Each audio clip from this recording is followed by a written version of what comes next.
It's 7. Yep. All right. If we get all quiet down, it's 7 o'clock. It's time to get the meeting started. All right. Call to order the regular meeting of the Kalamazoo City Planning Commission. Can I get a roll call?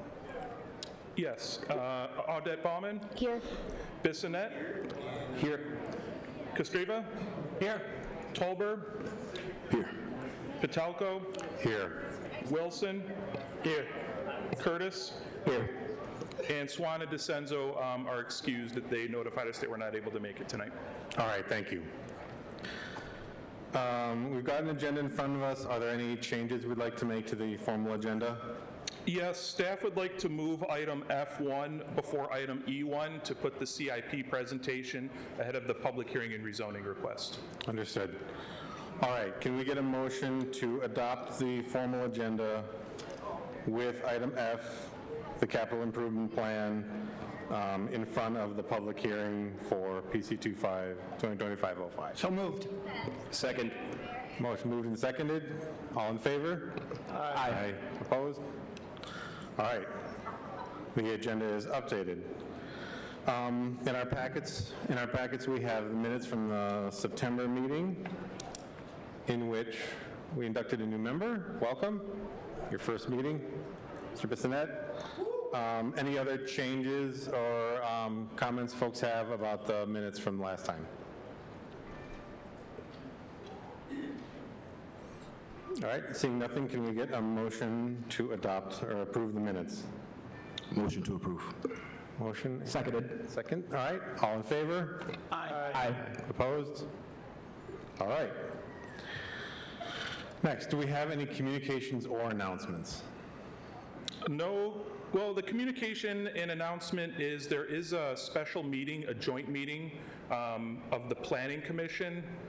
I hope I don't get this wrong, the Zoning Board of Appeals and the Natural Feature Protection Review Committee.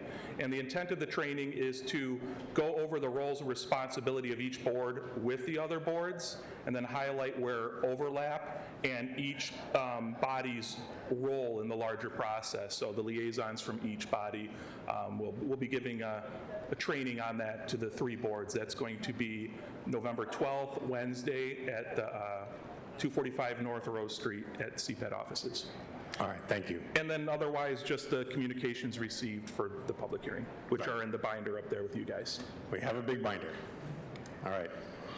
And so for anyone wondering if their email was received and it was distributed. We have a large amount of communications and announcements. All right, so with that, let's go then to the capital improvement plan discussion item.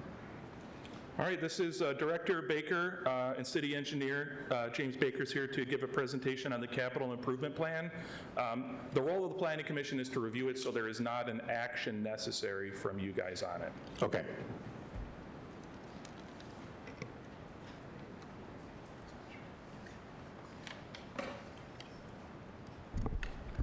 Thank you very much. Good evening, Planning Commission members. Thank you for the opportunity to present tonight. Presenting on the 2026 proposed capital improvement plan. In your packets, you also have the line item details of the specific projects.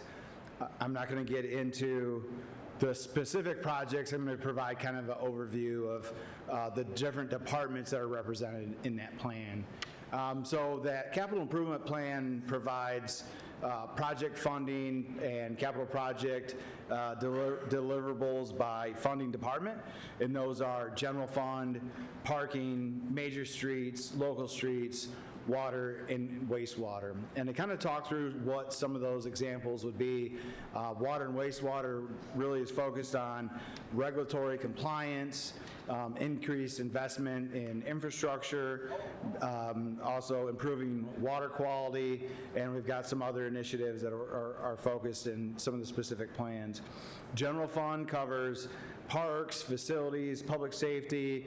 Farmers Market was an example of a project that is nearing completion this year. We also have all the equipment and facilities around City Hall. That fund also supports heavy equipment purchases and dump trucks, things like that for the city's fleet on the public works side. Parking is a kind of a new program that was broken out separately. There are no parking projects for this next year, but there was in 2025, so we'll show that as well. And then, of course, major and local streets. These funds are provided by Act 51, so that is state gas taxes that are collected, then redistributed down at the local level. There's limitations in what we can spend those dollars on. There's programs for stormwater, for street lighting. Streets for All plan is part of that, and then part of the overall plan is improving safety within that street network as well. Just giving you some bar chart overviews. Altogether, all those capital plans I described are about $138 million.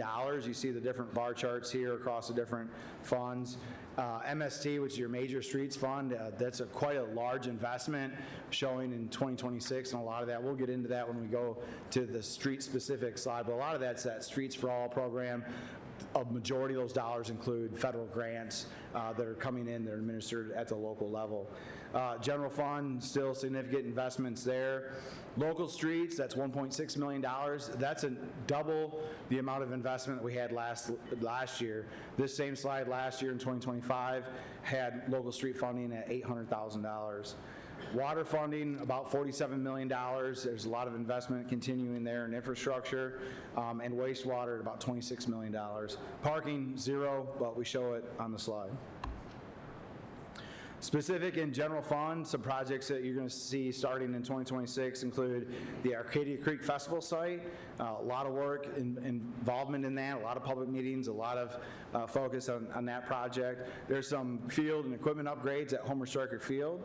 Millen Park, you're also seeing some continued investment in that park and the infrastructure in that park.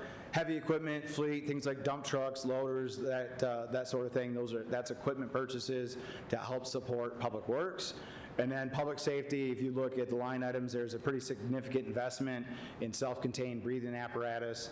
We're at kind of an end of a life cycle for all the SCBA devices that they wear into fires to support the community. So this is not like a replacement year. This is a holistic program to replace that entire inventory and then pick back up probably in 10 years with additional replacements. Sorry there, I went a little click happy on you.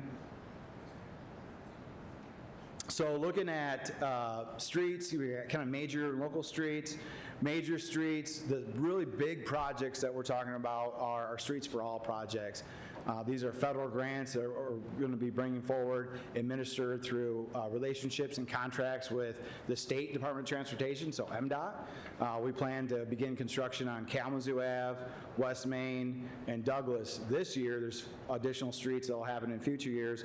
And then also Protect Grant. We started work on Westnedge Avenue with Phase 0. That work is coming up, kind of coming toward a close here, and then we're getting ready to turn and continue that work down Michical and then down Stadium Drive all the way to Oliver. If you look at the way Michical was constructed, there's some space along the south edge of that roadway, and that space is going to be the new home for Arcadia Creek. Arcadia Creek will be an open channel, so we're going to be constructing the channel about 12 times bigger than the current pipe that is currently kind of running under the Allen neighborhood. And then along that canal section, creek and canal section, there'll be a multi-use pathway that's kind of built right into the side of that channel. In local streets, we're doubling the investment in local streets beginning next year. And we've got new programs there as well. So there's a program. When I say a program, I'm talking about something that's going to occur year over year over year. So that investment and what that program is going to change in terms of specific streets, but it's going to still be there year over year over year. So a lot of that work is going to be focused on preventative improvements, which includes sealing, crack sealing, mills and overlays, fog seals, slurry seals, things that we're investing in the street early in its life cycle, but also doing those repairs, those mill and resurfacing as well, so that we can continue to prolong that street life cycle into the future. Retaining walls, this is something that may go kind of unnoticed, but there's several neighborhoods that have retaining walls that have fallen into disrepair over the years, and so we're going to look to start investing back into that and replacing some of those retaining walls. Streetlights is a program that we're going to be investing in. We've got several streetlight programs happening on Michigan, on Kalamazoo Ave. Pretty much all the two-way street projects have street lighting incorporated with them.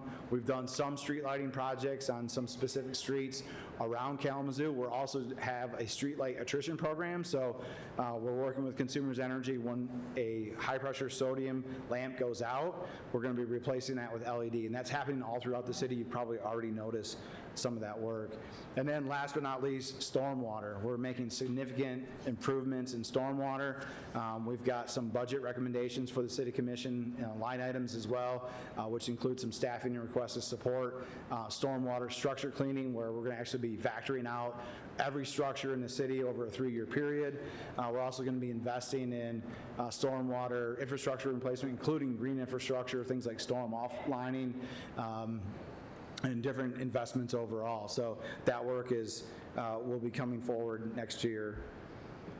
In wastewater, we've got a whole bunch of improvements, kind of picking up where we left off. We just completed a $26 million investment in our tertiary process. We're going to keep that program going and kind of holistically investing in the treatment plant itself. There's several projects here identified for that.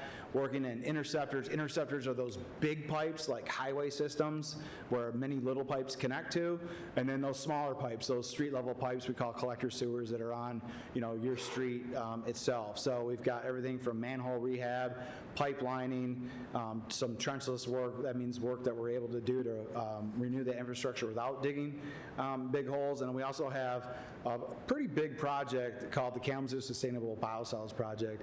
This project we applied for funding last year. The City Commission approved a project plan which provided us kind of that funding application to the state of Michigan. Ultimately, that project was not approved, so we're looking to make some changes to that project to look to some other alternatives within that overall project plan. We just submitted in October, on October 28th, an intent to apply for $145 million assistance from the state of Michigan for the Kalamazoo Sustainable Biosolids Project. So more to come on that. We anticipate bringing an updated project plan to the City Commission probably late spring of 2026 to support that updated application for funding. In water, last year we crossed the 5,000th lead service line replacement threshold for us. That's very important. That's a halfway mark. We've got about 10,000 lead services across the entire city. Those have to be out of the ground by state order by 2039, and we're definitely ahead of the curve on that. As of Halloween, we've replaced 6,112 lead services, and we've got another 1,200 services planned to occur in Edison next year as well. So we were in Edison all this year, and we're going to continue to be in Edison all next year. In terms of what have we completed, we have all of East Side completed, we have all of East Wood completed, we have all of Parchment completed, we have all of North Side completed, we have all of West Douglas completed, and we have all of the Westwood neighborhood completed.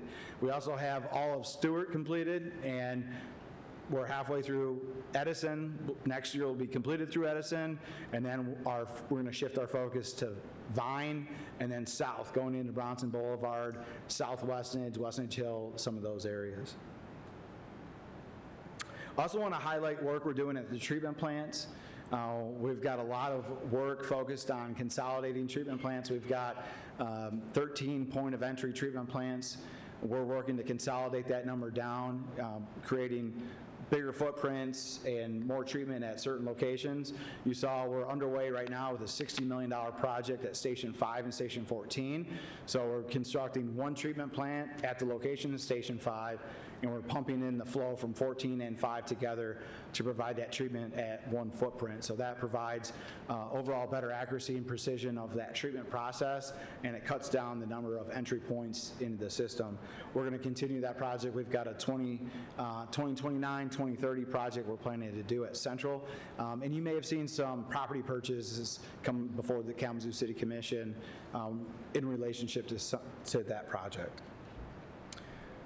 That's all the projects in a nutshell, and I'd be happy to kind of go into details if you see anything on any of those line items that you want to talk about, or anything in any one of the big areas. I'd be happy to answer any questions.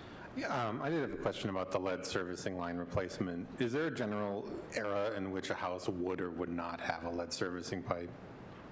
Sure, yeah. You know, I want to highlight some resources that we have online too. So if you Google City of Kalamazoo lead services and go to our City of Kalamazoo webpage, you'll see that there's several different tabs you can click on: free testing, a progress map of where we are, and then towards the top of that webpage there is a service material lookup. So any house, any address in our water system, and we serve 11 municipalities, not just the City of Kalamazoo. You can pull that tab open, it's like a GIS map, and then you can enter in your address, and it's going to show you what your service material is. And so we've gone out and we've identified what the service material is at every address for every home that we provide service to. Now, there is some records in that might not be totally accurate, and we understand that. So if it says likely, that means we believe, based on age of construction, the year that the water main went in, what the neighbor is, or what we found on that street. So we've done a lot of research on this that will provide that material. Broadly speaking, to get back to your specific question, we have found that lead services were installed anywhere from 1869 all the way up through 1949, but not from 1950 forward.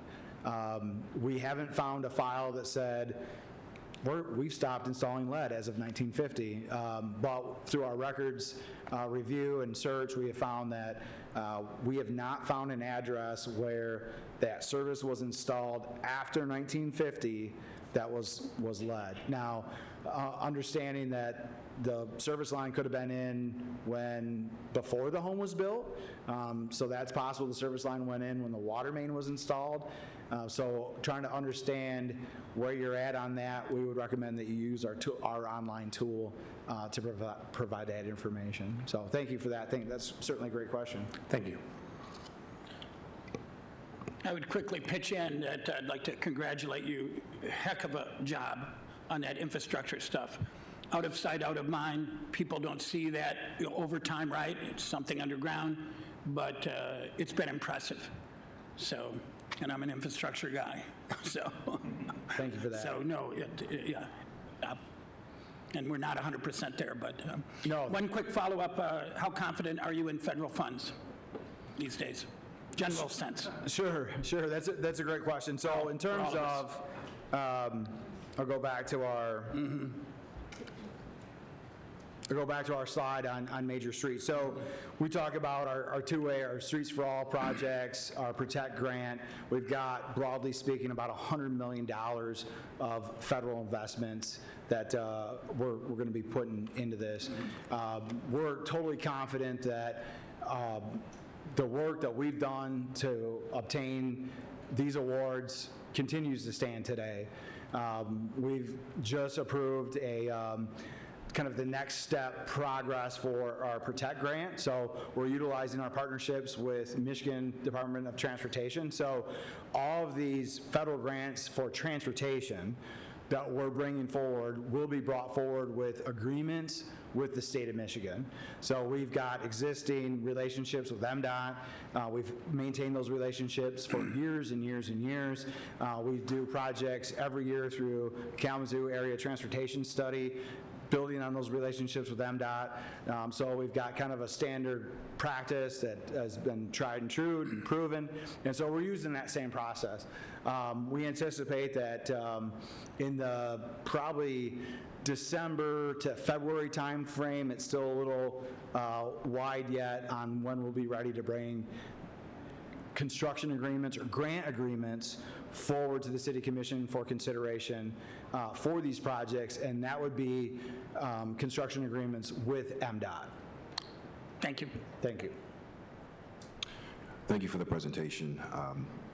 Wondering if there are any projects or if this falls in your purview around tree trimming, because I know a lot of us have experienced tree limbs falling, power being knocked out, so on and so forth. Sure, that's certainly a great question. Those projects aren't detailed in capital. That work is considered operational.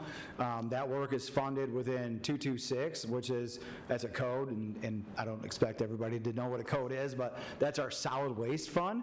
So when you look at those bigger budgets that we bring to the City Commission, our solid waste fund provides hazardous tree removals and tree trimming programs. We've got several contracts. In fact, we just awarded a contract. We've got 2 contractors out right now that are doing some of that tree trimming and tree removal. We also have some new programs we're bringing forward in 2026, so we're looking to get more proactive, just like you talked about with tree trimming. We have a program that's really categorical species tree removal. So we've identified a species of tree that has been more problematic during storm events. That's the silver maple. And so a work plan has been put together within our department to be more proactive, to go out and identify silver maples and to have a trimming and removal strategy for those trees and replant in those places. So starting in 2026, we're going to be more proactive with those trimmings and then those removals as well in specific trees that have been problematic. Is that documentation public? I believe so. We brought a policy forward to the tree committee that describes that categorical species removal process. So those documents are public, and I would be able to provide those. Thank you. Thank you.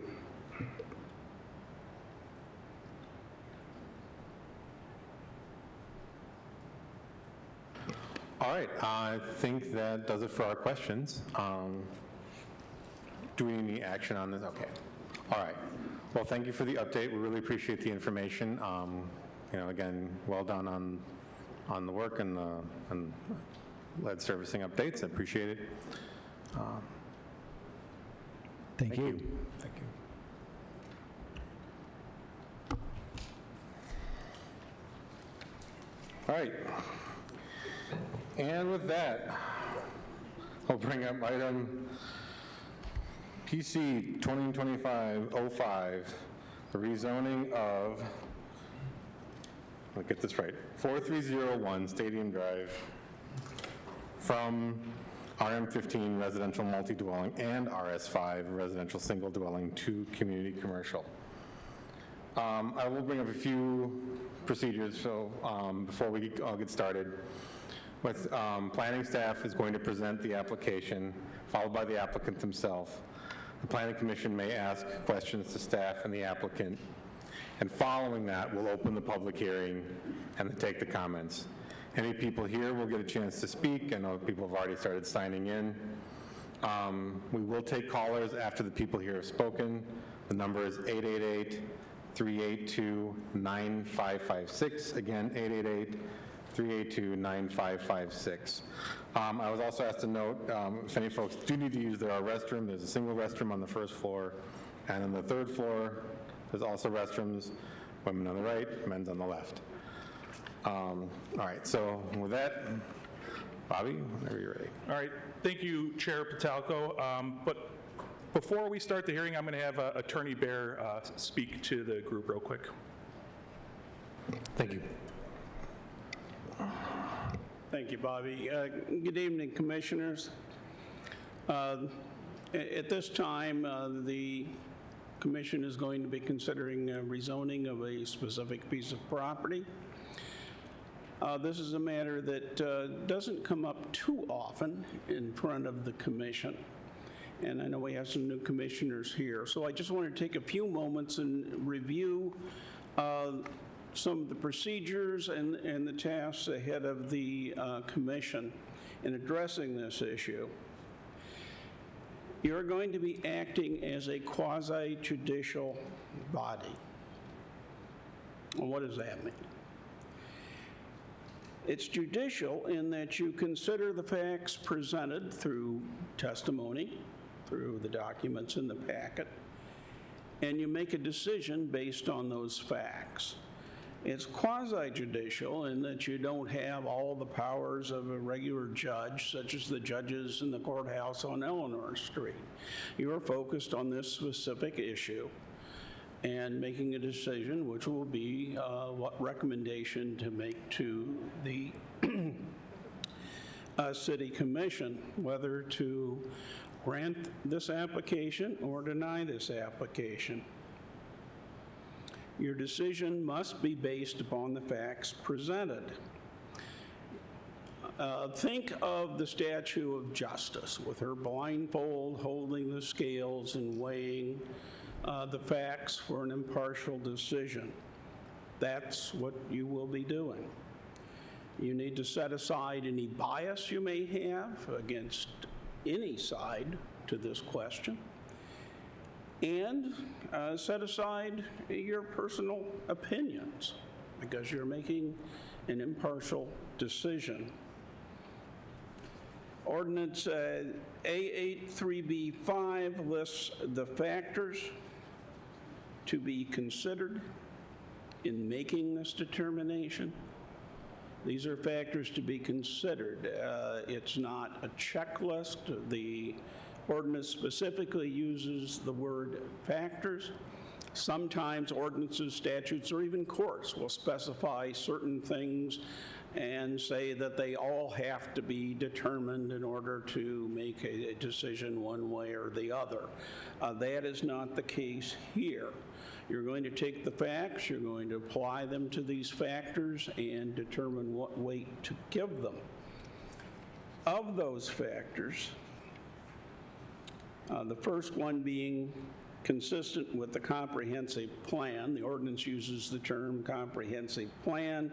You will sometimes hear master plan. The city refers to master plan and strategic vision. We're all talking about the same thing. That is really the most significant, not that the other factors are not significant, but that is perhaps the most significant because zoning classifications have to be consistent with the master plan. So as you're considering changing to a CC district for this property, is that consistent with the master plan? Other factors: changed conditions, community need, compatible with surrounding uses. We are considering here all the uses in the CC district and how that fits into the picture of granting or not granting this zoning change.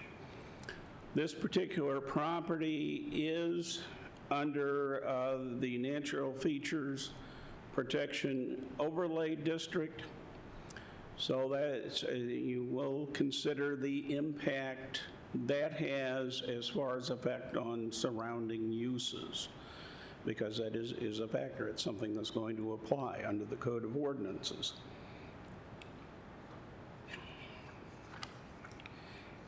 And lastly, we have development patterns, whether the extent to which the proposed amendment would result in a logical and orderly development pattern.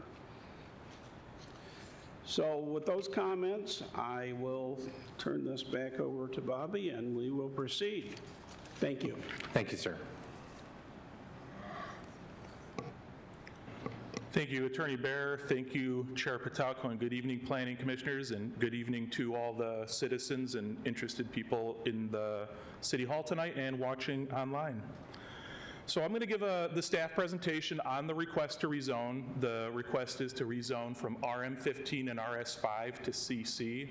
There's 2 zone districts on this property. And as Charlie said, there is not a proposed removal of the NFP overlay. So I wanted to provide just a high-level background. I won't go into it too much, but I think these are just some important points to start before I dig into it.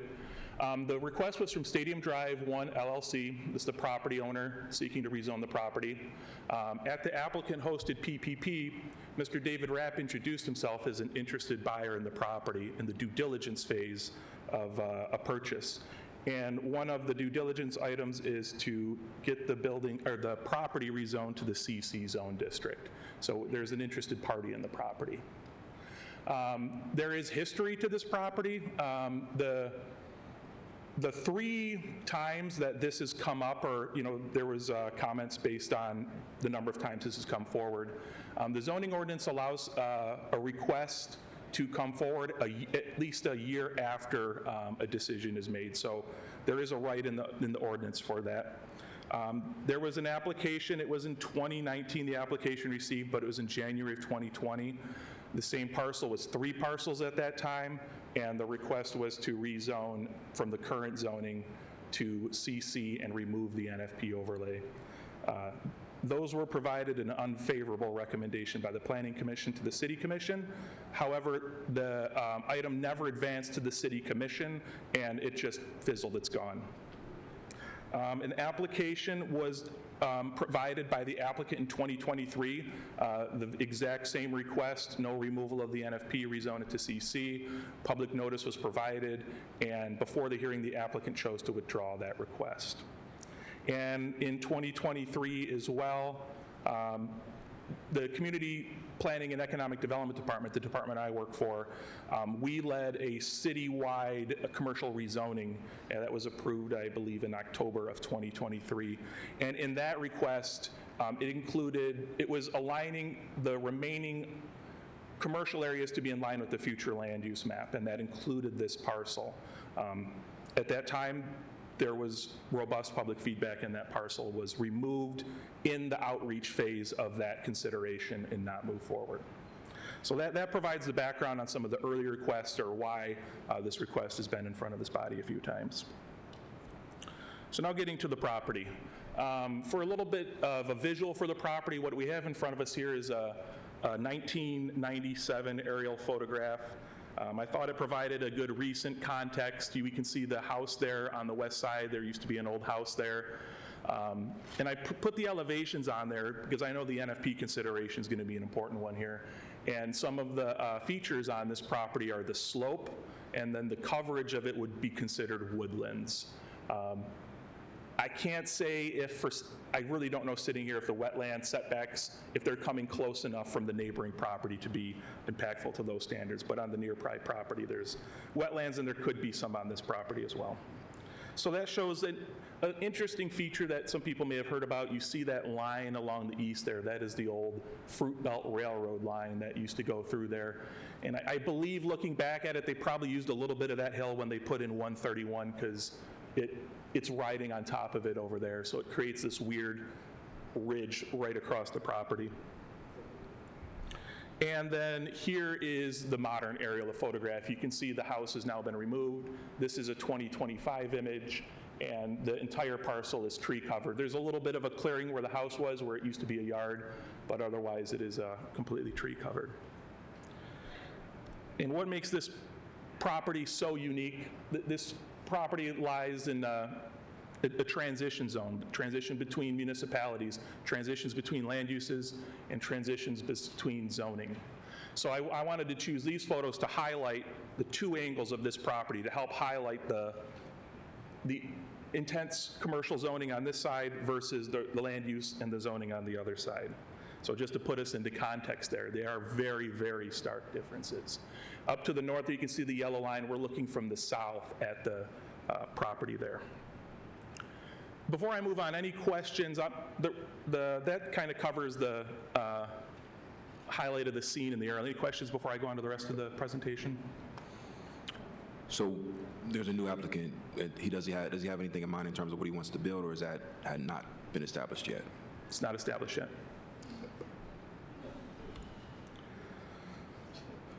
So moving along to the more typical items in the presentation here. Here is our... Bobby, can I take you back one step? Sure. I have a question, and this is sort of the context for our whole discussion here tonight. The property is zoned residential Correct. today. I would just want to, everybody knows this. So can you explain to me why it has been marketed as a commercial property? Would I be able to finish my presentation before I address that? So I'm just trying to establish some of the context around it, and Yep. that's fine. Sure, thank you. Here's I will touch on that in my criteria. Here's the aerial photo. It's zoomed out more. The blue line in the hatching is the parcel in question. And in reference to the zoning question, here is the city zoning map. To the west or the left of Drake there, it's grayed out. That's Ashtimo, so we don't show their zoning. And everything to the right is the city of Kalamazoo zoning. It's hard to tell, but all of Stadium there is a pink color for CC, and then further to the north is multifamily residential. So there is the current zoning, and that map didn't have the NFP, so I provided an extra one to show the NFP. The NFP is represented by that hashed line there.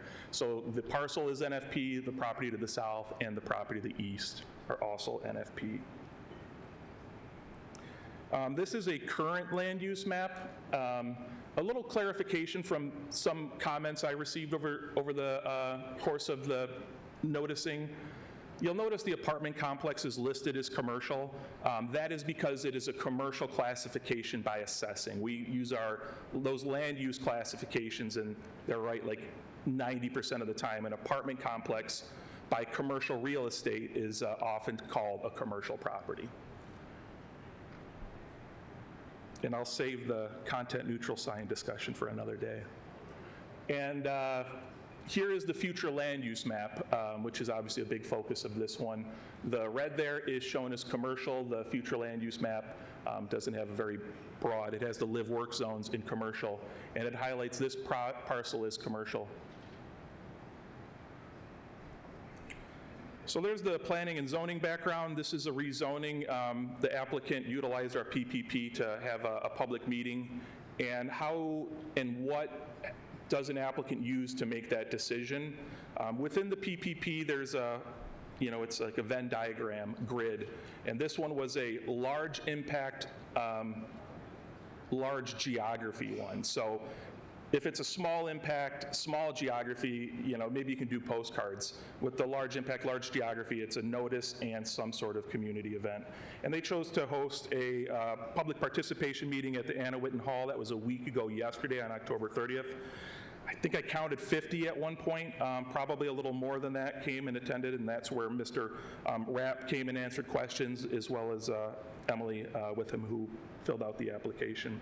And there's a photo from the event and the mailer that was sent out to properties within 300 feet and to the ODWA. And then the last thing I'll add is, in the staff report and the research for this, I looked into the plans of the agencies and the groups in and around it as well, because Winchell has a neighborhood plan that speaks to this property. It is flanked on all sides by, the west and the south by Western Michigan property and the preserve. So I referenced what their master plans call for in the vicinity, and I even went and checked MDOT because of the large highway there having an impact, but nothing coming over there, so it's in great shape. And before I go into the criteria, I'm just going to give some photos here to help us contextualize the site. All these photos are from the street, and I did have an opportunity to walk the property as well to get that additional context. So this is looking from Drake Road, where the house used to be. You can kind of tell it's gone. There's nothing left there, maybe a little bit of driveway. From the same location, this is looking to the right or south down Drake on your left there. Kind of show it going down off to the BTR Park. And the other view there is standing at the corner looking back towards the 131 Stadium Drive interchange. And then to capture the front of the property, this is from the shopping center across the street. I was able to have a great lunch at one of our local restaurants there, and I got these great photos of, here's looking to the east from about the center of the site, and you can see the land there, and then here's a view from the same perspective. The other way was west. This way is east, looking back towards the city at the other side of the property, and that light there services the shopping center, and the apartment complex is over there as well. So that provides all the context and the background, and now for the review decision criteria. I'm going to go ahead and read these in full. They are a mirror of the same ones in your staff report. And I'll read through all of them and then go to questions. All right, the first criteria is the extent to which the amendment is consistent with the Master Plan 2025 and the strategic vision. The proposed rezoning request is consistent with the Master Plan and strategic vision of the City of Kalamazoo. The future land use plan and the 2025 Master Plan describes the property as commercial with natural features protection. The existing residential zoning, primarily RS5, are those that permit a very narrow range of uses, specifically supporting single-family homes on individual lots. The proposed zone promotes a much broader range of uses, including low-impact and high-intensity commercial uses, including the opportunity for a mix of users that include residential. Those standards permit a broad range of options, and together with the NFPO district natural feature protection overlay are consistent with the NFPO and aligns the proposed zoning with the future land use map in the 2025 master plan. The Winchell Neighborhood Plan also discusses the future development of this parcel, emphasizing low-impact design, green design, and the existing natural features. CC zoning, along with the NFPO district, is not in conflict with this designation. A lower impact design, green design, and working with the existing natural features are all possible with this designation. The CC zoning designation standards are very flexible, which could make alignment with the NFPO standards easier. 2, the extent to which there's change conditions that require an amendment. There are change conditions to this property and surrounding vicinity, which warrants a request to rezone to commercial as shown on the 2025 Imagine Kalamazoo Future Land Use Map. The master plan prioritizes alignment between streets and adjacent uses. The majority of Stadium Drive frontage in this vicinity is auto-oriented, reflective of the high-speed, high-volume suburban corridor that is Stadium Drive. The property also sits along 2 bus routes of K-Metro, which experience steady ridership numbers at the surrounding and adjacent bus stops. The automobile and transit volumes provide ability to service higher capacity uses than the existing residential zoning. Continuing this, the urbanization since the adoption of the 2025 Kalamazoo Master Plan accurately predicted the growth and changing land use pressures on the west side of the city and the impact on land uses. Beyond the city limits, the BTR Park managed by Western Michigan has expanded. The new development has steadily increased along the Drake Road corridor, both in the city of Kalamazoo and the township of Ashtamo. The CC designation, the CC zone district, which now permits residential uses by right, could be developed consistent with the master plan vision, while the current zoning of residential would permit by right only low impact or single family residential uses, which do not align with the context of the corridor and surrounding streets of Stadium Drive and Drake Road. The intersection of Drake Road and Stadium Drive varies from other intersections such as Parkview and Oakland and the East Cork and Portage Street, which serve adjacent neighborhoods at a scale and use appropriate to neighborhood level scale. With adjacent residential areas closely connected to the intersecting streets, walkability, and the potential to serve daily and community needs. This intersection is a regional crossing served by high-speed traffic, multiple transit lanes, and limited and dense adjacent residential areas, highlighting the alignment of CC as the most appropriate zone of the commercial zones in the zoning district. The extent to which the proposed amendment addresses a community need. The parcel is located at one of the busiest intersections of the city on Stadium Drive, a fast auto-oriented commercial corridor. There are not many large undeveloped parcels in the city, and fewer are located as this one is. The CC district allows for a wide range of commercial uses and mixed uses. which are appropriate for the Stadium Drive corridor. The NFPO district serves to support development of any type while supporting the preservation and enhancement of a site's natural features.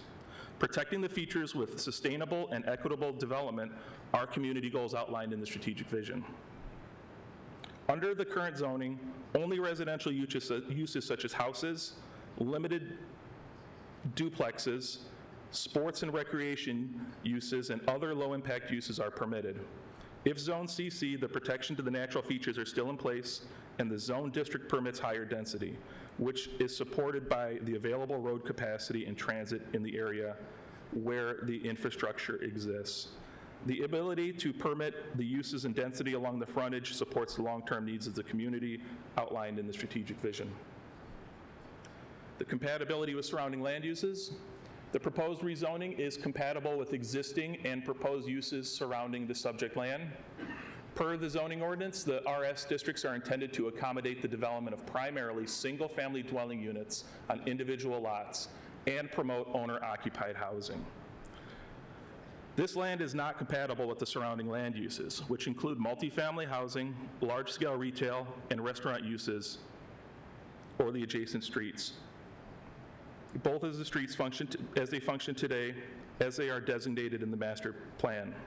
Both of these streets function today as they are designated in the master plan, referencing the street type in the street design manual.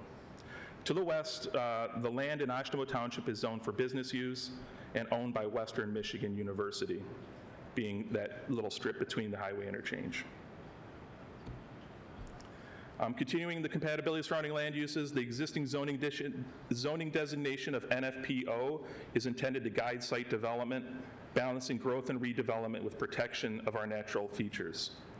The language and standards of the NFP ordinance demonstrate the good governance application of the strategic vision, demonstrating the community's ability to guide, manage, and ensure the development standards are implemented feasibly and with the increased intensity and range of uses that the CC zone would permit. The standards as they exist provide regulatory review and standards to ensure practical protection of natural features on and near the property, which can permit the density and uses in a way that also preserves natural features. The CC zone district supports compatible development with the Stadium Drive land use and development. The NFPO zone district supports the existing natural features and the adjacent Asylum Lake Preserve. These districts work together to support the dual context of this property. And the last item of consideration for the Planning Commission is to the extent to which the proposed amendment would retain in a logical and orderly development pattern. The rezoning of this parcel as requested would result in a logical and orderly development pattern. The development pattern of Stadium Drive is auto-oriented commercial on a fast, highly traveled street. CC zone district supports the continuation of this pattern. Any development on this site would be governed by both the CC district standards, which allow for maximum flexibility, zero setback, and increased density, with the protections of the NFPO zone district standards. CC and the NFPO zone districts would strike a balance to create a flexible, market-driven approach to the property while keeping the existing natural features and adjacent preserve in mind. And that is the conclusion of my staff report. I'm available to any questions, and but the applicant as well has a presentation. All right, do we have questions for Bobby first? Bobby, could you go into a little bit about the proposed land use and the strategic vision, how, when, why that was determined, and because I'd like to know a little more about how it was determined that this site was slated for commercial use despite whatever it may be zoned as. I don't have any more information than the future land use map. Through that process, it became this way. That was through the 2025 master plan? Yep. Okay. I was employed during that time, but that detail, I could certainly look into it, but I do not know. Okay. I believe you cited the Winchell neighborhood plan. So I was going to read from there a little bit and kind of ask a follow-up question. Page 15 for anyone interested. Development along the Stadium Drive corridor should be guided by the natural features of the land. Here, businesses that do not require high visibility to attract customers, such as professional offices, plumbing-only services, or similar, are ideal to better blend into the surroundings. So buildings can be set back as needed to respect the natural setting. Shared driveway access, parking, and other amenities will minimize the impact of development. Uses should not generate excessive traffic, noxious odors, or noise. Nighttime lighting should be minimal and security-oriented. Is that something is that a suggestion or more of an expectation or a rule that you have in place for once he's ready to build and seeking approval for that? Great question. The zoning ordinance is ultimately the decision on the land today, and a master plan is an aspirational document, something to work towards. And similarly, as an addendum to the master plan, it is an aspirational document as well.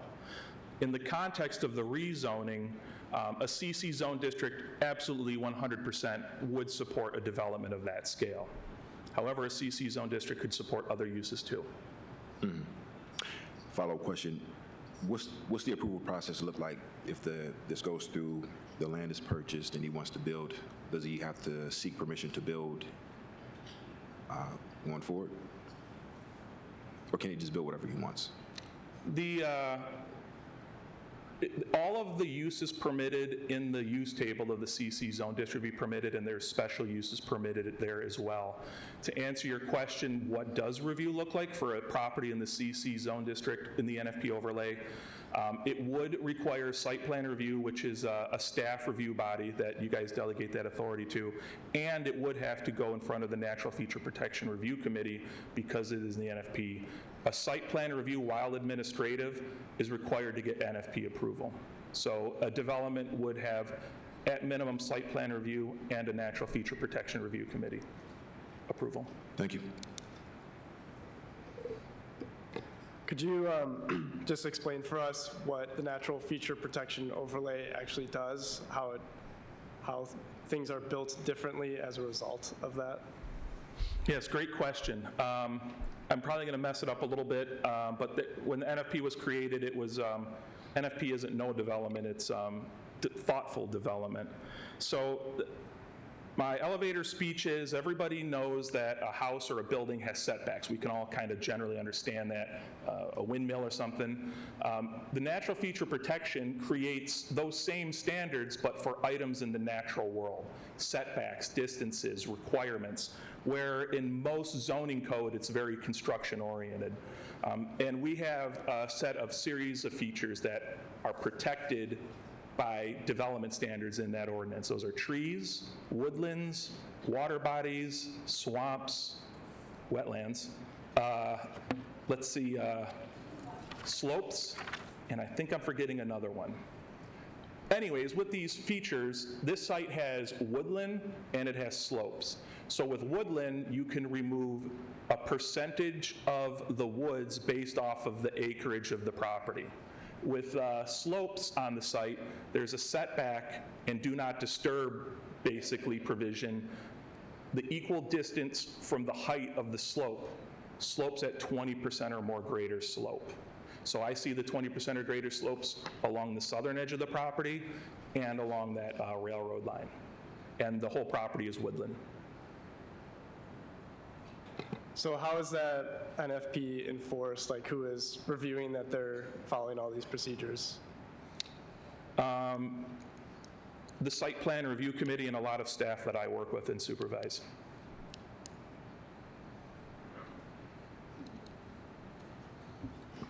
Bobby, back to me for a second. And you may not be able, I do want to do the follow-up on marketing of it, but I'm just curious. Yep. I was at the property today also, did a big walkabout, and, but a little bit of analogous context here.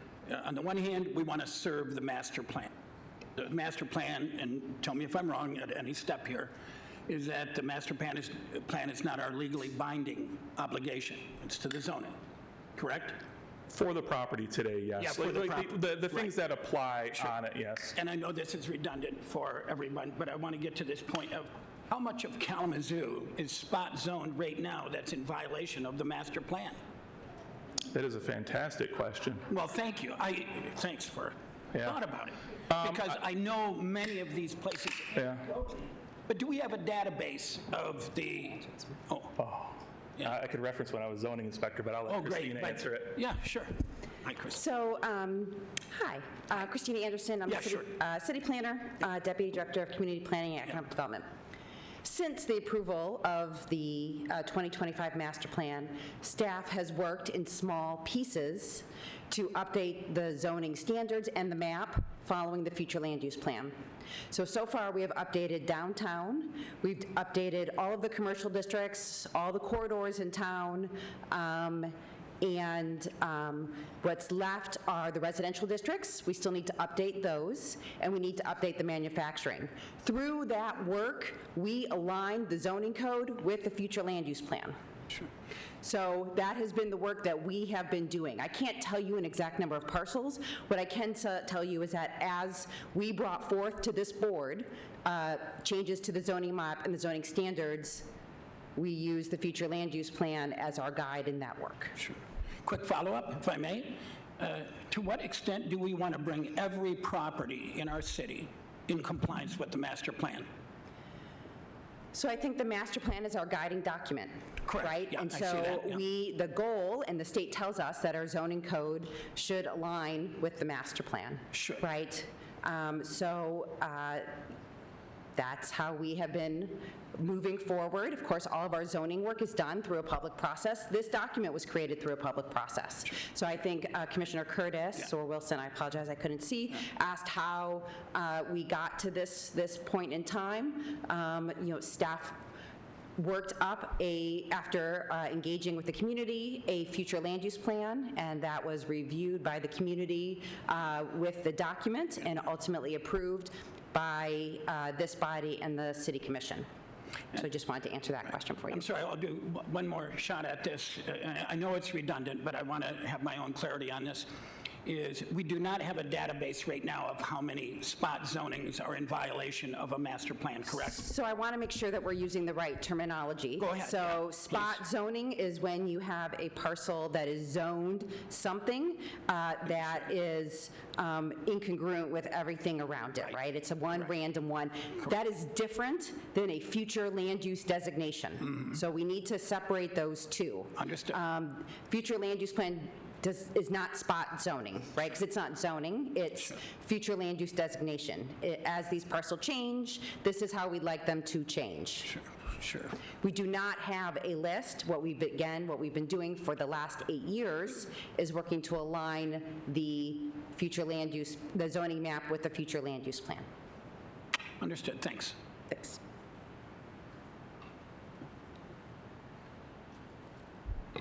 Yeah, another one. So do you have examples of other areas in the community that are zoned as CC and have the NFP overlay, just as examples of how this has been done before? I can think of some projects, but I'm trying to think of a CC one. One I can think of is the Gage Cannabis Dispensary on Stadium Drive. It's set back from the road, and it's a deep property that backs up to a residential area where the rear of that property was woodland that was protected, and it has additional stormwater capacity. At the rear of the property is a real tall retaining wall, and in the NFP, you have to hold more water than is typically required by our ordinance, so there's a bigger pond back there. That's a CC project, at least one I can think of right now. Yeah, so the future land use for this site is marked for heavy commercial. Does it also include the natural features protection overlay? Yes, it does. The NFP overlay did not exist at the time of the master plan, and it does show it along the property, along the southern half. Okay, so in the future land use plan, what would the sort of mode of redress be, say, in pursuit of developing high-intensity commercial developments on this site? there is an accident or a misunderstanding and all the trees get cut down and everything gets messed up, is there a fine? What's the redress for if this does get violated and the NFPO is ignored? It would be a zoning ordinance violation, which we have a zoning administrator and code enforcement staff. So it would, something like that would probably be a stop work order right there immediately, followed up by enforcement notices, which could lead to a civil infraction or, a judge making a decision. Assuming all the NFP is followed and there's no infractions, given the protection of the slopes and the setbacks therein, how much of the parcel do you think is developable versus how much do you think is sort of out of bounds therefore? The slopes would be my primary concern. I don't know. Okay. My question, sort of like in the same vein, is you said it's a setback from within 20% grade. To best of your knowledge, the north boundary coming down from Stadium Drive, that does not meet 20% grade as it currently stands, where they wouldn't have to, essentially I'm looking at like, would any development even be able to have an entrance off of Stadium Drive if that slope would have to be maintained? That is a great observation. I missed that one along the north. So it is a slope of 20%. Standing here right now, I don't believe I can't recall if the ordinance makes a difference between human-made and natural slope. So those are reasons I can't spitball numbers. Just to add, what you're asking are very detailed design questions that are site plan related. Right? So when someone is coming before this board, they're asking you to determine if this district is appropriate. So details about all the natural features, the extent of the natural features, for example, on this property, we would not necessarily know at this time. That level of diligence is done with site development. So we know some generalities. We know that there are woodlands on the property. We know from aerials that there are some protected slopes on the property. When someone goes to actually develop a property with NFP, they then need to go through and do much more detailed analysis to understand exactly what is the boundary of that woodland. What are the slopes? Where are they located? We are looking at publicly available topography maps, which are pretty good, but when someone goes to develop, they have to get that next level of detail. So there's just not something that we would have in front of us at this time, but know that that is something that would be investigated prior to site design and prior to coming forward for the next steps or levels of development that happen if it is determined that community commercial is the appropriate zone district. That makes a lot of sense. And I know it's early in the process where you're not in site plan review. I'm just trying to establish for stuff where we're looking at like influence on traffic patterns and relationship to neighboring uses and zonings and that sort of thing, the degree to which we should consider, would this parcel behave like it is across the street, or would it behave like it is off of Drake Road? It's hard to say at this point, but that's what I'm trying to weigh. Question, totally understand. The zoning code always has relief valves associated with it. So we can't not allow property to be accessed, right? And so when they get to a level of design on this property or any property that has NFP on it, the NFP board, the zoning board, and staff, there's multiple layers here, will have to weigh, where's the place for access and what does that look like in relationship to natural features. And if we were going to give, if relief were going to be given somewhere on the property, perhaps that's where it would go, because you need to be able to allow access to a property. That is, if it's going to be used, it's got to be accessed somehow. And so those are some of the decisions that we make.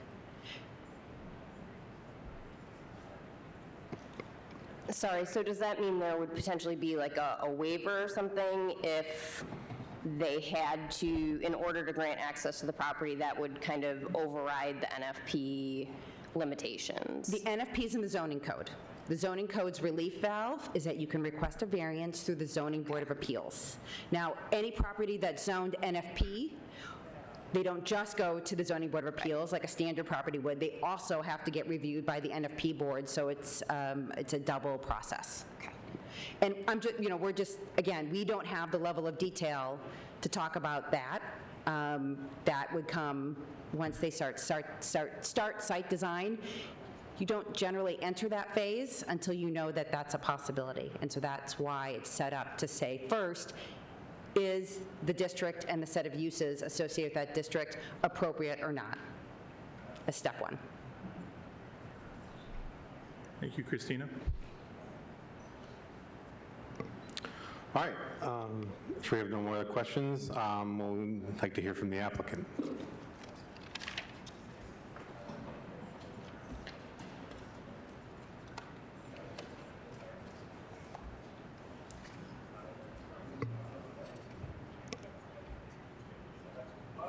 Yeah, the top, very top one.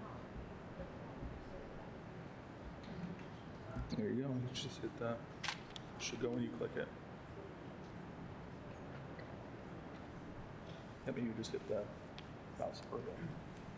Oh, okay, thank you.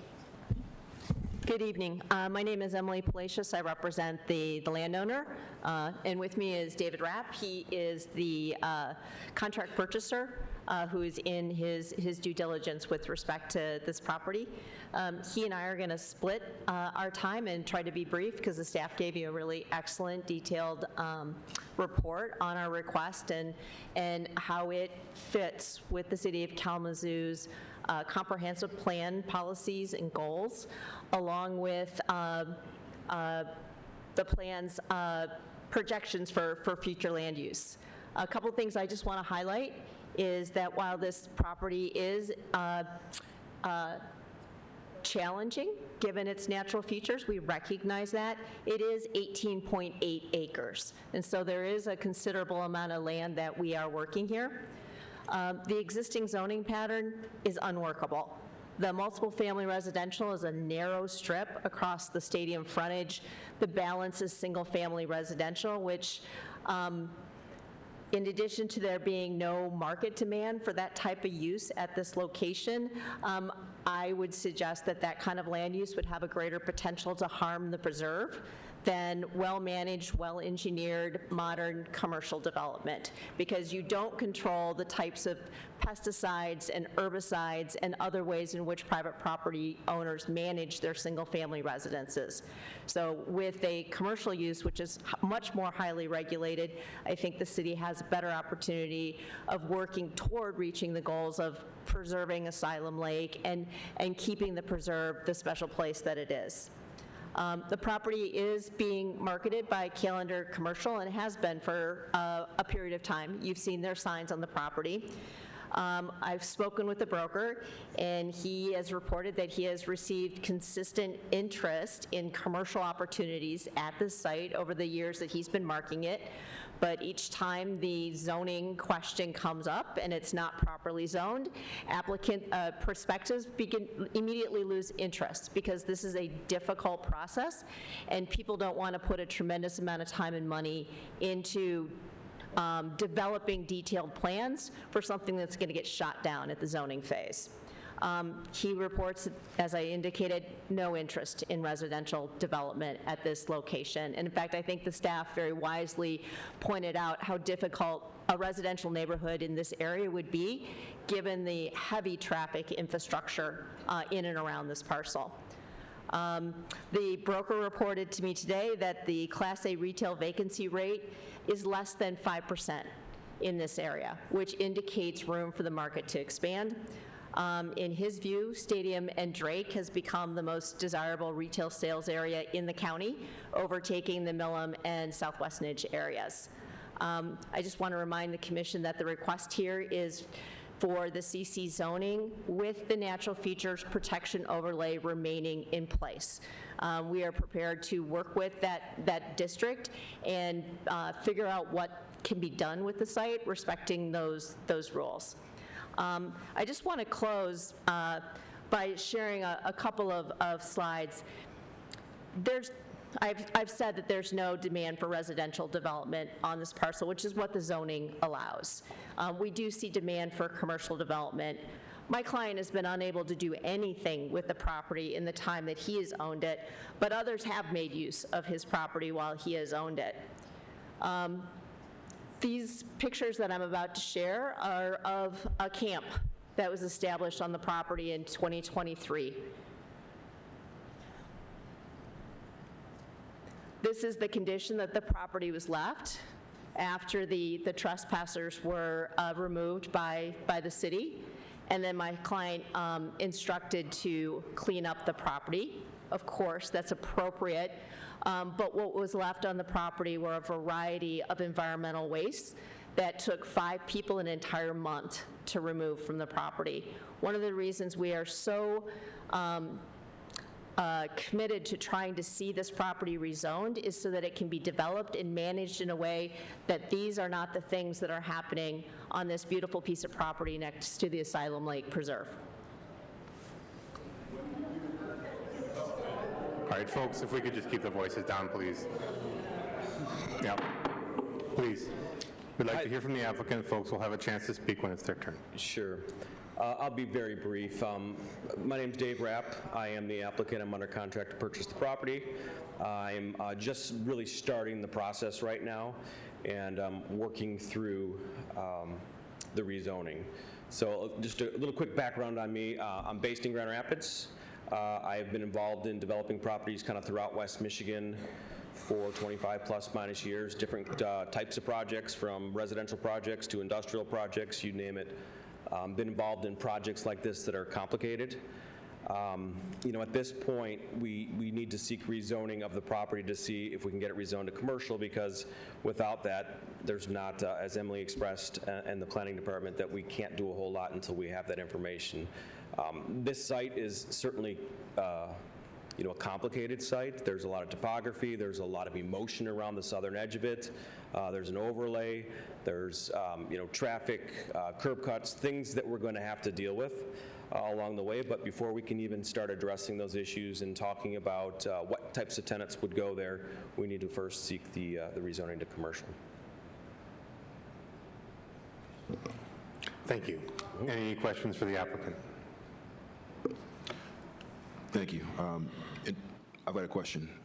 In terms of your portfolio, could you break it down for us by percentage-wise? You have XYZ number of businesses, or Types of product? Yeah.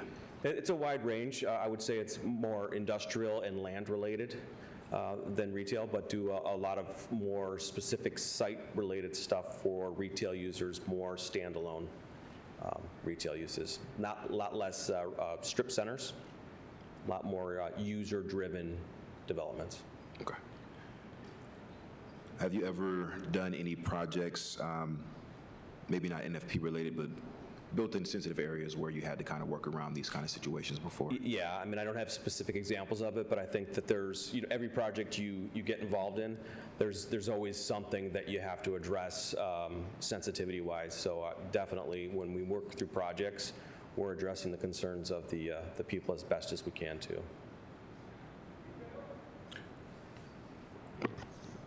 So I'm curious why you selected the CC zoning criteria versus other zoning commercial districts that might have been available to you. Was that driven by the future land use map? Are there specific things that you have in mind that necessitate that zoning district? Yeah, the zoning district selection was that of the property owner, which is why I'm asking it. But no, the property owner is seeking the CC zoning because it is the district that fits best with the master plan recommendation. So the property owner seeking that designation, how will he be involved once the sale is complete to Mr. Rapp here, if at all? The property owner had to sign the rezoning application, and if for some reason Mr. Rapp's due diligence is not favorable, Mr. Tarani will still own the property. And so we are very much hoping that this process moves forward in the way in which we are laying it out. But it would be Mr. Tarani's interest to have the property rezoned CC, irrespective of, you know, what happens with this particular transaction. So just to clarify, if something goes wrong with your due diligence process and you don't want to purchase this land, it'll just revert back to Mr. Tehrani? Correct. Correct. Mr. Trani would continue to own it. Could you give us an overview of what that due diligence process looks like? What could go wrong after, say, if approval goes through tonight? What may go wrong on your end to kind of result in that happening? I just showed you pictures of a tremendous amount of environmental waste on that property, and Mr. Rapp is going to be investigating that environmental waste and determining whether or not it is left a condition that he can work around, or he's going to have to spend a whole bunch of money remediating beyond the work that's already been done. So there's questions like that come up through due diligence that influence a prospective purchaser's decision whether to proceed with the transaction or not. We are hopeful, however. Thank you. In your estimation, Mr. Rapp, we asked it to Bobby, but do you have an estimate of how much of this land is developable? Yeah, you know, if I were to make a guesstimate right now, I would say half. I would say there's 9-ish acres that's probably developable. I mean, there's some significant topography, and there's some things that are going to not be developed just based on the topography. So, and from a retail perspective and a commercial development perspective, most of those uses want to be up along the road. So, you know, the depth is not as important as the road frontage. The road being Stadium or Drake? Stadium.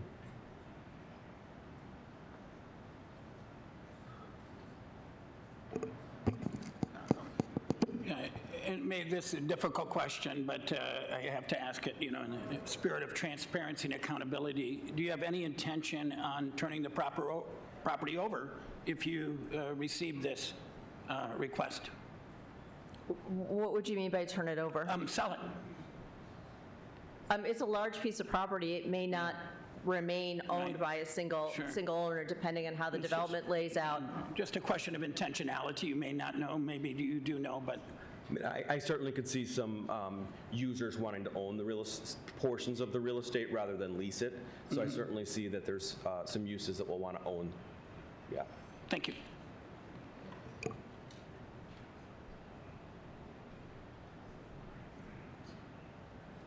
All right, thank you very much.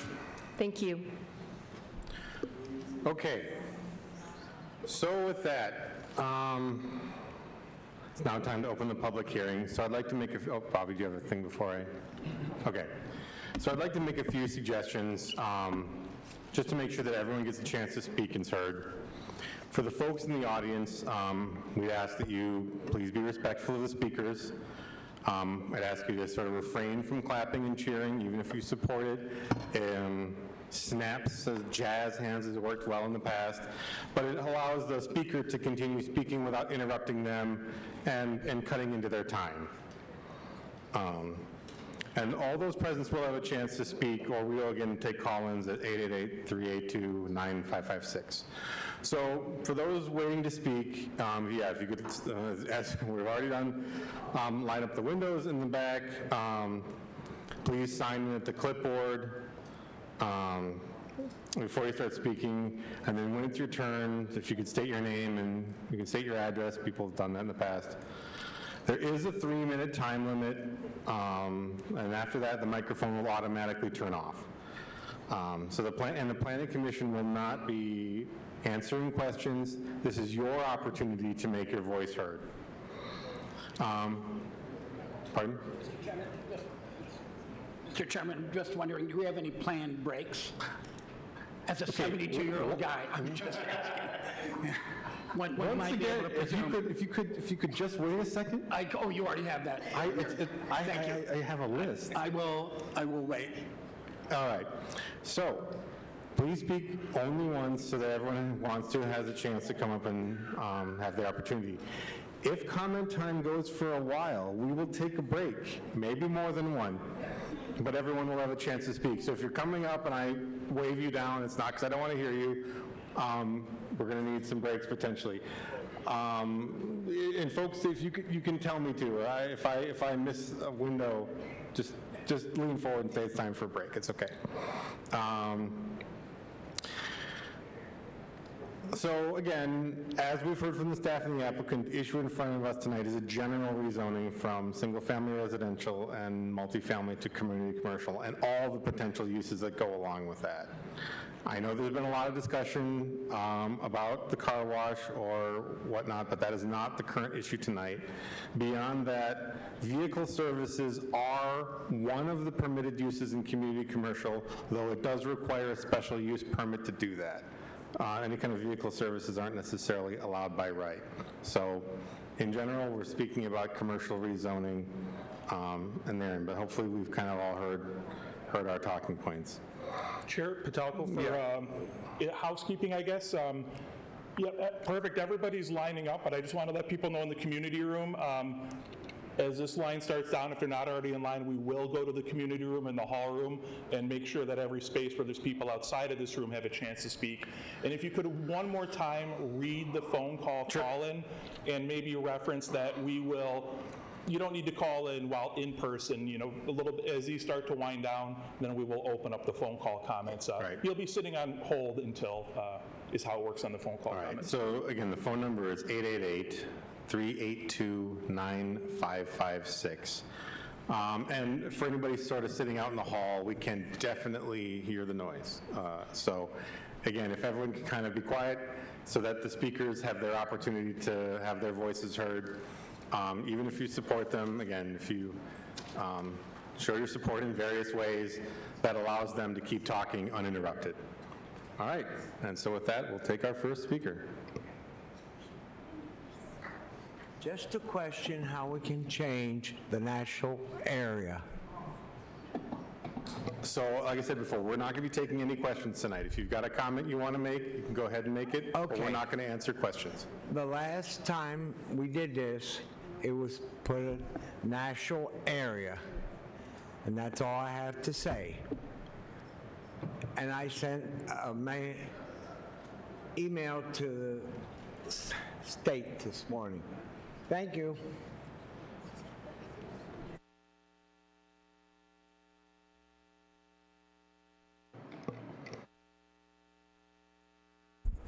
My name is Doctale Stevens. I live at 213 Elm Street, Kalamazoo. In 1993, when I was a WMU student, I wrote this book about Asylum Lake to stop the industrial park from being built there. But also that year, I wrote a second book, which was about recycling abandoned, contaminated properties, because I felt like when it comes to recycling, land is the most important thing we need to reuse. I'm a little surprised that 32 years later, I'm still talking about the same thing. But when I did a check last week, looking at the listings for commercial properties in Kalamazoo County,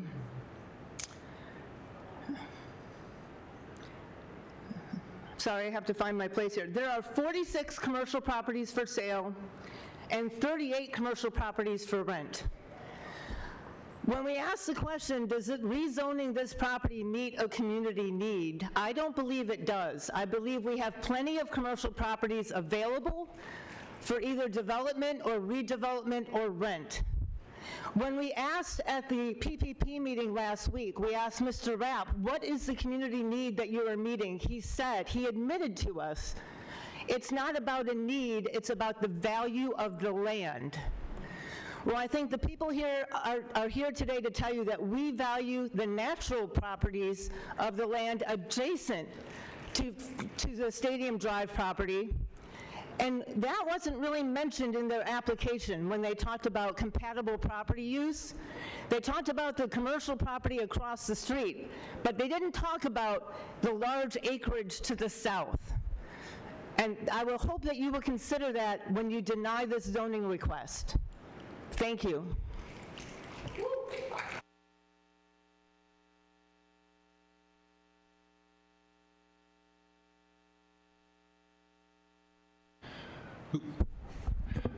Good evening, everyone. Insanity can be defined as attempting the same thing over and over again, but expecting different results. I find the fact that we are here for a third time to be defined as insane. How have we had By now, we've all heard the potential dangers of having some large developmental property on this plot of land. But the other points are that the entire area around there is already heavily developed and still has potential room to grow in other developments. Not only that, but that specific intersection at Drake and Stadium is consistently ranked annually as one of the most dangerous intersections in our city, having an average of 30 recorded car accidents every year. Every time that Asylum Lake has been threatened or damaged, we as a community have rushed to help it, whether it was runoff from the construction of the medical facility on Drake, beavers getting a little too happy and chopping down too many trees, or the ever-ongoing war against garlic mustard.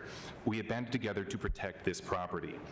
Building on that plot adjacent to it is another continuous threat, regardless of what the current owner may claim in terms of protection. How do I know this? He has gone on record as saying that he has ways in place of making sure that no runoff from his facilities or any other facility built there will contaminate the area. Okay, put a pin in that. There's still the issue of the noise and light pollution that large industrial facilities or business facilities can produce, which have an equal amount of effect on surrounding environments. Numerous organizations such as the U.S. Fish and Wildlife Services, the U.S. Federal Wildlife Commission, and even NASA have gone on record as showing and proving that excess light and noise can have harmful effects to neighboring ecosystems and animals, be it difficulty finding food, communication, disruption of habitat, and death.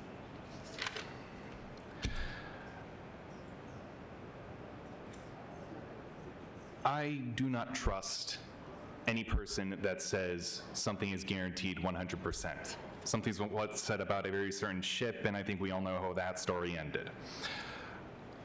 I trust even less an organization or a business owner whose organization brings in millions annually, yet still is not able to properly mic participants in a commercial, and whose group greenlit a spokesperson that can only be described as a dollar store colonial dandy. Thank you.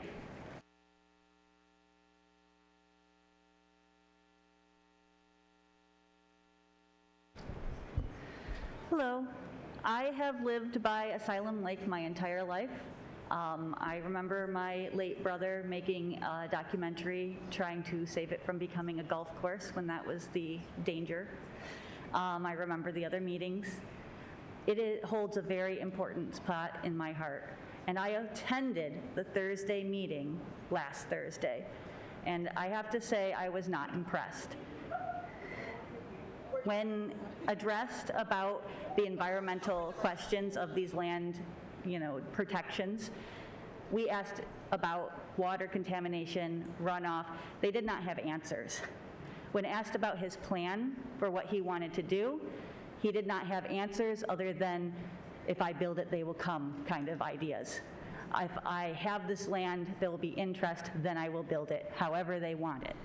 He didn't think there was going to be a car wash, but he couldn't tell us what it would be. When asked what he had built in the past, he blurts out that he has done data centers.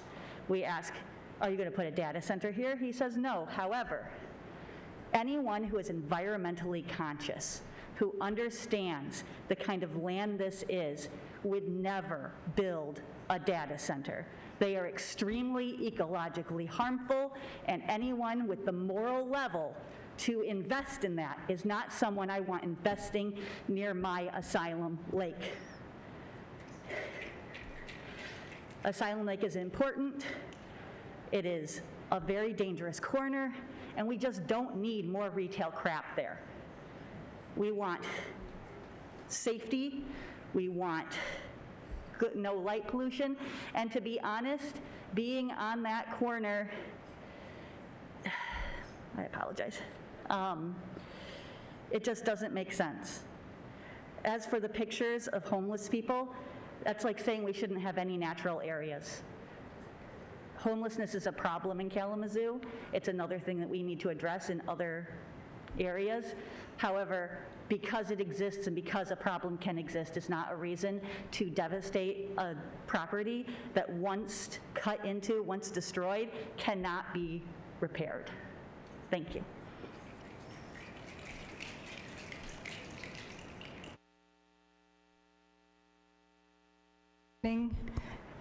Chair and Commissioners, I'm Stephanie Watkins. I live at 2246 Tipperary, and I'm president of the Oakland Drive Winchell Neighborhood Association. The parcel in question is located in our neighborhood. We've already submitted a written statement, but on behalf of our residents, but I'm also verbally asking you to deny the application to rezone 4301 Stadium Drive to community commercial. Our request is grounded in the city's own rezoning standards. First, consistency with the comprehensive plan. The applicant leans on the future land use map designation of commercial, but that single map does not select the appropriate district or intensity. The broader plan elevates complete neighborhoods and environmental responsibility. This parcel is unique. It shares a boundary with the Stadium Drive apartments and the Asylum Lake Preserve. CC zoning would invite high-intensity activity, lighting, noise, traffic, and pervious surfaces immediately adjacent to homes and sensitive natural systems that benefit the entire city. Second, change conditions. A comparable CC request for this site was denied in 2020. Conditions have not materially changed. The split zoning is self-created through a combination of parcels with different zoning. That circumstance does not require CC. Third, community need. The application does not identify a specific public need. Along Stadium Drive, there are already vacant commercial properties. Meanwhile, Stadium and Drake intersection is among one of the most dangerous and hazardous in Kalamazoo. Intensifying commercial use at this location compounds strain without delivering a clear benefit. Fourth, compatibility. The only adjacent parcels are a residential complex and a nature preserve. Neither of those properties allow for high-intensity commercial development, and CC uses immediately adjacent to them do not maintain or improve compatibility there. Fifth, logical development patterns. There's no logic or orderly development pattern in placing high-intensity uses directly adjacent to a residential apartment complex and a nature preserve. CC uses would fragment the corridor's transition pattern, placing a commercial enclave where a buffer is warranted. Beyond code criteria, please consider the lived experience. Asylum Lake Preserve is a regional asset providing recreation, education, and ecological services. Tree removal, large parking lots, and more runoff will degrade that asset. Once lost, those functions are costly and often impossible to restore. For these reasons, the proposal fails the factors for rezoning in the city's zoning code. The prudent policy consistent decision is to recommend denial. Thank you for your thoughtful attention and your service.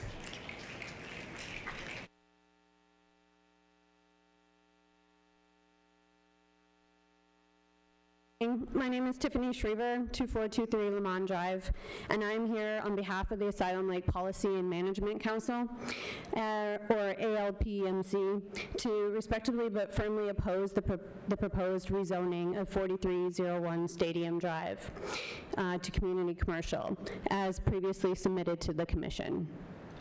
The parcel at issue lies directly adjacent to Asylum Lake Preserve, one of Kalamazoo's most important natural and educational resources. The Asylum Lake Preserve is protected by a declaration of conservation restrictions, whose first purpose is to promote ecosystem integrity and natural aesthetics. The proposed rezoning conflicts with that purpose. It also conflicts with the management framework, which directs that special attention be given to water quality in Asylum Lake and protection to Asylum Lake watershed. The watershed that also supports Little Asylum Lake, Cherry Creek, Willow Lake, Lumkin Lake, Lake Hill and Brook. ALPMC has worked for years to protect this ecosystem. Recently, we completed a major stormwater treatment system and chloride removal research project funded by a $550,000 state of Michigan grant and $225,000 from our endowment at the Kalamazoo Foundation. These projects were designed to improve the water quality and resilience of Asylum Lake, giving existing storm water flows. A high-intensity commercial development at the Stadium Drive parcel would threaten to overwhelm those very systems, both by dramatically changing runoff and by adding traffic and related pollutants to stormwater beyond what the new systems were designed to handle. Kalamazoo's own guidelines for zoning map changes require convincing documentation that a rezoning will serve the public's interest, fit its surroundings, and avoid harm to neighborhood character. The proposal fails all of these relevant standards.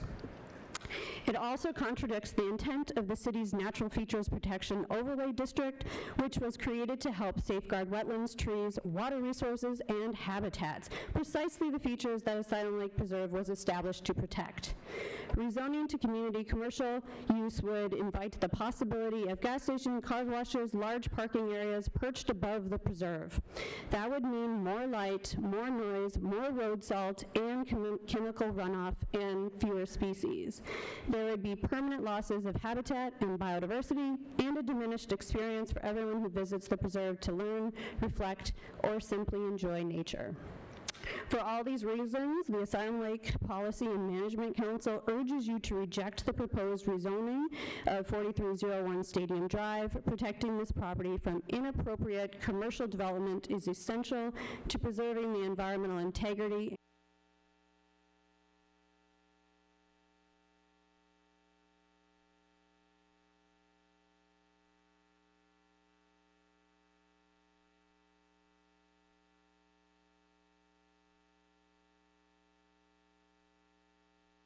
Good evening. My name is Christopher Bovid, and I'm the president of the Woods Lake Association, a nonprofit dedicated to caring for and protecting Woods Lake in Kalamazoo.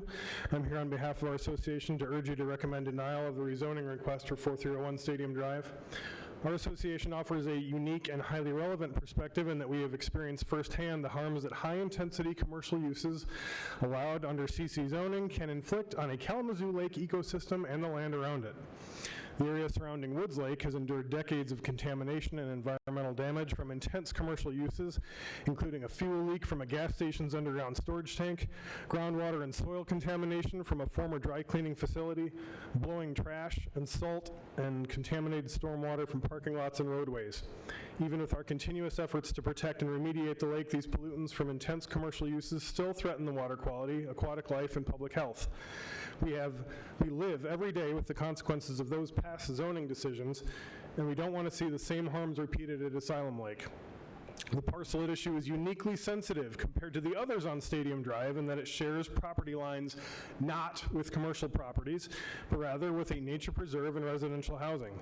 That combination calls for low-intensity zoning, not the most intense commercial zoning district we have in the city. Kalamazoo's own comprehensive plan and strategic vision emphasize environmental responsibility, healthy neighborhoods, and the preservation of open space. Recommending CC zoning here would directly contradict those goals. It would allow for substantially increased impervious surfaces, toxic runoff, traffic, noise, and light pollution, all of which would erode the ecological health of the preserve and the quality of life of those who live and play next door. As the Michigan Court of Appeals already made very clear this past May, an applicant cannot simply rely on a city's future land use map and a master plan as a basis for rezoning, which is what the applicant did here in every single answer on its application.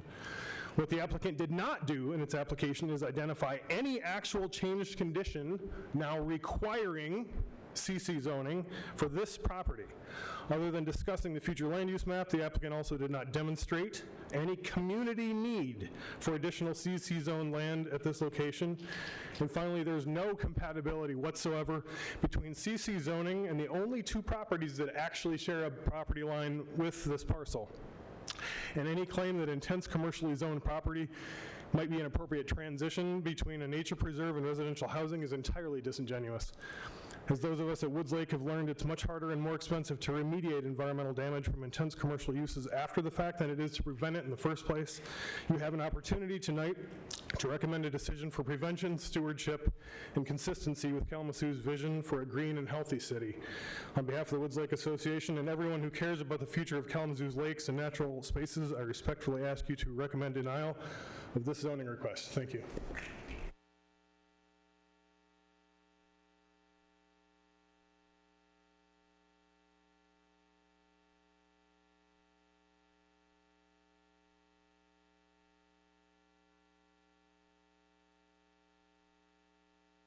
be here, but I would not miss it. My name is Barbara Wellborn. I reside at 8907 Tamarisk Lane, Richland. I was born and raised in the Winchell neighborhood. I spent many hours walking, cross-country skiing, and delighting in all of the natural wonders at the Asylum Lake property. In the mid-1900s, numerous proposals or pieces of legislation were introduced and rejected for the 3 former state hospital properties: Lee Baker Farm, Colony Farm Orchard, and Asylum Lake. Some of those included significant development on these properties. In the 1970s, my father, Robert Wellborn, first as a county commissioner, then as a state legislator, worked with many other legislators, including my uncle, Jack Wellborn, to preserve the Asylum Lake property. When the state conveyed the Colony Farm Orchard property, which is west of Drake Road, a stipulation was that Western Michigan University could only use the land for public park, recreation, or open space purposes. In July 2009, that stipulation was terminated so Western could expand its business park. This was met with strong community opposition. In 2019, during construction on the old Colony Farm Orchard property, a heavy rainfall occurred. Inadequate soil erosion and sedimentation control measures failed. The university was cited by the state for unlawful discharge into Asylum Lake.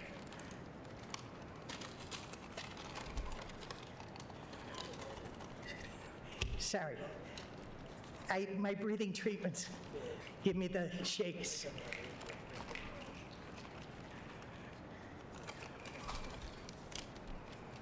Now, for the 3rd time, the Drive and Shine Car Wash is proposing to change the zoning at 4301 Stadium Drive from residential to commercial. 4301 Stadium Drive shares 1,533 feet of the Asylum Lake's preserve's northern border. Additionally, the property boundary lies approximately 100 to 250 feet from the surface water of Asylum Lake. Even more critical, near Drake Road, the property boundary is less than 30 feet from the wetlands that protect Asylum Lake. Twice a week, I drive past 2 other Drive and Shine locations in Kalamazoo. I do not see the need for a 3rd location at Stadium Drive. The proximity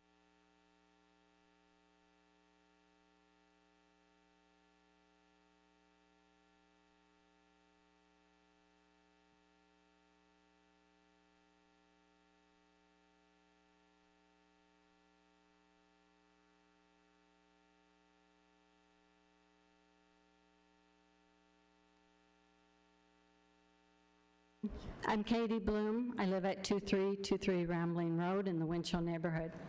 I think that the standard of does the proposed rezoning address a demonstrated community need has not been met by the applicant. Indeed, the 2023 Kalamazoo Community Needs Survey indicates there's greater need for preserving the already limited green space in the city and adding to it rather than for additional commercial development. Each city that I have lived in has had a unique place that the people of these communities have worked to preserve, protect, and when necessary, restore. In South Dakota, we had a waterfall. I happen to live next to a 225-acre lake that, because of zoning issues, I ended up in charge of a multi-million-dollar lake restoration project. You don't want to see that again. In New York, it was Central Park. I know from personal living adjacent to that small lake that restoring is far more costly than preserving and maintaining. The residents of Kalamazoo have repeatedly vocalized their need in regard to the historical, the economical, and the quality of life values of maintaining and protecting Asylum Lake Preserve from corner to corner as green space. The monetary benefit of development will most likely go to those who neither live or work in Kalamazoo. Yet it will be the community to pick up the task of managing destructive after effects.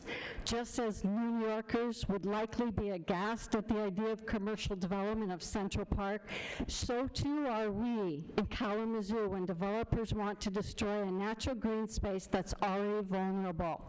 Asylum Lake is our Central Park. It's Kalamazoo Central Park.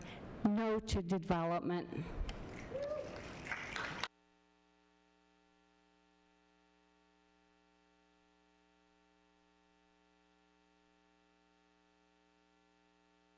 Good evening, Commissioners. Thank you for your time and attention.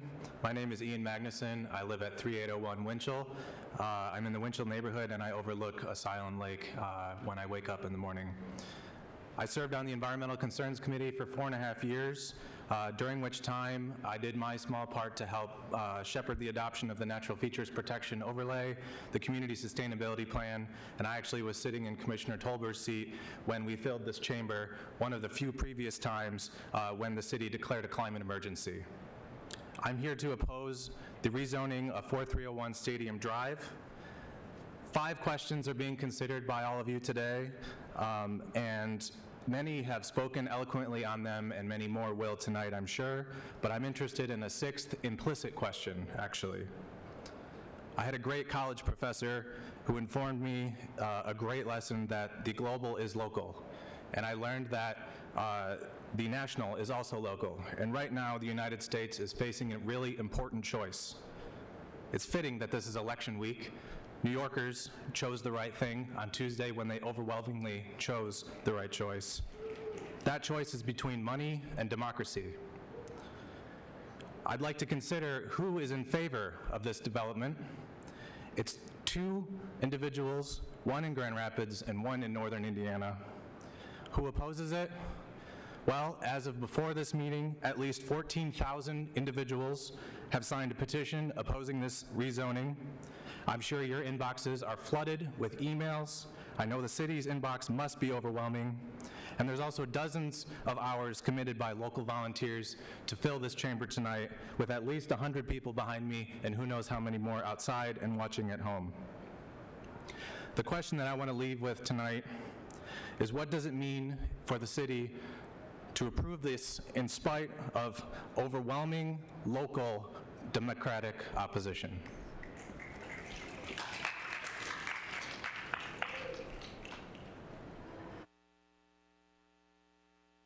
Hello, thank you, Commission, and I want to thank everybody who came in today to voice their opinions and, more importantly, listen to everyone else's.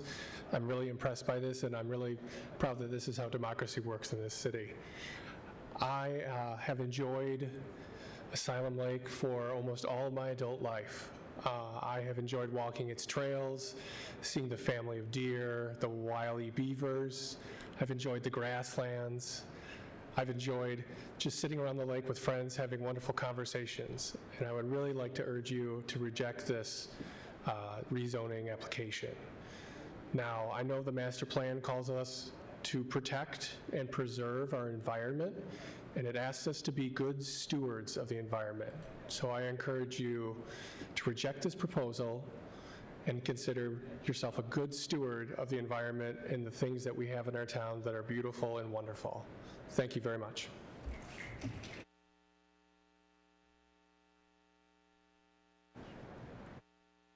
Ms. Sharon Ferraro, and I live down in the Vine neighborhood. This is the last greenfield. The Merriam-Webster Dictionary defines a greenfield as a land not previously developed or polluted. This is the last developable, privately owned greenfield fronting a commercial corridor in the city. Today it presents as a woods or a forest to the street with a simple paved walking or cycling path next to the road. On the east side of Stadium, there's a 17 to 20 foot drop from the road into a small valley that covers much of the parcel. That drop is not highly visible until you see the parcel from the west on Drake Road, but it is immediately apparent on the GIS topographic maps available on the City of Kalamazoo website. There are only a few sizable green space parcels left in Kalamazoo that are tree covered, like the northwest corner of Rambling Road in Oakland or the north side of Oakland between the KPS Administration Building and the Fire Station 6. But they are not zoned commercial. Like 4301 Stadium, also known as the Vermeulen Farm, they are sloped and would be a challenge to develop. For over 175 years, this land has been open space, and after farming ceased, it grew into the woods we see today. The message that this greenfield conveys is that Kalamazoo has not yet devoted all of its land to commercial, industrial, and institutional development, and this message is amplified by the abutting Asylum Lake Preserve, heavily used and enjoyed by many local people. The proposed rezoning is in a unique spot. Yes, it is on a heavily auto-oriented road on a well-developed commercial corridor adjacent to a major highway. This is a typical, desirable, developable site, perfectly located for chain restaurants, shoe stores, and restaurants. But this parcel is also located next to the Asylum Lake Preserve and across the street from, so far, a modestly developed PUD green space in Ashimo Township, currently with only one building after 15 years. This parcel, 4301 Stadium, the Vermeulen Farm, is the visible anchor of the green space in the city of Kalamazoo. Addressing the existing Imagine Kalamazoo 2025 master plan, the plan shows this area is eligible to be zoned commercial.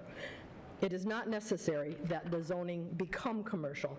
There is not a need for 18 more acres of commercial development in Kalamazoo. A CC zoning would be logical and ordinary, following standard development patterns, but Kalamazoo is not always logical and ordinary. We built the first outdoor downtown pedestrian mall in 1959, and for over a decade after that, delegations visited us from all over the U.S. to see how it was working. We merged our police and fire departments with police officers cross-trained as firefighters. We created the Kalamazoo Promise so our KPS students could attend college. We created the Foundation for Excellence to fund aspirational projects. All of these have brought national attention and have worked for us as a city. The Imagine Kalamazoo 2025 plan does not require the parcel to be zoned as CC. It allows that zoning. I argue that keeping 4301 Stadium as a green space, as a wooded area, possibly with a new zoning as a PUD, would be a much better use for it than zoning it to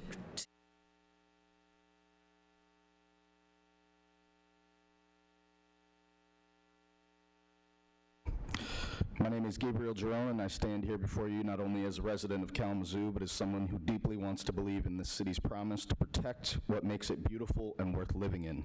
In 2019, our city commission passed the Climate Emergency Resolution, and with that made a commitment to us, to our children, and to the generations that will inherit the decisions you make in this room. Removing or weakening the natural features protection would break that commitment and set a dangerous precedent that no zoning line can contain. We are talking about one of the most beautiful resources in Kalamazoo. I've walked the trails there more times than I can count. 3 different dogs have come and gone and known its beauty. I've had heart-to-hearts with friends there, even a first date, and most importantly, it got me and many people in this room through the isolation we faced during COVID. It's one of the few places in the city where you can still hear the sound of life more than the sound of traffic. And yet, here we are again, fighting the same battle we already fought and won because Mr. Tarani sees profit where the rest of us see peace. This proposal isn't just about a commercial zoning. It's about what kind of city we want to be. Do we want to keep carving away at the remaining green spaces that give this community breath, or stand for something bigger than one man's profit? We don't need more commercial zoning near the nature preserve, period. His lawyers can dress it up in new zoning language or call it an improved design or guarantees about how it won't get into the watershed, but we see the same project, the same risk, the same disregard for a fragile ecosystem that took centuries to create. You can't renovate Asylum Lake if he's wrong. That lake is a living ecosystem, not an inconvenience for a developer. And we've seen what happens when we underestimate the long-term damage for short-term gain. Kalamazoo still carries the scars of industries that once promised prosperity and progress, but left us with poisoned rivers. You can't scrub away contamination with a zoning permit, and just to be clear, we have roughly 137 car washes in the greater Kalamazoo area and 1 Asylum Lake. So I ask the people of this commission, what do you want the legacy of Kalamazoo to be, and more importantly, what do you want your legacy to be? Because this decision will outlive every person in this room, and no one will remember what is said here tonight, but they will remember that the people appointed to this commission either saved this preserve or surrendered it, that you stood for the voices in this room or for the profits that drown them out. Your name will be etched in this story forever. River, so I urge you to choose to stand with your community, not against it. Choose preservation over profit. Choose to protect Asylum Lake and the future of Kalamazoo. Thank you.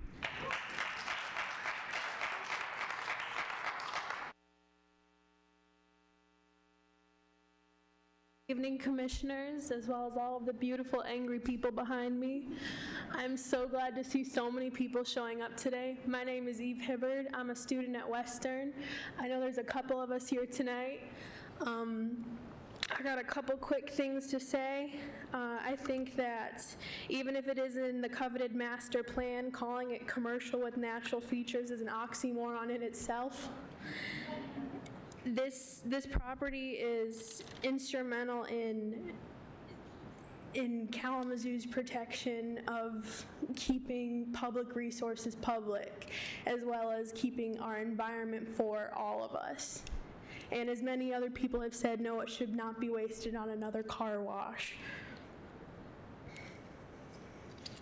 Oh, I had one more thing, sorry. That's all, everyone get home safe.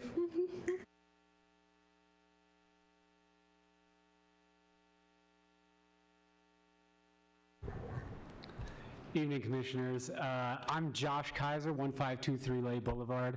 I'm with the Asylum Lake Preservation Association, whose mission is to protect the city's largest and most frequented nature preserve, protect it from harm caused by land use changes that impact both the lake and the preserve. I'm also a water quality investigator for the last decade for a local environmental science firm, and I've extensively studied how the land use changes in this watershed have detrimented Asylum Lake. And it's absolutely true. Commercial developments have had a terrible detriment to the critical natural functions and ecosystem services that Asylum Lake provides to our community. So why are we all here? The property at 4301 Stadium Drive is absolutely intrinsically linked to Asylum Lake and to the preserve, environmentally, topographically, hydrologically, and culturally linked. So what happens on this property happens to Asylum Lake. The land and the water are one. And now the applicant wants to say that hazardous waste left behind by the most vulnerable people in our society is a reason to develop this land, and that it's the fault of the open space of this nature of this land that that waste is there. But no, it is actually the fault of negligent, absentee commercial landlords that has been able to happen to this property. So the land and water are one here, and this is not a hyperbole. Asylum Lake is a freshwater, spring-fed lake, so when rain falls on the high ground, it's filtered through the sand. It expresses as freshwater springs along the banks of Asylum Lake, except for where commercial concrete has turned it into polluted stormwater. So this lake is a source of Portage Creek, Kalamazoo River, trickling down to Lake Michigan. Its waters are linked to the groundwater aquifers that are the drinking water of our city. It's a critical part of the heritage of the freshwater spring, which is Asylum Lake. And so the parcel lines here may separate these two properties, but the land and the water are one. And it has always been a mostly naturalized property, and today it remains the same. It has always been a residentially zoned property, and today it remains the same. It's linked to Asylum Lake, and we know commercial development harms Asylum Lake. Okay, studies since the 70s have proven this. Commercial and auto-centric developments have injured the quality of our land and water in this watershed. Okay, so in addition to sedimentation from construction and toxic automobile runoff, we have winter parking lot salts that are literally turning our fresh water resource into salty water. Okay, the lake is losing oxygen because of this, and it's losing its ability to function naturally. Okay, so new commercial development here would add more pollution into the lake. In spite of what they say, putting that stuff into the groundwater chambers will put it into Asylum Lake. So we must do everything we can to deny this request for CC zoning on this property. Thank you.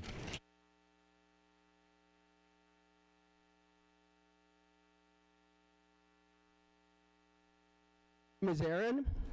That's all you need to know about me, because this is not about me. This is about what is going on with this piece of property and the beautiful lake beneath it.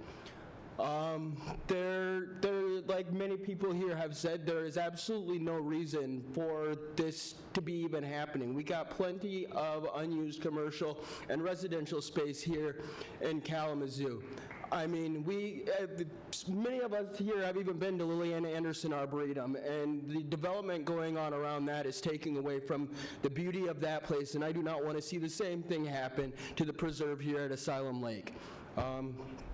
That's the gist of what I have to say, and I hope you guys have enough conscience to deny this zoning change.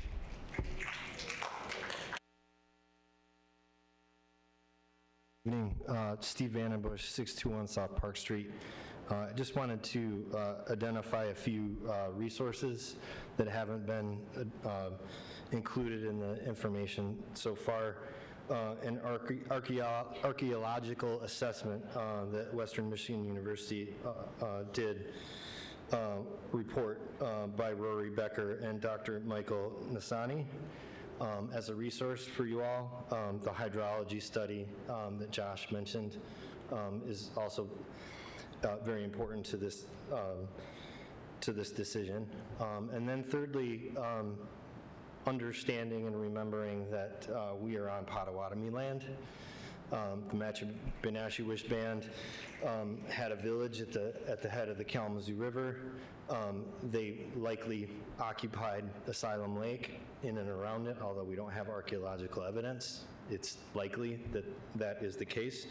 And I would like to just propose an ideation that hasn't been discussed is maybe we're trying to put a square peg in a round hole in this situation, and that is there a way to step back and look at this property in a completely different way? We've heard how people here value the property in a completely different way that doesn't associate itself with dollars. Is there an educational opportunity here? Is there a way to connect this community back to this lake through history? Through the Native American history, through the history and programs that are being established at the Kalamazoo College and at Western Michigan University related to cultural history and cultural landscapes. This is a perfect opportunity for this community to create a cultural landscape and make this a win for the entire city. Thank you.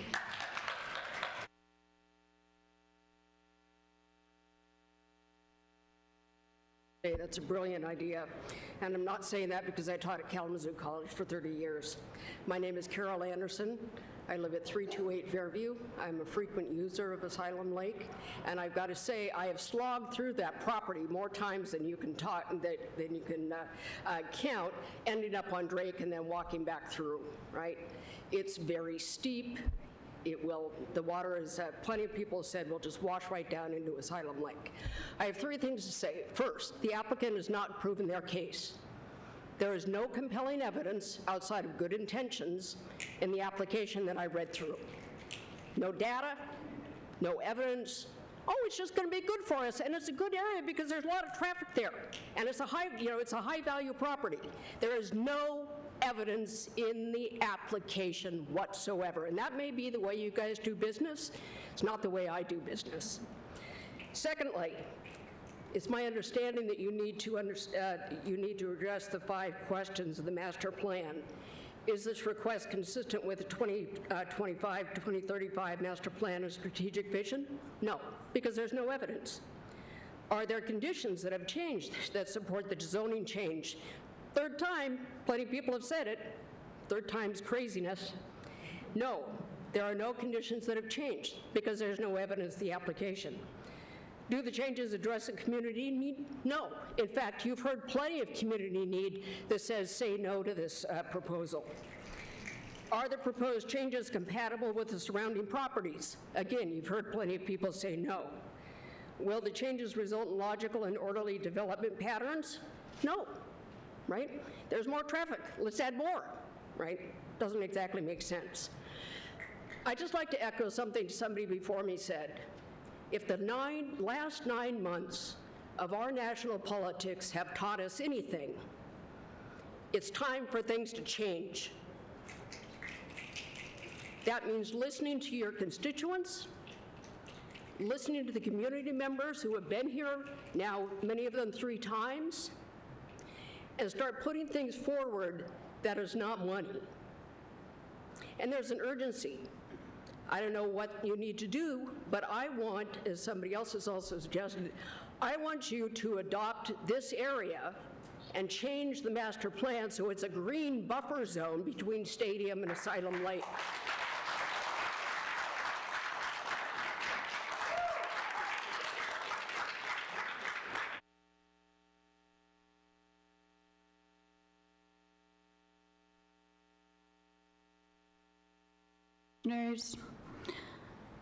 My name is Jordan Vanis Peterson. I'm a student at KVCC and a lifelong resident of Kalamazoo.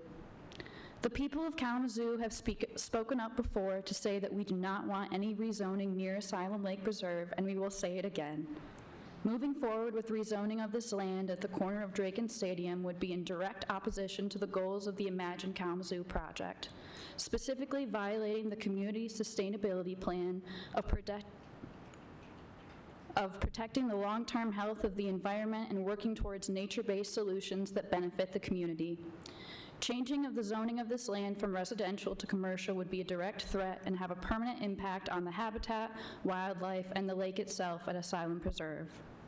Furthermore, moving forward with commercial zoning in this area would not result in logical and orderly development patterns, especially with how busy the intersection already is, the steepness of the incline where buildings would need to occur, and where exactly would driveways be built for these new commercial properties. I'll leave you with one final thought. The developer who wants to rezone this property is not part of our community and will not feel the negative ramifications. Why should they have any influence? Thank you for your time. Folks, please. Kivanis, I live at 326 Lake Street. This rezoning will negatively affect Asylum Lake Preserve's ecosystem and its surrounding neighborhoods. That is a fact, no matter how developers claim to mitigate the disruption, and once it happens, there is no turning back. So is it worth it? One of the reasons for changing a zone is if there is a need by the community. If you look at what we, the people of Kalamazoo, need, it is for affordable housing, good jobs that allow people to afford home, groceries, and health care. And for our environment and mental health, we need green spaces in the city that people can easily get to. And on a larger scale, we need to be part of protecting our planet from climate change. The developer has stated that he does not know what will go into this space, but it most likely will be some kind of eatery or retail or mix of both in the form of a strip mall, as it is a prime spot right off the highway exit. But there are already plenty of places to shop, eat, and get gas at that exit. We don't need more. The jobs that this kind of commercial development would provide are not jobs that allow people to make enough money to buy a home and raise a family, as anyone who has done retail or restaurant work can attest. We don't need more low-paying, dead-end jobs. What we do need are green spaces to go to and be near nature. We need clean water that is not contaminated by development so close to a large body of water. This space is cherished by the people of Kalamazoo. It is one of the few spots where a person can feel immersed in nature for a time without leaving the city. It is a precious and fragile ecosystem essential to the health and well-being of our community. And the people who will profit monetarily from this zone change don't live in Kalamazoo.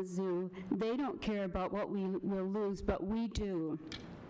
Scientists are telling us that we are on the verge of collapse, and we aren't getting any help from our leadership in Washington. If we are to change the course, decisions that are being made in hearings just like this across our country is what's going to change our course and save our earth. Thank you.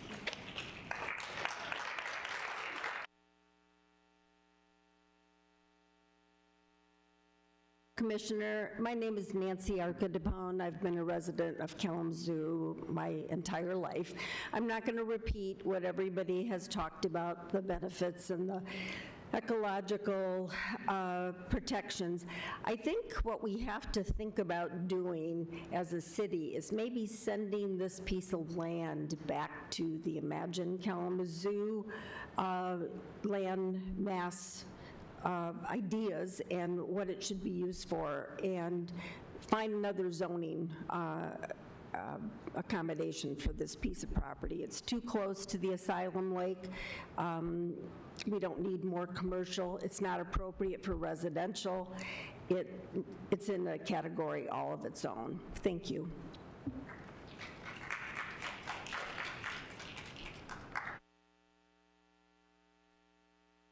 Good evening, Roger Weiland, Greenleaf Circle, Kalamazoo. First, I would like to say that I personally felt disrespected, if not insulted, by that presentation. It had numerous spelling and grammar errors in it, and I think if I were these commissioners, I might feel similarly. It tells me the level of attention and care that the staff put into the preparation. But that's the least of it. In summary, I think you could say that its entire argument was, this property meets this criteria because we say so. And that's the extent of the argument. But I will give begrudging credit to its extremely judicial use of the phrase Asylum Lake Preserve, either in the text or the images. That I give the author full credit for. But moving on, commissioners, my request for you would be that you look into yourselves as deeply and fully as you're able before you cast your vote, and ask yourself which side of this issue you really want to be on. Do you want to add more concrete, asphalt, and useless or superficial or certainly unnecessary commercial buildings? Or do you want to be on the side of the Asylum Lake Preserve?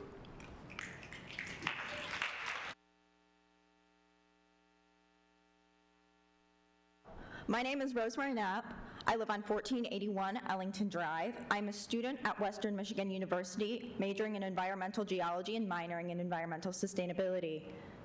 I come to you tonight as a concerned citizen and frequent visitor of Asylum Lake.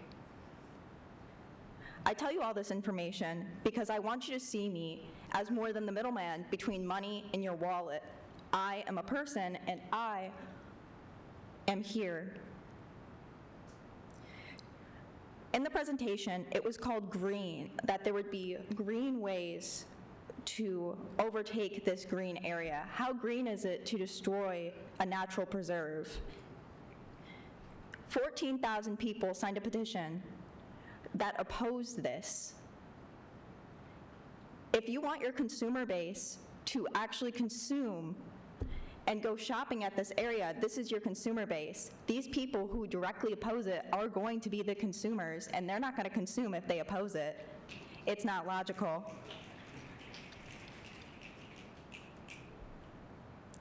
America was built as a democracy.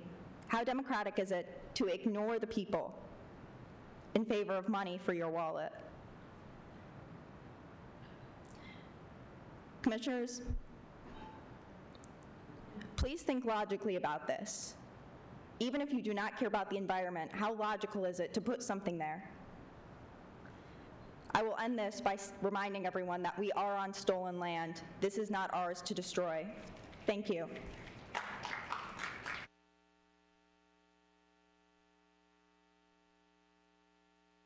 Hello, my name is John Cruiser. I live on Boswell Lane, City of Kalamazoo. I'm not going to be providing further rationalization on why this rezoning request should be denied. I think opposition to this rezoning has been firmly stated within the Oakland Drive Winchell Neighborhood Associations, the Asylum Lake Policy Management Councils, and many other statements. In addition, the community's opposition, I think, is pretty apparent tonight. I added something because when the attorney or the city were providing slideshows, it was interesting that there was no picture if you're looking at Asylum Lake and looking to the north. I wonder why they did that. You know, maybe people should walk and take a look at that and see what a potential development could actually do to that. I am here to say this. The applicant and the city continually to use the NFP as a warm blanket or a verbal shelter from this storm. And I think that the community has seen that hiding behind the NFP is a pretty dangerous game. Look around, look at some of the developments that have fallen under NFP and how that has been impacted. The city continues to publicly express the fear of taking. This is another attempt to rationalize rezoning. If you look at the Supreme Court stated in Grand Sakwa, and I quote, "This court held that a township's denial of an application to rezone land from agricultural to single family did not constitute a regulatory taking based on the three-part Penn Central balancing test," and that was part of a United States Supreme Court case. Your recommendation will be a statement on what you value. Your vote will be viewed as a legacy. It will be a reflection upon yourself. Will you say to the community that nature has no value unless developed? I remember talking to a local contractor, showed him the piece of property, and his comment was, "Wow, what a waste of great land that it wasn't developed." Are you only interested in the green of money or the green of nature? And will you view this land as just another opportunity for a developer to profit from the destruction of the land? Thank you.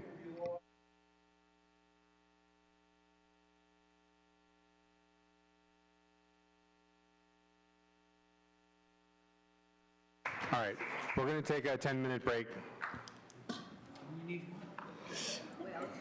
You're not the only one.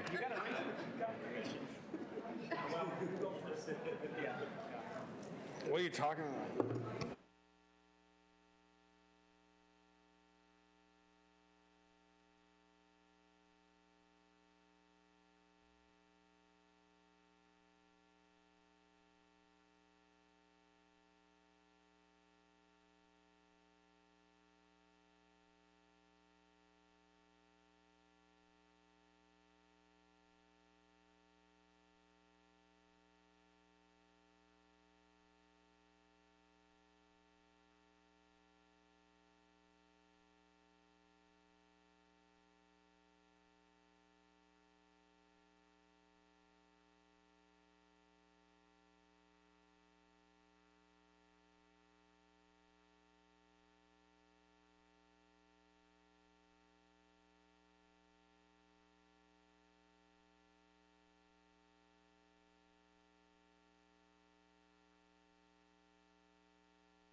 That is almost exactly 10 minutes for our 10-minute break, which is great.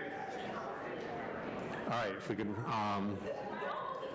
if folks can quiet down. All right, here we go. So we're going to resume. If we need another break in a reasonable time, we will do that, but that was very helpful. If folks coming up again, if they could again state their two things. One, make sure everyone signs in on the clipboard, and two, if you could at least state your name before you start speaking. Your address is fine, but if you really don't want to, you don't have to, but at least please state your name. Okay?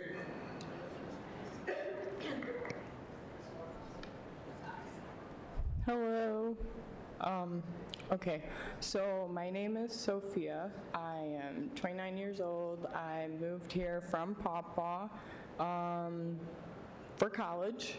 I lived my first year in the Valleys, and then after that, with help, I was able to be a homeowner on Amherst. So I am less than 2 miles from Asylum Lake, and I can walk there. I don't have to use gas. I get exercise doing that. I get emotional well-being, get spirituality from that.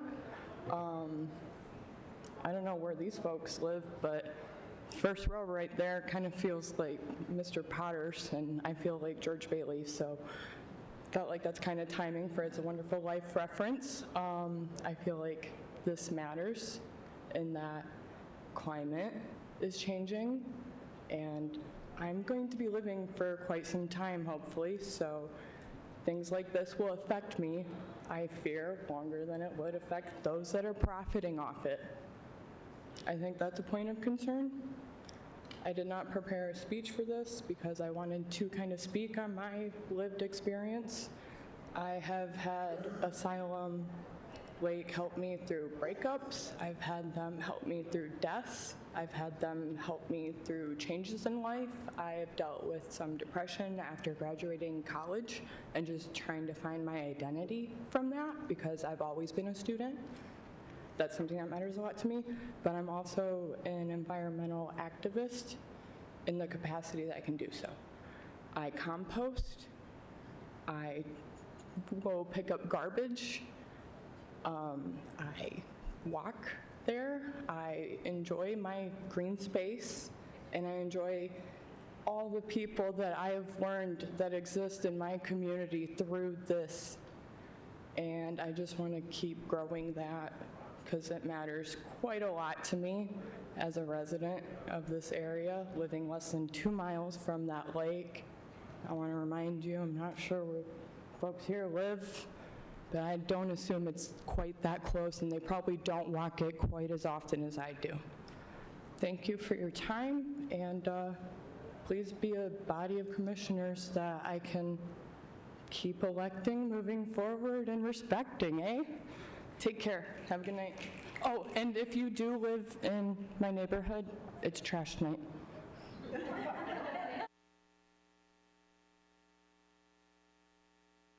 Good evening. My name is Michael Fountain. I'm a homeowner in Kalamazoo. I urge the commission to vote against CC designation for the parcel at Stadium and Drake. As it stands now, the property offers a natural preserve along a major entrance to the city. This is unique. A commercial enterprise on that corner would be just another heat sink made of office buildings, apartments, and short-lived franchises that would look like the business strip of every other city in this country. You attract more flies with honey than with vinegar, and a natural space there will attract just as many visitors as another chicken shack or office complex, and for a longer period of time. Once paved, forever gone. I urge you to protect Asylum Lake as a green zoning district and to preserve that buffer at Drake and Stadium. Now that's the aesthetic argument. Now I'll speak to the financial. My understanding is, and I will gladly be corrected, my understanding is that the owner bought this property at an inflated price and is now asking the people of Kalamazoo to repair his gamble. He paid $2.5 million for a parcel that had been assessed at $750,000. This is not fair market value, but that is not our responsibility. Or may I please have a refund on my lottery tickets and horse betting? Now, you have heard emotional arguments about Asylum Lake. You have heard ecological arguments. The lake is already imperiled by runoff from Stadium Drive. Now, I'll offer you an economic reminder. The expense of repairing the damage will far outweigh any profits.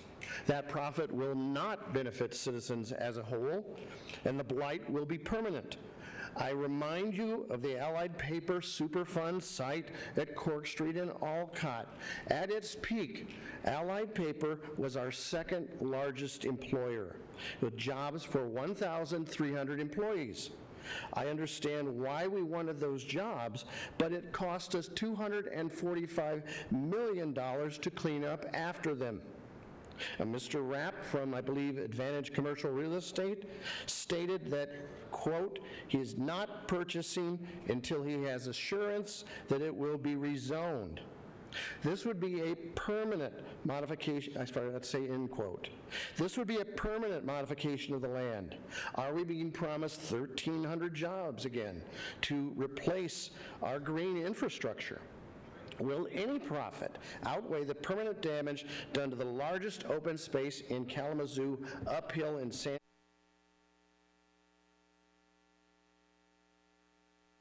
All right, again, folks, so we can keep the clapping down. Hello, I'm Iris Potter, also speaking for Tom Duffield tonight. We are passionate and determined to protect Kalamazoo's largest hallmark treasure, the Asylum Lake Preserve, from threatened commercial development again. Preserve means to preserve. We find refuge there in the peace and beauty just like you, so there must not be development right above and adjacent to it. This green forest space at the busy corner is a wonderful gateway to our city. We the people spoke in 2023, and people signed petitions, and that continues.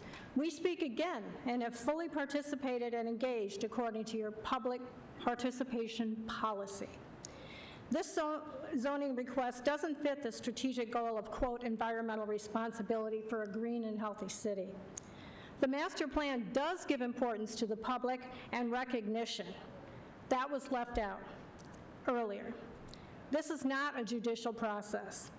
As you review the community need criteria and what should be considered but not required, we need and request no big commercial zoning and ultimately no development above the preserve, no more threats to water quality from chemical or silt runoff like what we have from the Costco development, and we must filter water, no more visual, light, noise, and air pollution as we walk in the preserve, no property excavation, reconfiguration, or tree removal on this natural sloped forested property.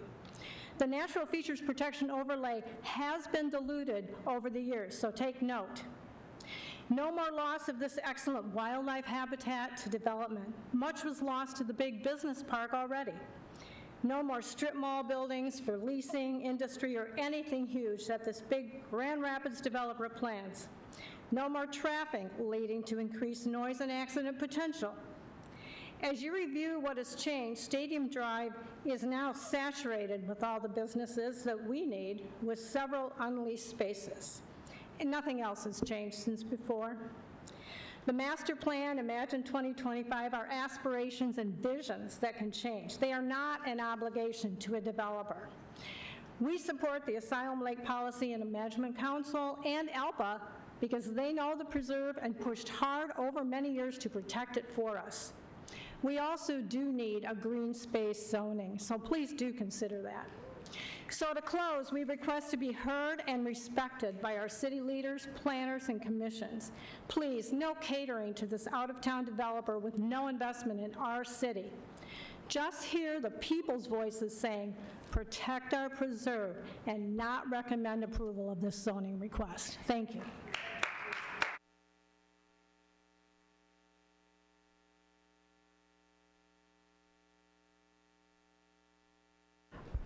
My name is Patricia Hawes, and my family has lived in the Winchell neighborhood since the late 1970s at 2722 Carlisle Drive.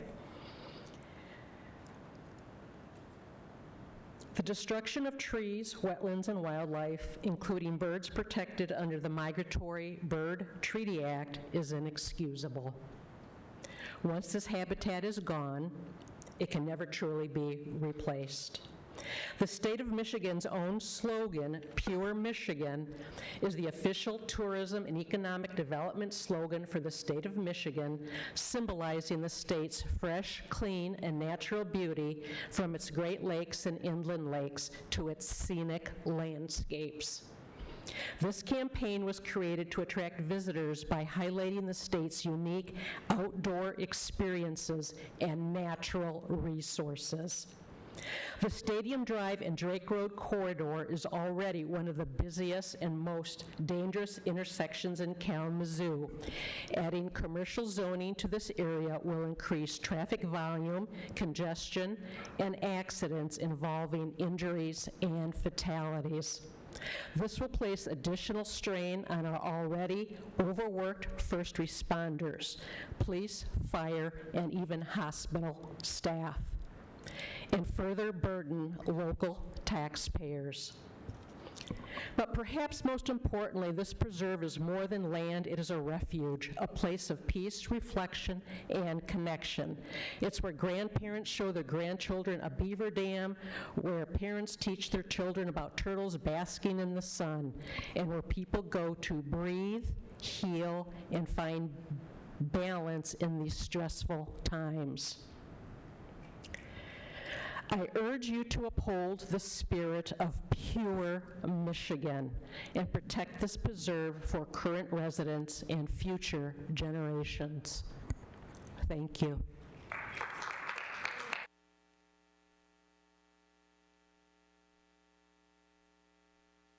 My name is Wendy Denning. I am a Kalamazoo resident and a member of the Asylum Lake Preservation Association.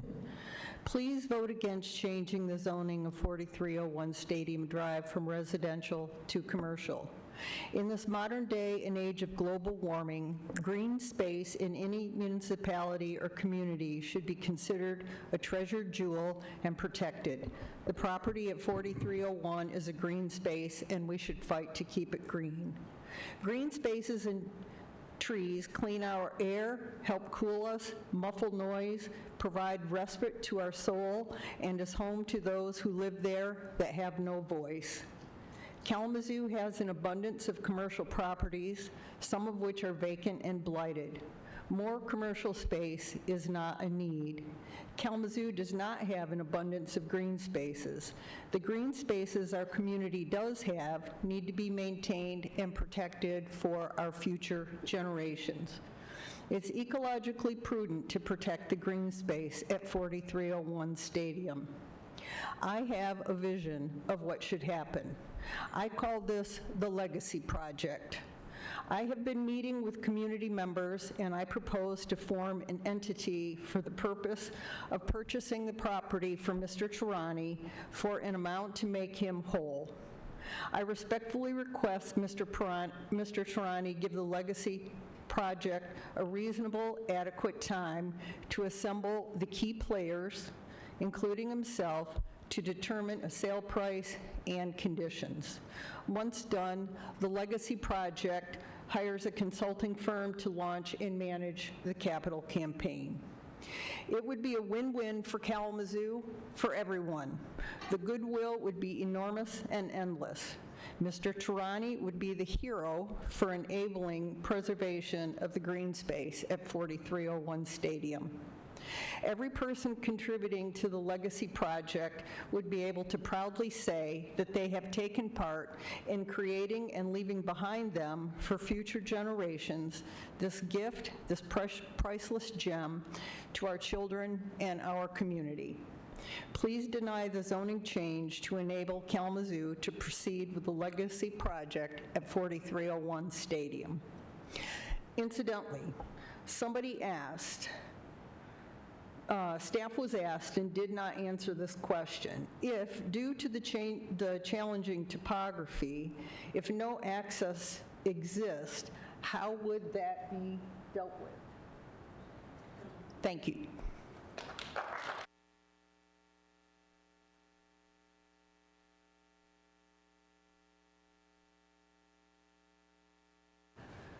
My name is Mary Spradling. I live at 3823 Ruthin Road. I first met Asylum Lake over 60 years ago, and I've seen a lot of changes there. I currently live adjacent to the last large piece of green space in Kalamazoo on Oakland Drive, and have seen how the natural features overlay has or has not protected that piece of land. The developers have come back twice and asked for permission to cut down more trees after being given permission to cut down 70% of them, and they were given permission to cut down more. Anyway, that's not what we're here for tonight.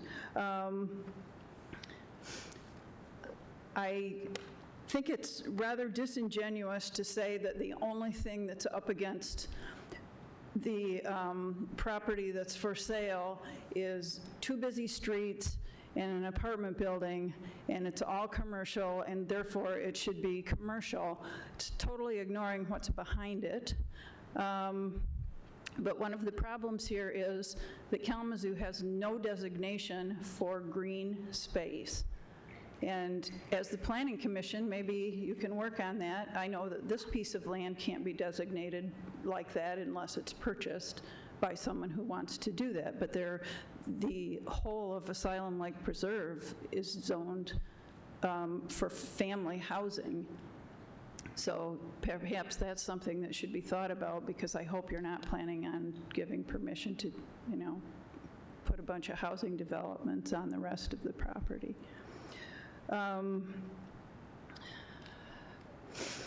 The plan of the developer is not consistent with the master plan. It doesn't consider green space. It doesn't consider, the whole beautiful preserve behind it. It's interesting that that lake is named Asylum Lake. The dictionary says that asylum means an inviolable place of refuge and protection. We'd like to keep it that way. So everybody said everything I wanted to say other than that, so thank you, I'm done.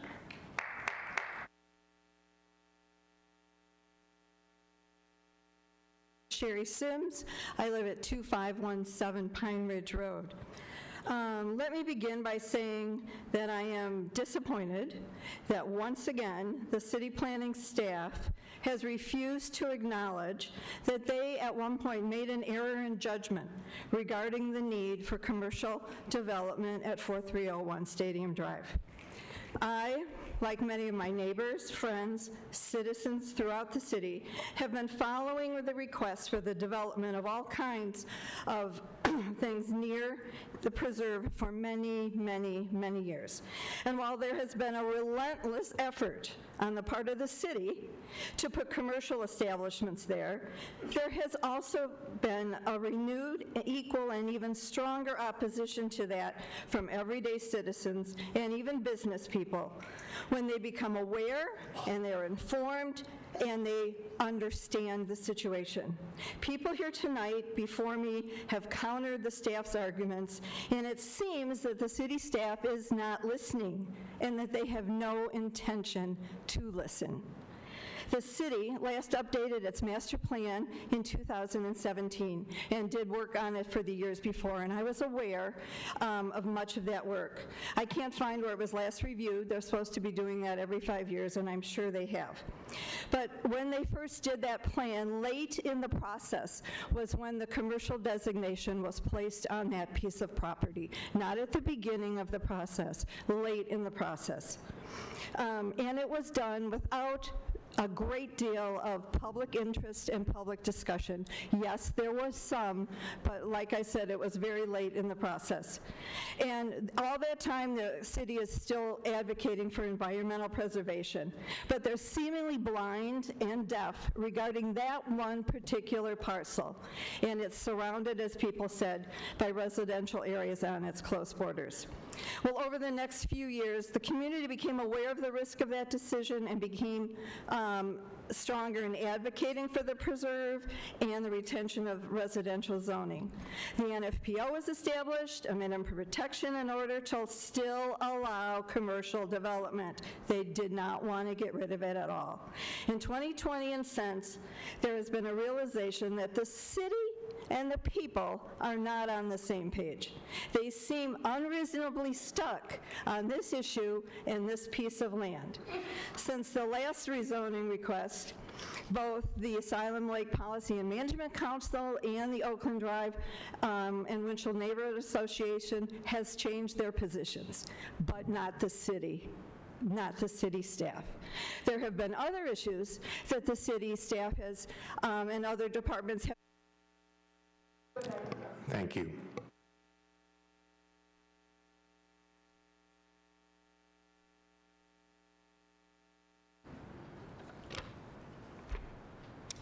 Good evening. I agree with everything you've heard here tonight, said over and over and over and over and over and over again. My name is Judy Huxman. I live in the Oakwood neighborhood, 1 mile or so from Asylum Lake Preserve. In this first part, I am representing ALPA, Asylum Lake Preservation Association. I'm here today to tell you, in a not-so-polite way, to deny the request for rezoning 4301 Stadium Drive to community commercial. Here are the reasons why. The proposed change does not align with the 2025 master plan prioritizing environmental responsibility. Anything done on the property will directly affect the preserved's water, land, and its occupants. There have been no changes to support this rezoning since the last times the request has been denied. The developer couldn't even identify any particular need this project would fulfill. The community need stands squarely on the need for the protection of the green space.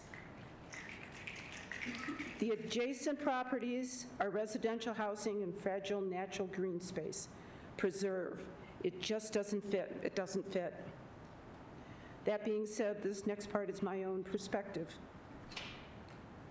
A politician present at the meeting on October 23rd told us that what we are trying to do by stopping this developer from fully utilizing this parcel is similar to a taking. Really? Really? This person purchased the property zone residential with a loose promise or assurance that it would probably easily be rezoned commercial. That is squarely on him. It was his big mistake. Now he's threatening to sue if he doesn't get what he wants. So typical these days of whiny rich developers who are trying to get what they want, regardless of those who live there, who have opinions on what this community needs and doesn't need, and it is not commercial development on a vital edge of a place of green healing. The current owner is not from Kalamazoo. He builds these car washes, taking our money from Kalamazoo out of the city. He is trying to sell it to another developer from Grand Rapids who probably doesn't live here. If I were you, I'd back out of the deal. Any building on this land will face problems. Look around you at all these humans. These people represent only a portion of the consumer business you will not get in your commercial development. Thank you.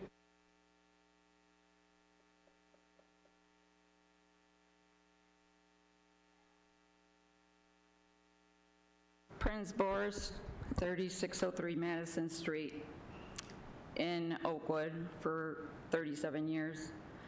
So I have the Kalamazoo Country Club to the east and Asylum Lake to the northwest, and also many tons of silver maples, which we learned we will be losing out of necessity. We need to put a pause to catering to the wealthy at the expense of our environment. The country club not only destroyed acres and acres of natural habitat with their expansion, but now they've cut down many grand old trees that I've seen for decades on White's Road, and it reminds me of some of Dr. Seuss's illustrations in the Lorax.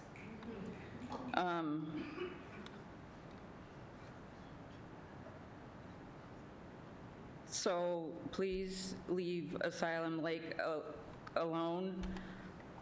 I came to Kalamazoo 37 years ago to work at Community Mental Health as a case manager.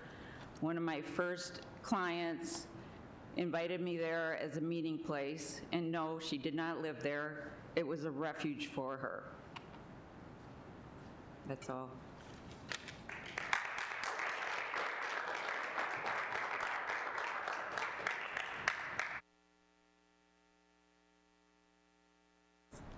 Okay. My name's Katie Justa. I'm a lifelong Kalamazoo area resident, and I've lived near Asylum Lake for about 12 years. I'm here to speak in support of denying the proposed rezoning of 4301 Stadium Drive. After reading the staff report on this request, I was struck by how much of the language favors developer flexibility over our community and environmental protection. The report says this rezoning is not in conflict with the Winchell Neighborhood Plan because lower impact design and working with existing natural features are all still possible. That the combination of CC and NFPO would strike a balance to create a flexible, market-driven approach to the property while keeping the existing natural features and adjacent preserve in mind. The neighborhood plan and years of community input have been very clear. Any development on this property should require low-impact, environmentally responsible design, not just allow it to remain a possibility. It should prioritize the preservation of the delicate ecosystem adjacent to this property, not just keep it in mind, and ensure only whatever protections are feasible or practical. Even if this request is technically consistent with the future land use map, it's inconsistent with the Imagine Kalamazoo 2025 Master Plan and the working draft of the city's 2035 strategic vision. All Kalamazoo neighborhoods are supported by sustainable, responsive, and accessible services that lift people up and bring our community together at every stage of life. Approving this rezoning ignores years of resident input, undermines sustainability efforts, and risks lasting harm to one of the city's most valued natural spaces. Moving forward with this rezoning contradicts the guiding principles of this city: sustainability, continuous engagement, and operational excellence. Ignoring years of community opposition and environmental concern is not having regard for the voices of residents whose lives these decisions impact.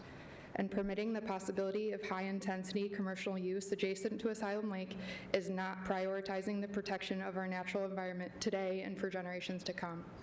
This land should be developed in a way that guarantees protection of its natural features, not one that makes those protections possible, and in a way that aligns with our vision our community has for our city. Please recommend denial of this rezoning request. Thank you for your time. Folks, again, if we could keep the clapping down.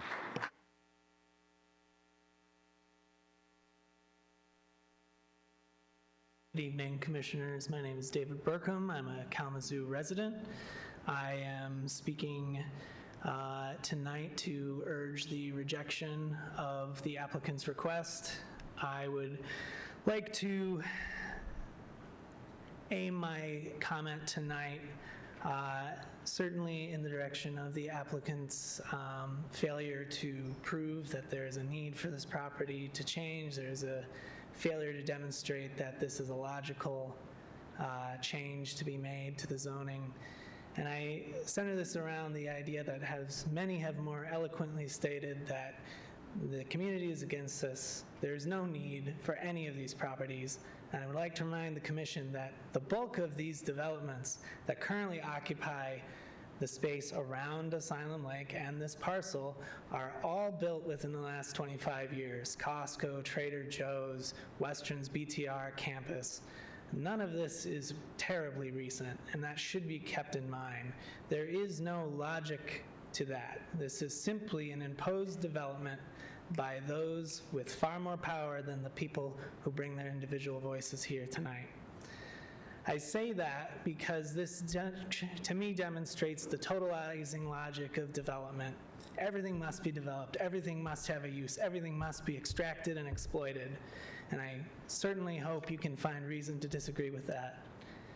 Not only with these recent developments of large stores and properties, but also in the way that the totalizing logic of development is used by the applicant to exploit the unhoused to get their way. I find this an extremely disingenuous and frankly disgusting point made by the applicant. And I think it only makes sense to them when you think in the totalizing logic of capitalism and the way in which it is used to exploit every surface of this earth. So I would urge you tonight to reject this application. Thank you.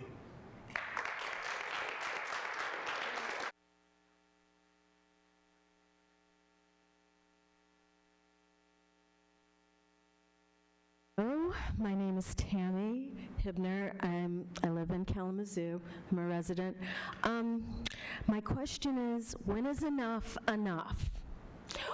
When are you going to truly listen to the people of Kalamazoo? These people from Indiana and Grand Rapids, they have no stake here. They don't care what's going to happen after they develop this land. I wish I could show you the pictures I took of Asylum Lake this morning. It's so beautiful, so pristine, and all they want to do is throw up a development.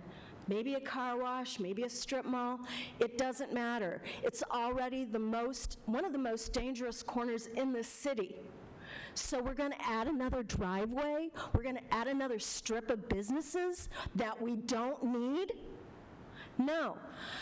I walked around Asylum Lake this morning, and I walked behind Stadium Drive Apartments, the one development that's closest to the lake, and Winchell Way is there too, but that's the only place I saw garbage. I picked up batteries, needles, bottles of unknown liquid, and trash. I filled up a little grocery bag. I should have brought it for you this evening. I wish I would have. But no, I threw it away immediately because it stunk. But please, yeah, it needs to be rezoned. Okay, it needs to be rezoned, but let's rezone it as a green space. We need green spaces in the city of Kalamazoo. We don't need another development with all these empty buildings that we have. We have so much commercial property that's not being used right now. And sorry, Mr. Tarani, you made a bad bet. That's not our fault. So send him back to Indiana. He's already got 3 car washes. One is within 3 miles of that space. It doesn't make any sense to develop it. This picture that I've got on my phone, I wish I could put it on the screen. I noticed the developers didn't put a picture of the land up on the screen. They put their map. How good. But, you know, what I saw this morning, I saw swans flying over that area. I saw ducks swimming in that area. I saw squirrels and deer. And, you know, people complain about the deer being in their yards. It's because it's overdeveloped, so stop it, okay? I'm just asking you to please listen to the hundreds of people that are opposing this, the thousands of people that are opposing this. All right, thank you. So I take a minute to remind people again of the time and just try to be respectful of all, including the applicant. All right, just share your views. We're happy to hear them, and we're sitting here listening. Try to keep it respectful. Hi there, everybody. My name is Samantha Vimes. I work with the Michigan League of Conservation Voters, but I'm here tonight as a local of Kalamazoo and alongside a partnership of activists in the community. I feel as though many of the people who have already come up have spoken with more research, more long-term experience, more life experience than I have. I have been a part of this city for a mere 14 months, and in that time I have found a home. And it alarms and upsets me to see that this sort of project has such a history and that it has been repeated so many times. In the research I've done about this project, I have learned about the dozens of other developments over the decades of people trying to move in on that spot and how frequently the community has fought against it. I have no doubt that people who have spoken before me have spoken before this council before trying to defend this space. While there are other people who can put it more clearly, more intelligently, and more succinctly than I can, I'd like to put a little bit of spice on it. What I'm hearing tonight is that a rich man made a bad bet, bought some land that he didn't actually have a future for, and now he's upset at us for it. We have a developer who is talking about our neighbors, unhoused or no, as if they are things, referring to the things that keep them alive as environmental waste. I have heard that there are plans for more extraction capital on a neighborhood made up entirely of car lots and fast food departments that come from other cities, other states, and other countries.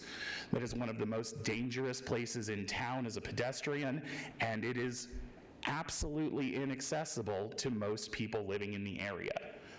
The idea of putting any other commercial development in one of the few mature green spaces this city still has is a foolish grasp at capital that we simply do not need. Dozens of people have spoken before me to say as much. Dozens of people have spoken before me over decades to say as much. Thank you so much for listening to us again.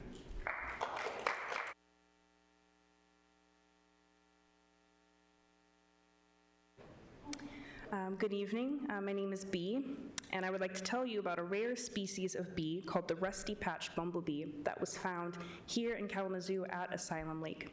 It was thought to be extinct in 2017, but it was found here by someone just walking around in the neighborhoods.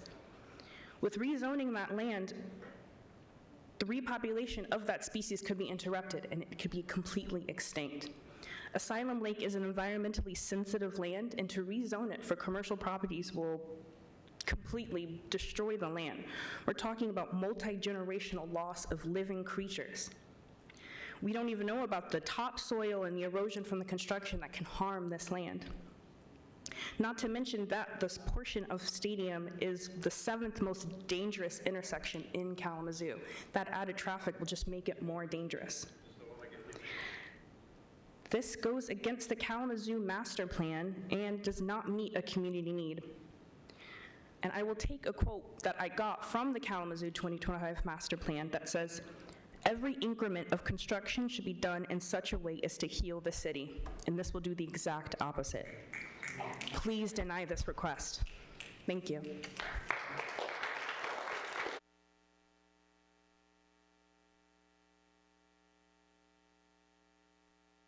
Ash.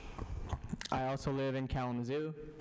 And many people have been up here tonight to talk to you about the absolute horrors of the environmental degradation that could occur if you allow this to go through.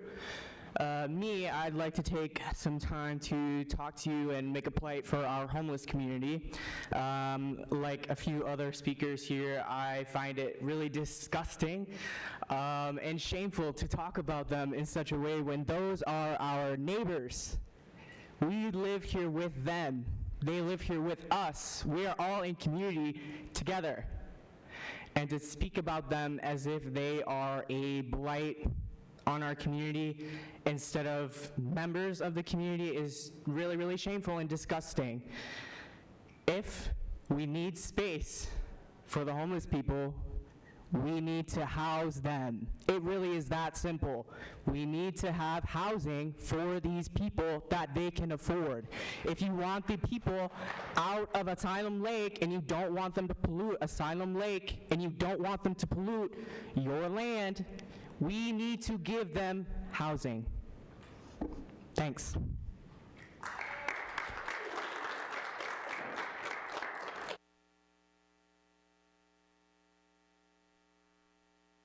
My name is Lillian Suarez, and I live on 1116 North Park Street. And I've been going to Asylum Lake a lot with my family, and I enjoy it a lot. And if we build any commercial plot, the animals will lose their homes and will have nowhere to go. And some will possibly die. Also, part of the forest will be destroyed and will be unable to be replaced. The commercial zoning will pollute the lake and will possibly harm the animals that live there. Anyways, that's all I have to say. Thank you.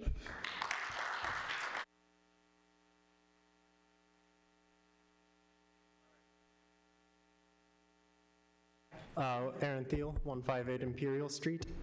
I don't have any points to hit that everyone else hasn't already hit, but I think the developers made a lot of references to how this matches into the 2025 master plan, and it is November of 2025, and we really need to start thinking about what the 2035 plan looks like and what our city's going to go from. Thank you.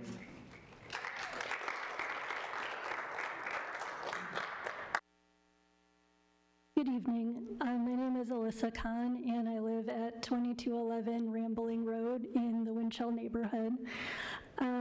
Kalamazoo, or the Winchell neighborhood, is the reason why my husband and I moved to the Winchell neighborhood. One of the reasons is because of Asylum Lake. We live within walking distance, and it's, I would say it's my most treasured place in Kalamazoo, and it's my home away from home. I'm an avid lover of the outdoors and an avid hiker, and given that I can't always be up north or in the mountains, Asylum Lake is where I can hike, and I do that multiple times per week, all year round, even in the winter. My concern is that commercial property threatens the air, the water, and the wildlife in Asylum Lake, which is inconsistent with the master plan and the strategic vision to preserve natural areas. Conditions have not changed that would support rezoning. Rezoning would not address a community need, given that many other commercial properties are for sale, whereas Asylum Lake does support a community need for peaceful green space. And let's try to keep it that way, so I really urge you to oppose the rezoning of Asylum Lake. Thank you so much.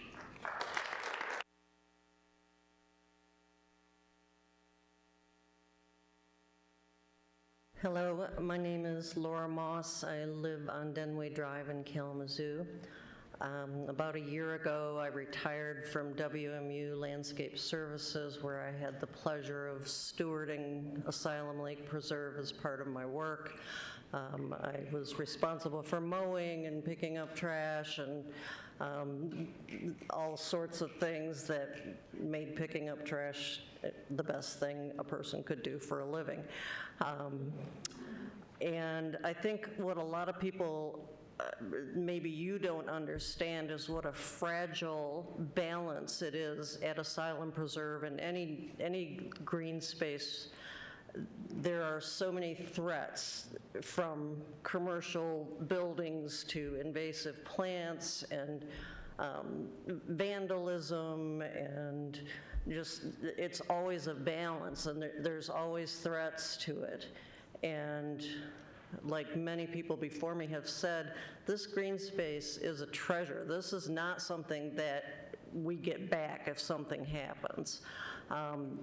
One early spring, when they were developing the BTR2 on Drake Road, my coworker and I were coming down and noticed that their silt walls had failed and all this muddy sludge was draining right into Asylum Lake.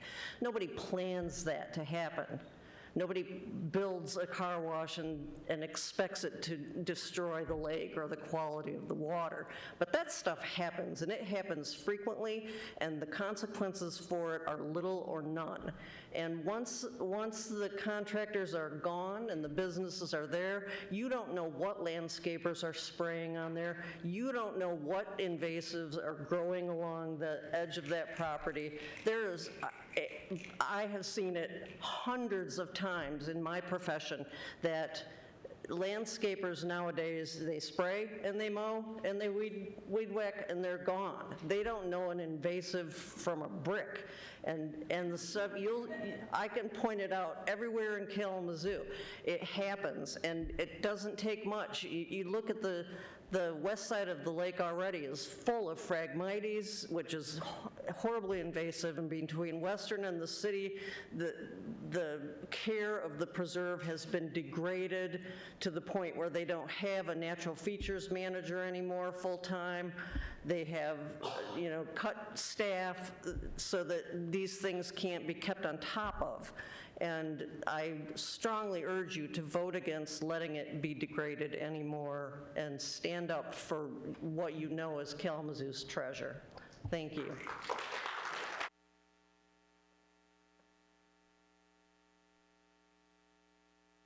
Hi there, my name is Caroline Enriquez, and I live about 5 minutes away from Asylum Lake. I've only lived in Kalamazoo for about 5 years now, so I definitely can't speak with the experience that a lot of people that have spoken tonight can. But one thing I can speak on my experience with is living in California, where I lived for 20 plus years before that. And I lived in Southern California in a very, very developed area. We didn't have many green spaces. One of the reasons I was excited to move to Kalamazoo a few years ago was because of all of the greenery here, all of the nature. And I just want to, I guess, emphasize that while a company, I have a lot of respect for our planners, our city planners here, and for the fact that I am sure that if this space is developed, that they would be doing their best to keep it, safe space for the greenery, for the nature there. But I will say that I know from personal experience that these companies that come in, they can afford to pay the fines. They can afford to come in and break laws. They do break laws. They always break laws. These big companies that come in from these other cities and states don't have any vested interest in following our rules other than maybe financial loss, which would be less than probably all of the money that they'll be making from the traffic coming in from 131 from other areas that will be coming here. And yeah, I just don't really see what the value is for our specific community here. I think that, there is a great chance that laws are broken and that they will just pay those fines. That happened in California quite a bit. Disneyland for a long time was not allowed to run fireworks every night, but they did anyways. They just paid the fines every single night. They broke the law and nobody cared because they just paid those fines. I don't want to see this space developed and then, for that space to end up breaking laws and for these companies just pay the fines and for our city to then pay the cost of whatever it costs to fix whatever it is that they, mess up in that area. So yeah, that was all. I just wanted to share that. I really appreciate that we have forums to speak to you guys. I know you guys are tired. We are definitely all tired. So thank you very much.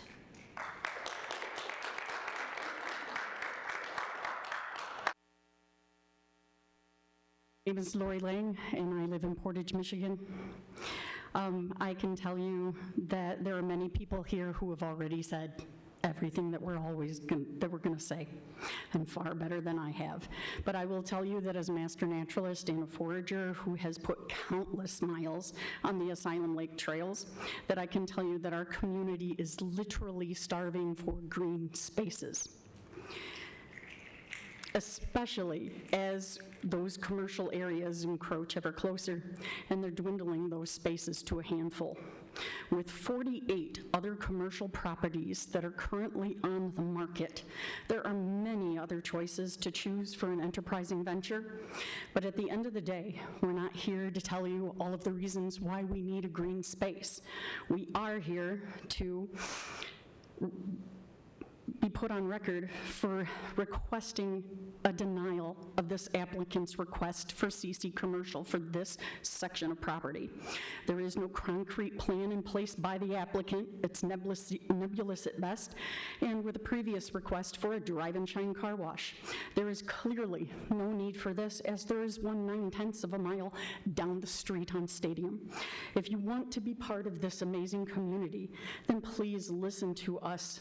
Please listen to the community here tonight and do not request the rezoning request. Thank you. All right, folks, please. Close enough? Okay. I'll be addressing the following criteria. This development does not meet the community need. It actually runs counter. We are not in a national commercial zoning crisis. We're in a national housing crisis, and this may be a microcosm of that. In Kalamazoo County, incomes have risen 19% since 2019, but housing prices are up 46%.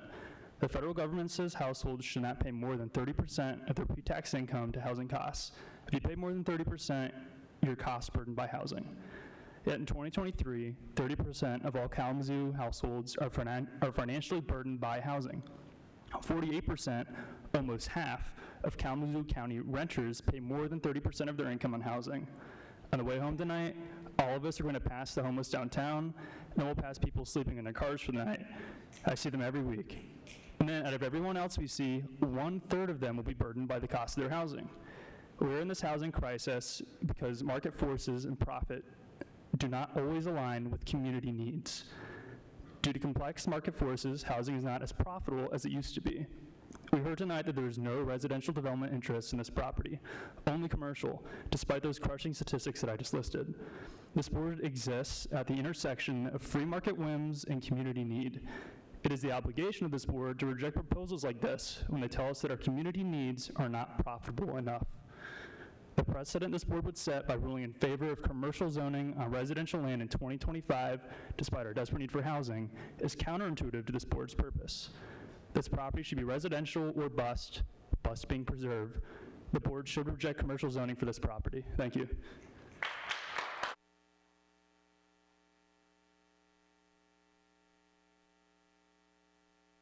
Mark Hoffman, Aberdeen Drive, Kalamazoo, and one of the founders of ALPA on December 1990, some 35 years ago. Part of the logic justifying this rezoning request points to the existing commercial land uses along Stadium Drive heading toward downtown. However, the results of establishing these commercial businesses have not been without persistent conflicts in certain areas. During my time on this planning commission, we had to revise the city's comprehensive plan. Several years after I left this board, I served on the land use committee for the current ODWNA neighborhood plan, which incidentally is where my wife and I have lived since 2004. During our neighborhood planning and throughout the period I worked on the comprehensive plan, complaints echoed from homeowners living in Winchell's Fair Oaks Circle. Commercial buildings along Stadium Drive were constructed adjacent to their backyards throughout the 1970s and 80s. Today, these include a laundromat, Wild Bill's Tobacco, Sweetwater's, BW3 Bilbo's, and others. This land use clash has precipitated numerous complaints by residents, including late night noises and lighting, fast food smoke, nighttime music booming during Wayside West's operation, and even a significant dumping of concrete, believe it or not, on top of a sanitary sewer easement, to name a few. The blanket commercial rezoning requested tonight for the Stadium Drake property includes no consensus planning. There are no assurances to provide transitional levels of development or buffering to minimize similar negative effects of the encroachment on the families who call Stadium Drive Apartments their home east of the subject property. This incompatible rezoning would introduce a commercial creep without substantial buffering required and encroach on the borders of Asylum Lake and the Asylum Lake Preserve, which is restricted parkland for 50 years now. Commercial rezoning for this property is wrong. Variances to the NFP overlay should be anticipated, but absolutely inexcusable, and I join all the other voices tonight and ask you to vote no. Thank you.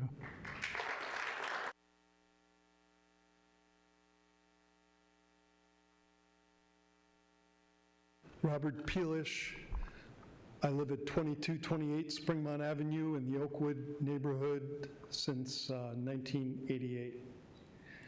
An example has been given. Suppose a person buys a property in your neighborhood and decides to build a house. The other neighbors can't really say they don't want you to build a house and prevent you from building. You know, that's all totally true. But that has absolutely nothing to do with this situation.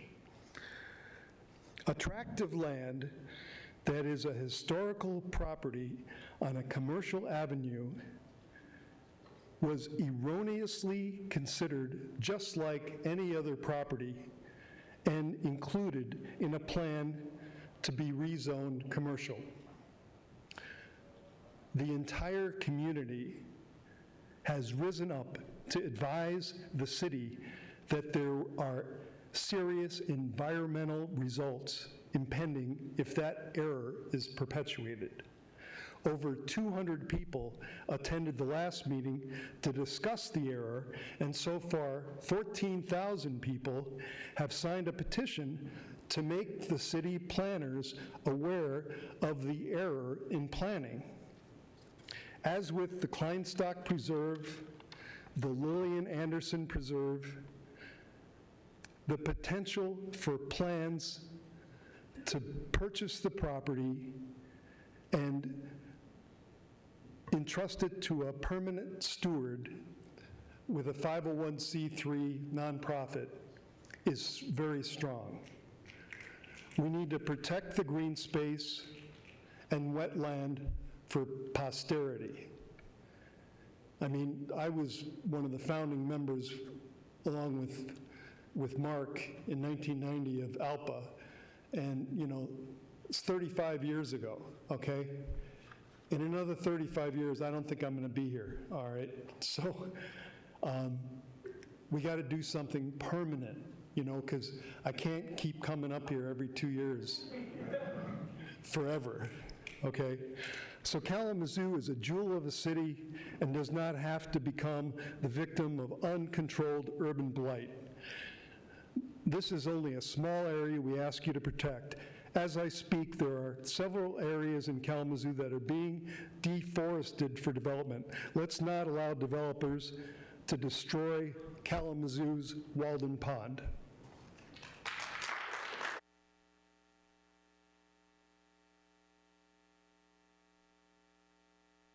Y'all tired, because I got out of work and came directly here, and you're still at work, so you gotta be more tired than I am. So let me make this brief. My name is Nicholas James Hampton. I was born at Bronson Hospital and went directly to 604 West North Street, Kalamazoo, Michigan, where I was born and raised. We took bike trips from the north side all the way to Asylum Lake just to enjoy the park. If you screw this up, children are going to lose that across the city. When I came back from college, and there was a gathering of artists from across the city, the name that they chose to represent themselves with was Asylum Lake. That lake is the soul of the city. And when I was in Portland, found myself a little bit of money and a good job, and decided to come back home, my first consideration for where I was going to live was how close it was to Asylum Lake Preserve so I could enjoy my Sundays walking through the lake.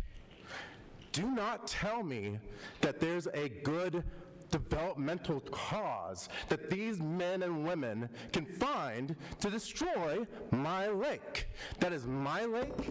That is these people's lake. That's your lake until you vote against it. And by God, you can be as tired as you want to be, but if you come out here with a yes vote on redistricting, I'm pretty sure there's going to be thousands of people, me included, that'll make sure that you never have to be as tired as you are right now on those wheelchairs of yours again. Hey, thank you for your time. I hope you get some sleep.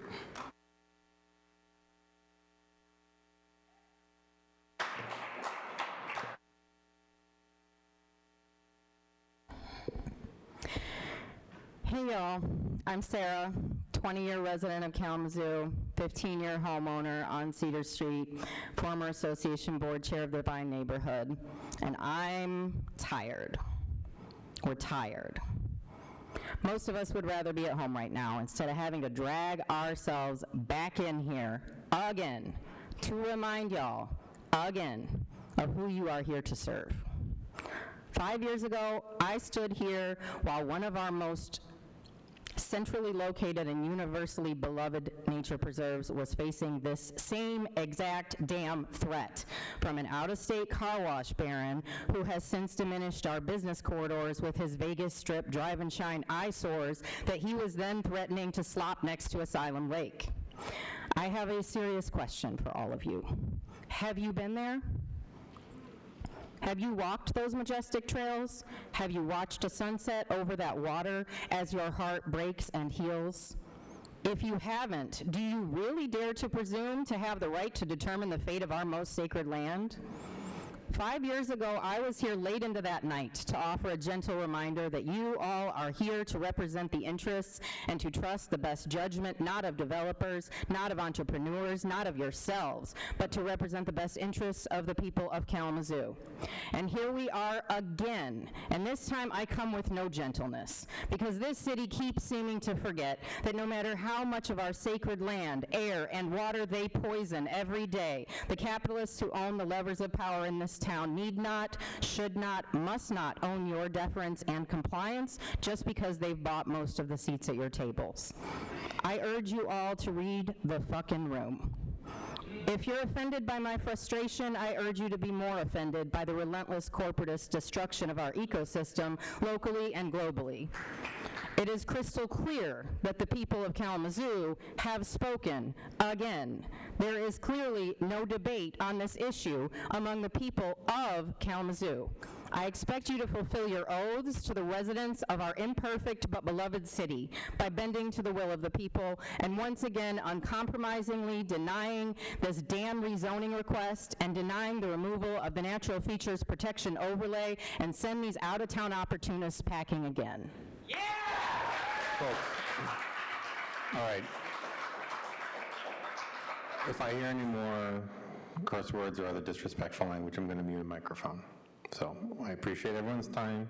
I appreciate that we've got some views, but let's keep it calm and respectful. We're all still sitting here. We're all still listening, but I will mute the microphones if I hear that kind of language. My name is Andy Argo. I'm a resident of the Vine neighborhood. In one way or another, I've seen this situation play out for the better part of a decade now. There's a zoning meeting, there's a developer, a huge swath of the community comes out and says, protect Asylum Lake. It occurs with such regularity that I could probably just dust off some of my old notes and thoughts from the archives of my social media or my yappings that I do on my radio show. And I'd only need to change a few references to, the dates and the year. There are people a lot smarter and more eloquent than me who could speak to the necessity of, the environmental protection that the preserve needs from commercial development. I want to just take my time to ask a broader question, which is just why? Why, time after time, do we have to do this? We need everybody to come down to a meeting on such and such a date and repeat ourselves again and again and again and again. I've been thinking broadly, trying to connect this with, there's a lot of discussion in the last few months about, democracy, about authoritarianism, and this situation here is about those things. And it's a very old story. Someone wants to develop land that should be a community asset, and the community disagrees. They express that disagreement in letters, in phone calls, in a very long public comment section at a zoning meeting. And I want to pose this question to the folks on the dais, and just suppose this question just went before a vote to the general public here in Kalamazoo. And I'm aware of the strategic plan and the history behind that, but framing is everything. Pose this question. If you pose this question on the ballot, should this land, which is right next to the Asylum Lake Preserve, be zoned for commercial use? And I really don't think you need a political science degree to know how that would go. Yet we continue to face this year after year, season after season, because there are some who look at that land and don't see Asylum Lake, they see another place to extract profit from. As liberal as Kalamazoo always purports to be, that is the illiberal truth. This remains an issue only because someone has a claim through deed, through money, that supersedes the will of the people. It is that imposition of a will against the majority who see an extension of valuable natural beauty and green space where others may see a shimmering strip mall on the hill or a car wash. However, that will is unrelenting, and people will keep coming back again and again and again and again to protect that preserve. And I just want to finish by saying, any business, the obvious repercussions if this goes forward is it'll get... Thank you.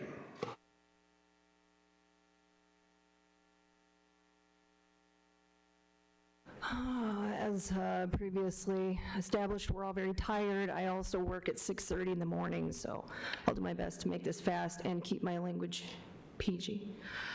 I have to say, when I heard that this was up again, this issue, I kind of laughed, because, I don't know, I'm no finance bro, but purely from a financial perspective, I would kind of like to know what consulting firm has Dave Rapp laboring under the delusion that any venture that's been this repeatedly, this vehemently rejected by the community whose business he hopes to court is a hot business idea. I don't know where that one comes from. Maybe he might want to reconsider the advice he's getting.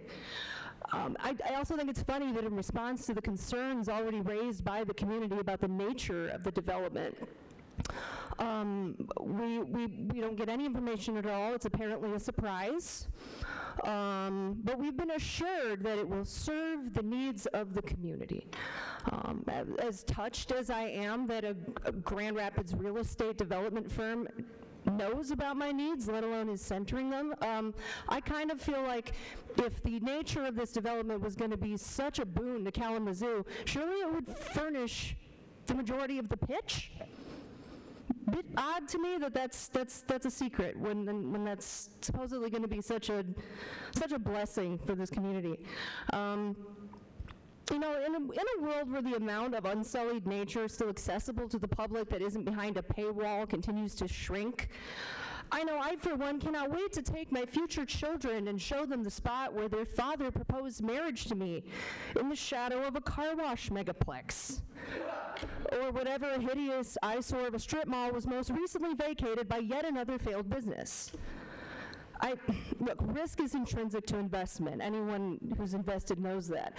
And I, for one, just want to know if you are prepared to stand with the citizens of this community and listen to what they have to say, or are you prepared to climb over the outpouring of dissent that you've been listening to for hours to coddle the whims of a series of capitalists who for some reason feel entitled to ask this community to absorb the cost of their dumb business ideas?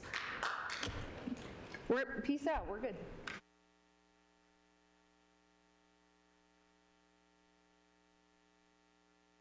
Hi, my name is Matt Silvers. I wasn't intending to speak here tonight, but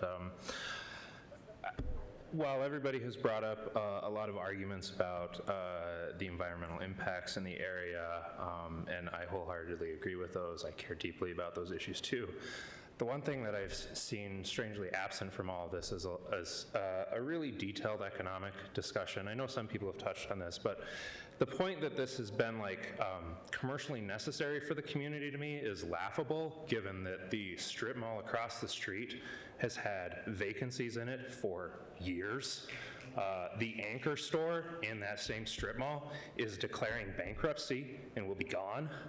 I don't understand why we need to be like bulldozing more land for more commercial property when the commercial properties that are in the area are struggling. Like, you know, there's one store that's turned over 3 times in the last 10 years. Why are we throwing more money after this problem? Like, I'm sorry, David, this is a bad investment. I don't know what these people are telling you about this, but this is a terrible idea. I mean, what, $2.5 million for this? I know he's got $54 million in like real estate properties in his portfolio that he's trying to sell, but like this is a bad investment. Like, you know, the whole community is against it. You think you're going to build anything there and people are going to shop there? No, people are going to be picketing. People are going to be protesting.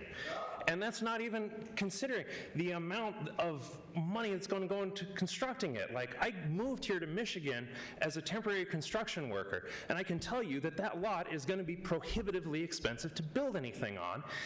And then after moving here, I went back to school, I got a degree, I was teaching economics for a while, and I can tell you also that the economics of that area are also terrible. All the points I made earlier. I mean, yeah, I know they built Costco in that area, but like Costco and all those businesses are sucking up everything else. Like nothing can compete with them.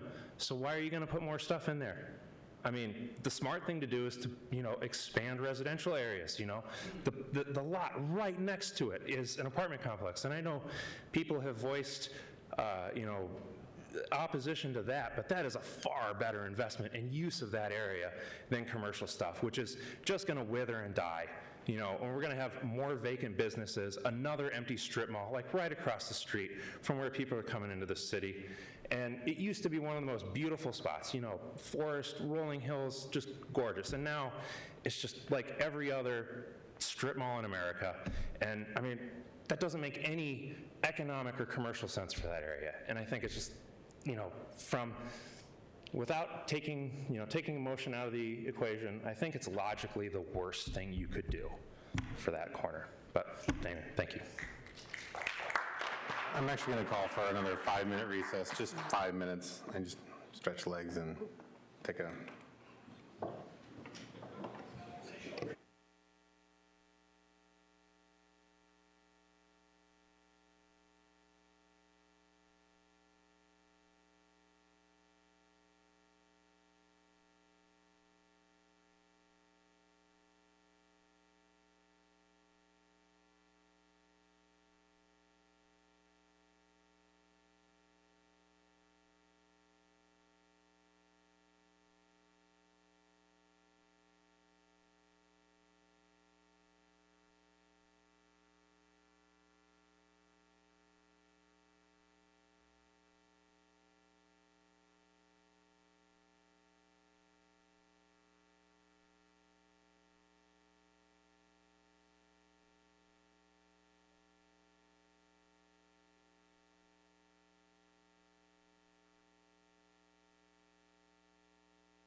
All right, we are reconvening at 10:41. I think that's almost exactly 5 minutes, so I appreciate everyone, and I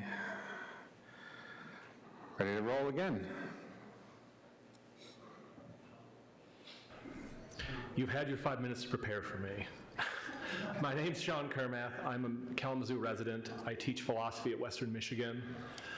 And I drive this intersection every day, and I honestly can't fathom even more traffic there. I moved from the east side. I'm a Kalamazoo transplant, where the traffic is 10 times worse, and I moved here amongst many reasons for green space like Asylum Lake. Where I'm from, developers have slowly encroached on every inch of green space. They'll promise things, and through either variances or fines, they'll destroy the green space or cause just enough light pollution and noise pollution that slowly the birds stop nesting there, the water gets slowly polluted, the animals move, and oh look, now there's more land to be developed. If I wanted to live in an endless strip mall, I would just move to Grand Rapids, but I moved to Kalamazoo. I love this community. This is the community where I met my wife. This is the community where I plan to build a life. And my needs are met. My spiritual needs are met. My need for nature is met by Asylum Lake. My need for stuff is met by the Costco and the Target on Main and every store already in the couple mile area right there. In fact, my needs are so met, there's empty spaces sitting there because I don't have any other needs. I plead with you not to make this change. I would hate to see, 10 years from now, a blighted strip mall on that slope and a damaged Asylum Lake, because that is all that will happen if this passes. Thank you.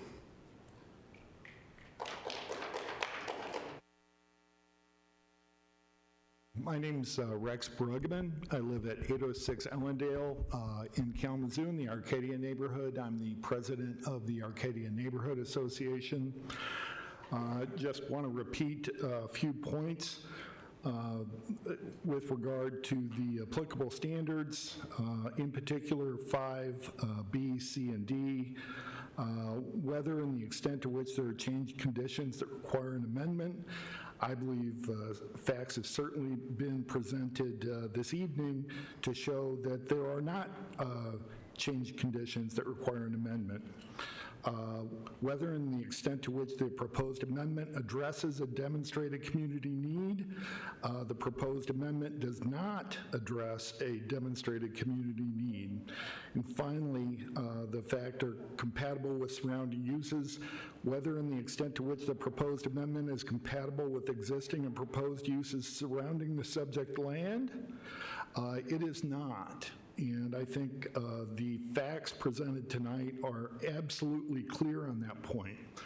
And I will tell you, I'm a practicing attorney. That's how I make my living.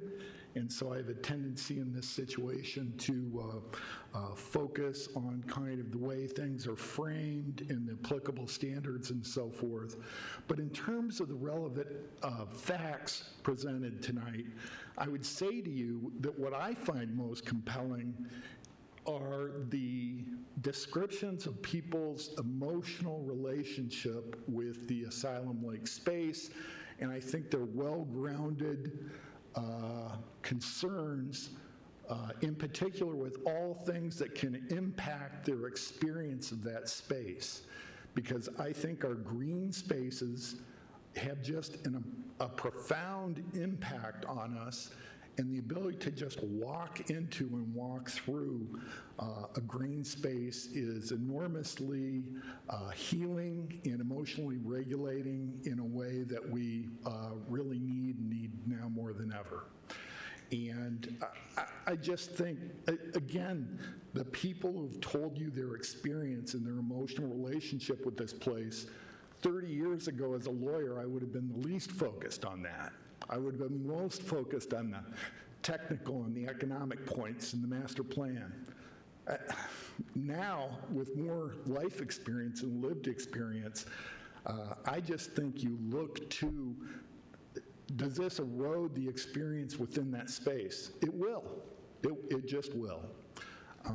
So I thank you for your attention and your service to the community. I'm asking you to not recommend passage of this and vote no. Thank you.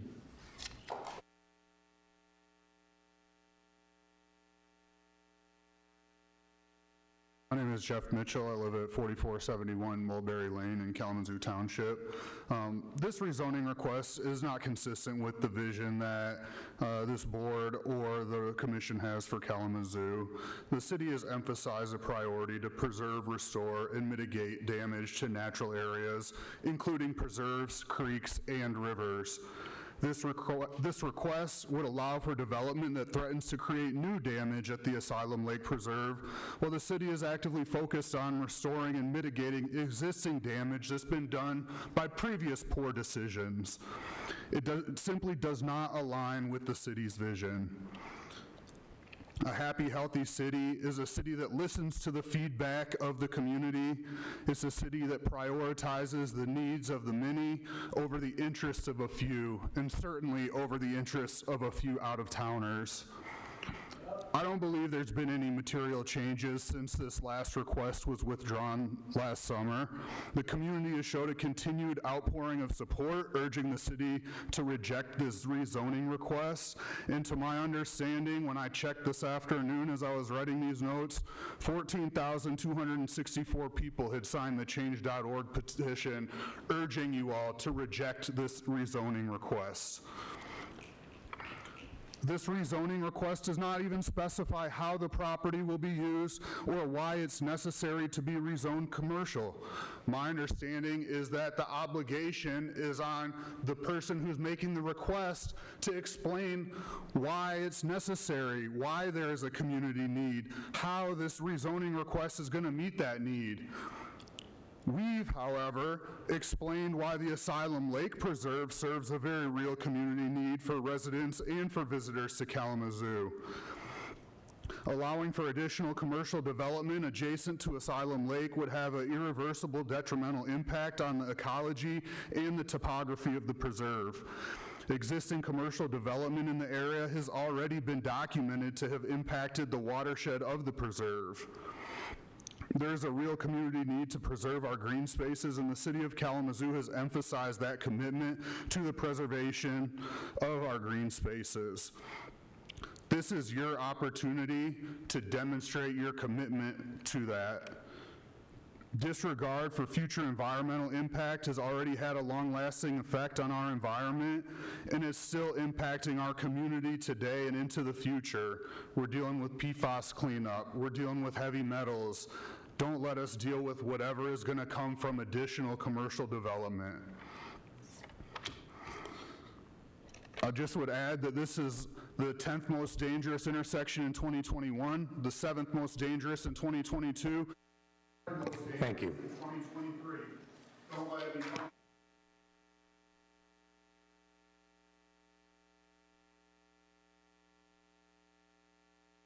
Hello, my name is Taylor Donnelly. I moved to Kalamazoo 8 years ago.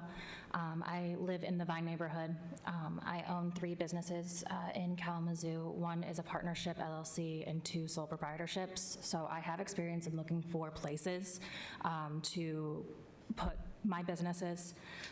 And I think that this is a space where people are definitely, it's not a great space to be in, but I've seen in other cities where they will add a parking lot here and then a strip mall there, and they're all kind of smaller things that might make sense a little bit, but then these nature preserves become boxed in and they become degraded beyond repair.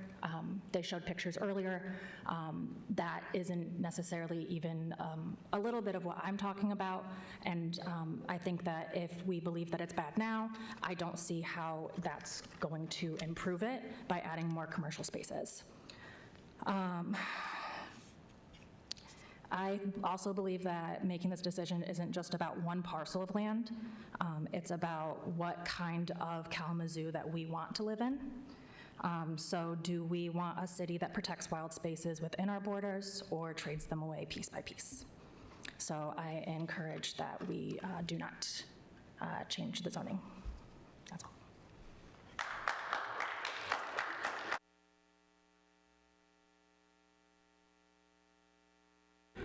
Good evening. Michael Zwick. I live on Wellington Road, about 2 blocks from Asylum Lake. I pass by Asylum Lake every day on the way to work. I note at all times of the year, Asylum Lake's parking lots on both Drake and Parkview are filled with people who use that lake and use that preserve. My family has used it for many years. I don't want to see that natural habitat disturbed or ruined. I point out a few things in looking at the arguments. A lot of people have already spoke about them, so I'm going to just hit some points that haven't been touched upon. One, in addition to the fact that it's not needed, as many people have pointed out, I'd point out that one of the people who spoke earlier today indicated that the plans are aspirational. And when they spoke of the Winchell plan and how the rezoning of this particular parcel would come in conflict with the Winchell plan and their idea of what they had hoped the land use would be, that the Winchell plan was just aspirational. Well, I would point out that the same could be said about the Kalamazoo plan here, that relabeling it as commercial was just aspirational and does not require you to, in fact, rezone that piece of property.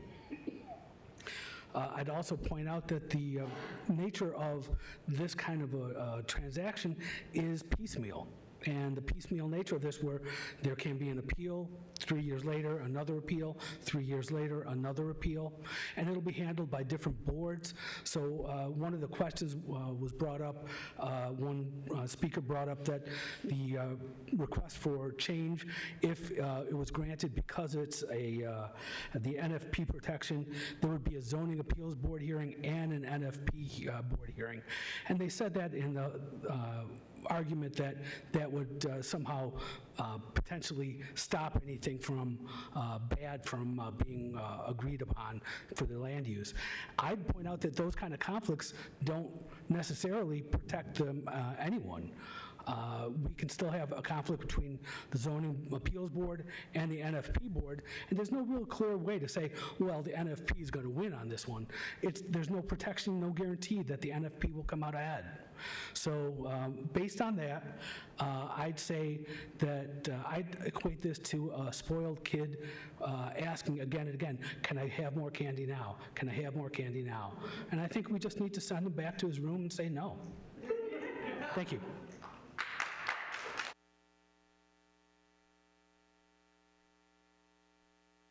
Hi, my name is, was that way too loud? My name is Tom Howes, and I've lived in Kalamazoo for 20 years. I'm asking you to deny rezoning of this parcel due to the following reasons. Consistency with adopted plans. The master plan prioritizes environmental responsibility, climate resilience, and neighborhood compatibility. The Winchell neighborhood plan reinforces that priority. It envisions, quote, low-impact development along Stadium Drive guided by natural features of the land and should not, still quoting, generate excessive traffic, noxious odors, or noise. It further reiterates that, quote, especially at the southern end of the intersection at Drake Road and Stadium Drive. This is an approved plan for the city. A concerning passage in the staff report directly contradicts this city-approved language. In the findings section, it states that the proposed zoning supports high-intensity commercial uses. That's the opposite of the adopted plan's intent, to buffer the preserve with low-impact transitional uses, not invite large-scale commercial activity into a residential and conservation edge. Number two, the natural features protection intent. The NFP exists to protect steep slopes, mature trees, and the watershed. Community commercial brings paving, lighting, deliveries, and runoff, all incompatible with the intent, the overlay's purpose. These are not mitigate later issues, especially for this land. Most importantly, public interest and compatibility in process. There is no demonstrated public need for new commercial zoning here. Compatible commercial nodes already exist along Stadium Drive. This proposal is not compatible with adjacent residential and conservation uses and disrupts the planned pattern for low intensity frontage. Equally concerning is a pattern in the staff report of omitting or downplaying public sentiment. The city's public participation policy, one that I really trust, is cited in the staff report, but it is used more as a box-checking tool rather than a reflection of engagement. The report mentions the applicant hosted a meeting at KVCC and was attended by 50 individuals, yet offers no summary of what was said. It references the 2020 Planning Commission meeting only in passing, despite it being, as recently elected official noted, the most highly attended meeting in City Hall's history. It also omits data like the 14,000 signature petition and other critical comments from KVCC that night. Community need seems defined independently of the community itself here. Because of established and persistent history with this parcel, approved policy, and actual community need expressed here tonight, please vote no.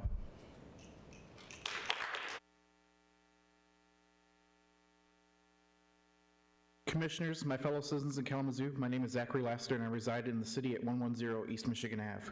We are gathered tonight not to argue over lines on a map, but to affirm the deepest commitment we share, the protection of the Asylum Lake Nature Preserve. It's not just a piece of property, it is a sanctuary, it is a public trust.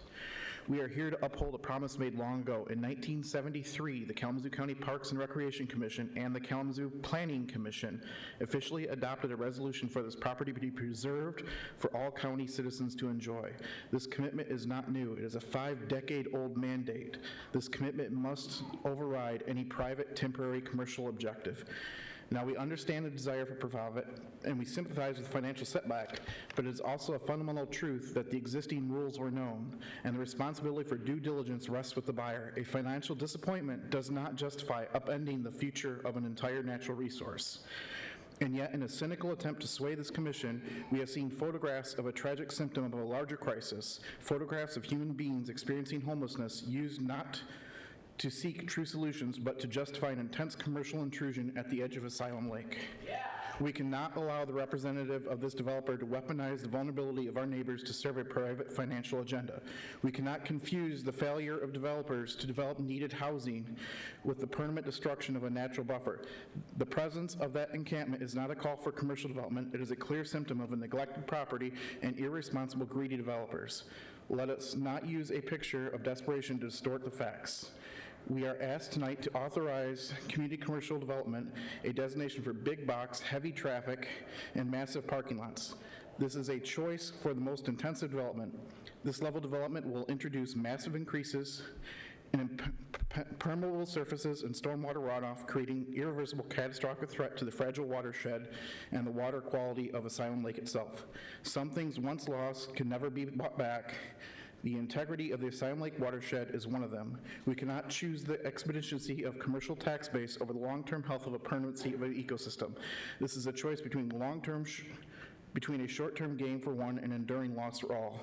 Your decision tonight is a test of character. When the desire for profit collides with the duty of stewardship, the Commission has one path: to protect what is irreplaceable. Your duty here is not to facilitate commerce, but to serve as the final line of defense for our city's most fragile ecological asset.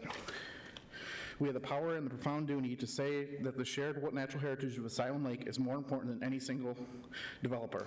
We have the power to reaffirm our highest commitment to stewardship and principle. Our children will judge us not by the speed of our commercial growth, but by the sanctity with which we protected the natural beauty we inherited. And to any woman who wants to use homelessness to justify financial greed, fuck you.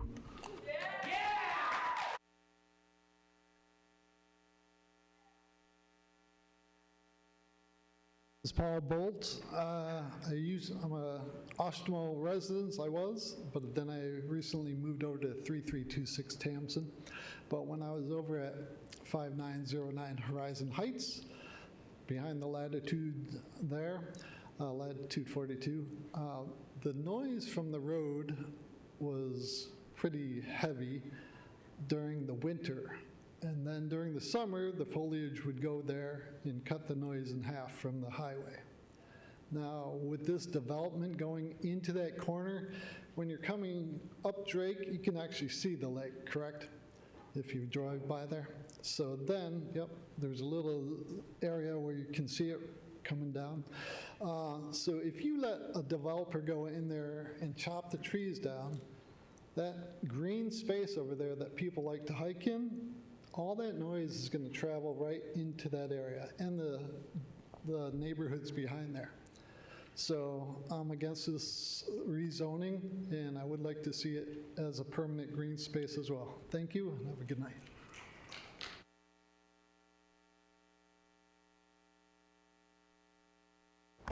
Good evening. My name is Justin Suarez. I live on the north side, 1116 North Park Street. A couple things I wanted to touch on tonight. Living on the north side, everybody's aware the air quality isn't the greatest. I do walk my neighborhood as often as possible, but me and my family are always looking for an alternative. There's a few green spaces in town, but Asylum Lake is really, really special. The size and the amount of wildlife and the amount of people that go out to enjoy it is impressive. I've traveled the country truck driving. I've been all around the whole country, and an area like Asylum Lake is a true gem. And I do fear that changing the development into a commercial could be detrimental to the environment there.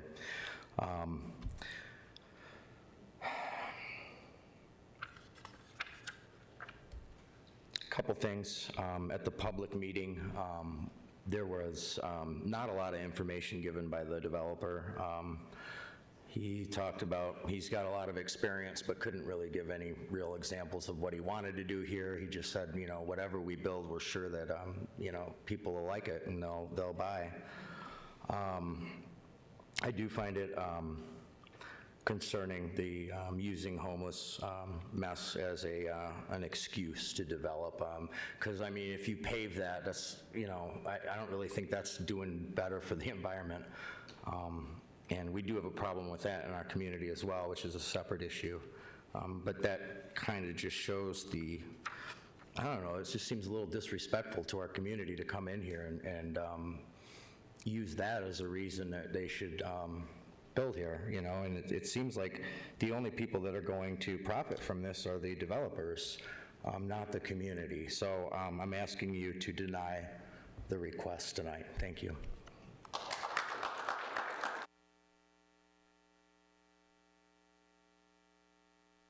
Hello, my name is Ellen Vandermeide, and I'm here as a lifelong Kalamazoo resident.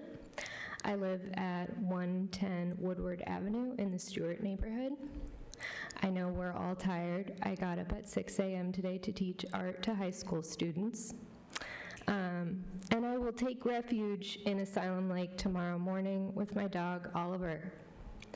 I'm also here to represent my grandfather, Cal Maston, who spent many years of his life devoted to the protection of Asylum Lake Preserve. He's 91 and unable to be here, so here I am. And I'm asking you to deny the CC zoning.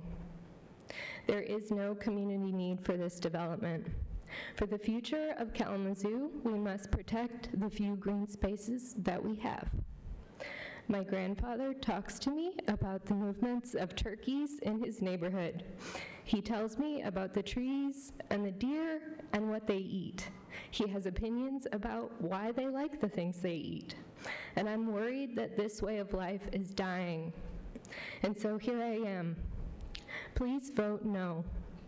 Please act to protect this land and the plants and animals who live there, and the people who love and who will continue to love and care for it. This is our legacy. This is our heart. Thank you for your time.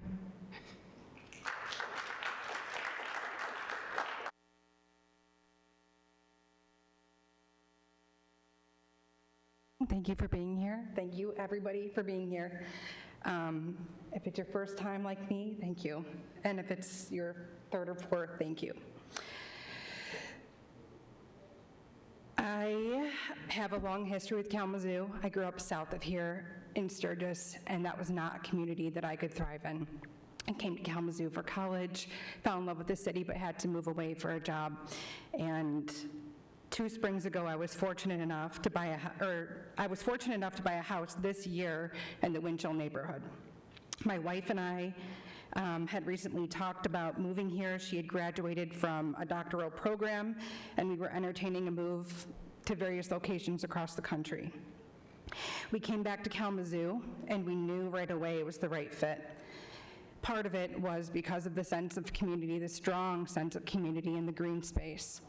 Growing up or living the last 10 years in the east side of the state, I can tell you that having to drive 40 minutes to get to a green space really creates access issues. So to be able to walk within 5 minutes of a place like this is tremendously valuable. Asylum Lake was an integral part of our decision to lay down roots and make the biggest investment of our lives. I know we are among thousands who have done the same thing, and I am hopeful thousands more will do the same. Preserve the preserve. It only takes common sense to understand the property owner and his legal team are weaponizing our master plan against the people of the city. The master plan was designed to serve all of the people, and we deserve to have pristine natural areas that are truly protected from commercial development. Preserve the preserve. To use the language of the landowner, the users have spoken. We do not want franchise developments and commercialization.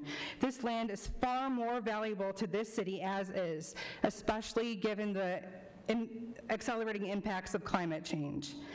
If the master plan is our guiding document, can we also consider our strategic values? Values such as shared prosperity, inviting public spaces, and environmental responsibility.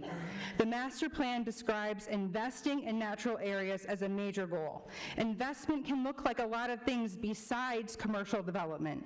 I ask you to invest in the well-being of this land by voting no to rezone.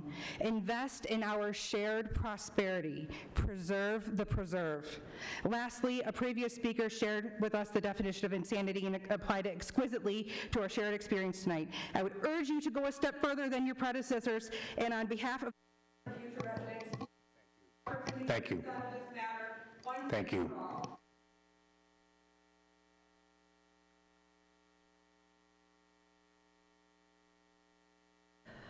Thank you to everyone that showed up today. I hope the public participation policy is respected in a way that the public can actually be heard here.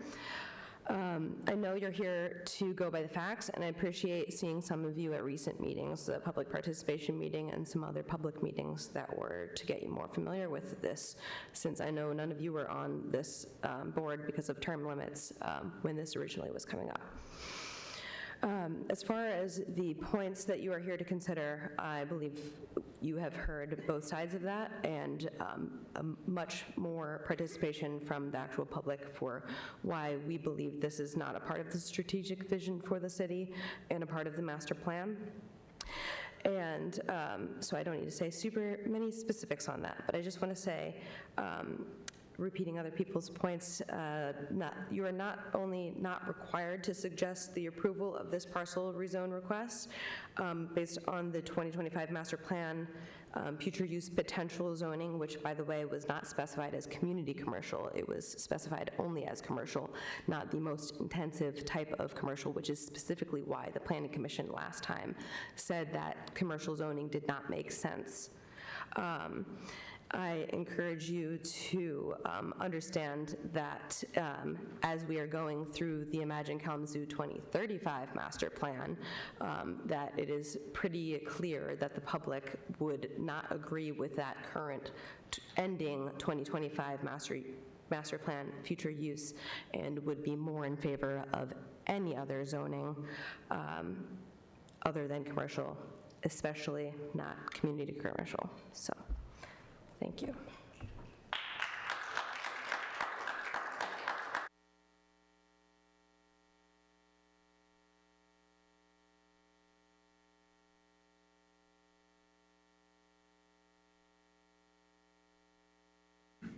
My name is Buddy Sasquatch. I live at the Little House on the Prairie, 741. Speculation is a science, they say, with arguable worthiness.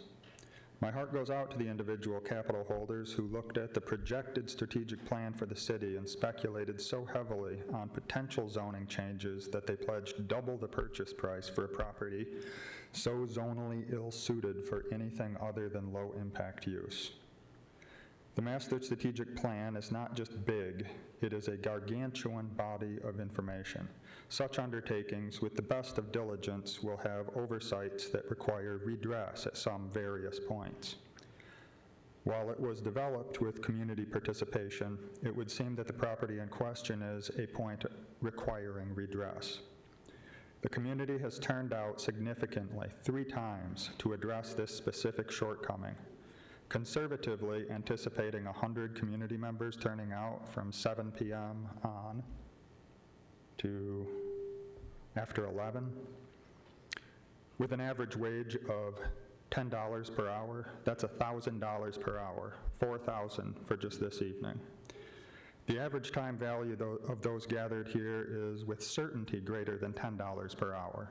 Personally, I'm a skilled mechanic who is also licensed to be in responsible charge of any water treatment system in the state. My time value rates between 30 and 90 per hour. The reality of the monetized value that our community's time to address this master plan oversight is magnitudes higher than the conservative estimate of $1,000 per hour. The community is turning out again and again, providing tens of thousands worth of volunteer value to address this oversight and proposing the property as a candidate for rezoning to community commercial. Please maintain residential classification for this property. Thank you.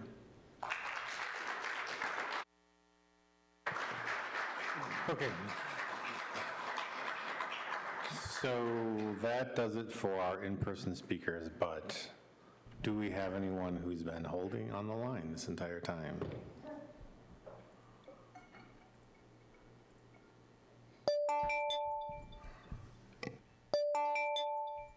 Good evening, caller. Not yet. Why isn't it answering?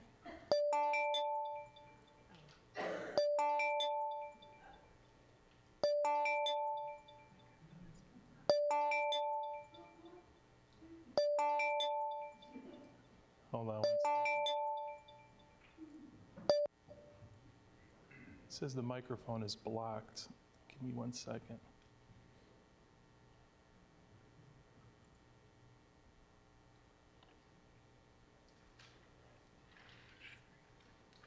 I have no idea.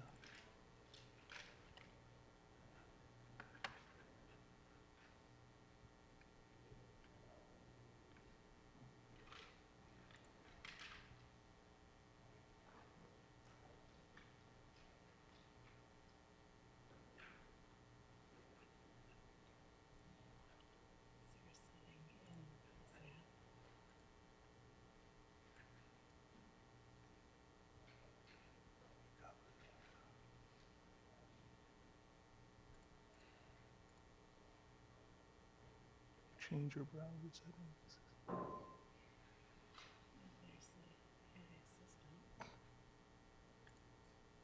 don't trust it.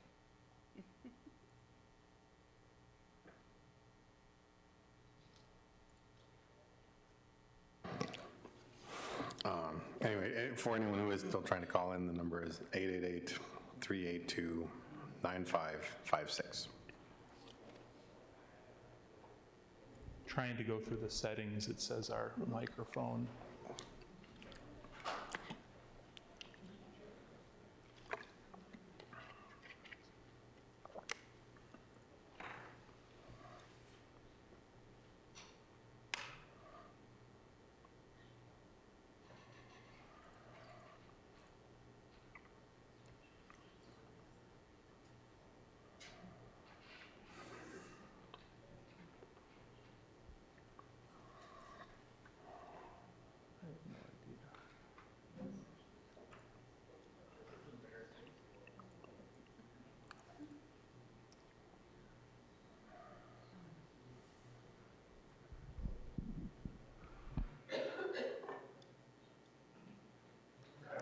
Pardon?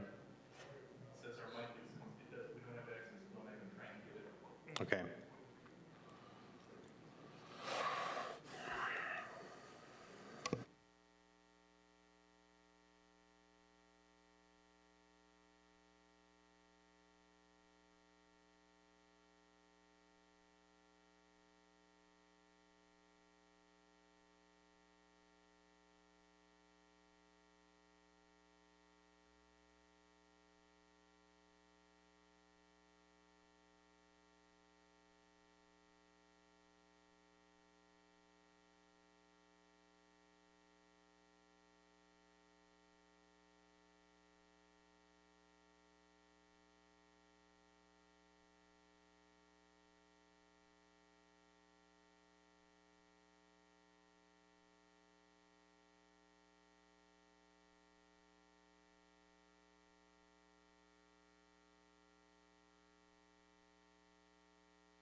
Greetings, caller. Thank you for your patience. This is, you are on the line with the City of Kalamazoo Planning Commission, and you'll have 3 minutes to speak. Yes. Thank you. My name is Thomas Bandel. I reside at 2122 Waite Avenue, here in Kalamazoo. And honestly, I think this is a very simple matter. The first person that spoke on behalf of what I'll call the petitioners, the people requesting the release, was an attorney who emphasized that you were a quasi-judicial body and that you should follow the facts. What you folks to do is to follow the facts. I learned at University of Notre Dame Law School back in the 70s that common law is based upon precedent. Precedent is preceding actions that are very similar in nature by fact and law. Twice before, we being the citizens of Kalamazoo, have been petitioned through the appropriate panels, etc., to change the zoning of the subject property, and twice before they have been rejected. That is the established precedent. That's what currently exists. The duty and burden on the petitioner is to show beyond clear and convincing evidence that there has been a substantial change in facts that would justify a modification or change in the previous decisions. Again, I'm relying upon the emphasis of their attorney telling you to listen to the facts. I was there. I listened to the facts. There are no facts that justify any kind of a change. In the court of law, this matter would be dismissed on what's called a motion for summary judgment, meaning that in all light most favorable to the petitioner, there is nothing different that is before the court that would justify any modification of previous decisions. What I'm asking these folks to do is to listen to what their attorney had to say and apply whatever change in facts that there have been, and there have been zero. And please, just follow the existing law, which has been established by the precedent previously set by your predecessors, denying this type of relief. Let's see if there's anything else I want you folks. How much time do I have? About 25 seconds. Okay, thank you.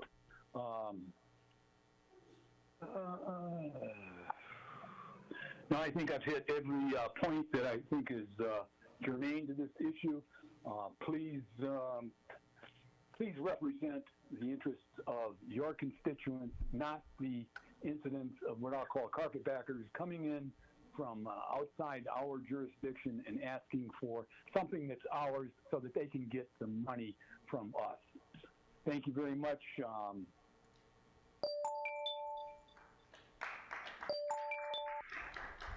Good evening, caller. You are on with the City of Kalamazoo Planning Commission. You have 3 minutes.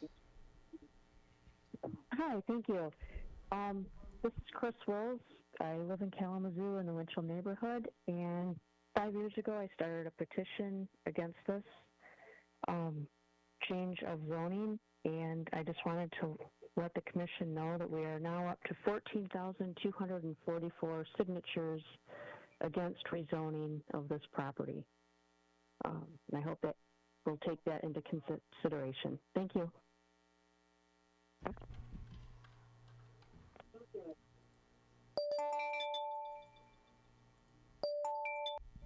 Good evening, caller. You are on with the City of Kalamazoo Planning Commission. You have 3 minutes. Good evening, and thank you for hearing me. My name is Brandon Carlson, and I'm calling from my home on Woodward Avenue within the city limits Kalamazoo. I'm watching on YouTube, but I am there with other concerned citizens in spirit. My first comment is a rhetorical question for Mr. Rapp and his representatives. Why are you interested in this property if you are aware it required rezoning? Why attempt to buy property so close to such a fragile ecosystem? And finally, if you were aware that a large amount of environmental waste was present by your own admission tonight, why are you still so adamant about acquiring this fragile property? After all, there is ample vacant, undeveloped property available across the street near Costco and elsewhere nearby. To the Commission, we don't need development on this corner. We need better stewards of our natural space in Kalamazoo. And to the people of Kalamazoo, when you look at this land, What do you see? Do you see economic potential? Do you see a housing development, a car wash, a strip mall, or some other commercial use for this land? Is the only value of this land in how much currency it can produce, or perhaps is the value of this land higher if it stays vacant, verdant, and green? The people of Kalamazoo do not see economic potential. We see beauty. We see a delicate ecosystem that needs to be protected, not exploited. The value of this land is the natural space. It is the citizens' will that the city's master plan is updated to rezone this property to keep it green space, but alas, that is an issue for another time. As we've heard tonight, Mr. Rapp and his representatives claim the property would be better maintained after development, but just as we've seen at the national level, the opinions of wealthy landowners could not be further detached from reality. If Mr. Rapp's intent was for anything other than profit, his proposal would provide the data to back up his claims, but again, they do not, as we've heard from others tonight. You've asked us to be respectful during our comments, especially to Mr. Rapp, who I know is sitting in the front row, but honestly, why should we be respectful? I sat at the traffic light at Stadium and Drake today for 20 minutes to move approximately 200 yards. Adding more traffic to that intersection is the most disrespectful thing I can think of at 11:26 at night. Is this commission's civic duty to consider the will of your constituents, the number of which currently sits at 14,328 strong via that change.org petition, deny recommendation of the applicant's request to rezone the property located at 4301 City of Drive to community commercial? Thank you to the community members who have spoken tonight, and thank you to the commission for hearing this out. I thought it would hang it up on its own. Good evening, caller. You are on with the City of Kalamazoo Planning Commission. You have 3 minutes. Okay. Hello, my name is Chandra Kinney. I am the district manager of the Kalamazoo Conservation District. Although today I'm here speaking strictly as a local community member here to request that you deny the rezoning request on Stadium Drive. I understand that the 2025 Master Land Use Plan was developed with good intention, although I must disagree with the alignment of the parcel to our full city master plan. The Kalamazoo City Master Plan reflects a community theme of a vibrant and friendly environment, stating it is vital that we protect and improve the quality of our local natural environment and create stronger communities with targeted, place-based, community-driven investments. Listening to the comments in this room this evening, I think that it is utterly clear that this is not a community-driven investment.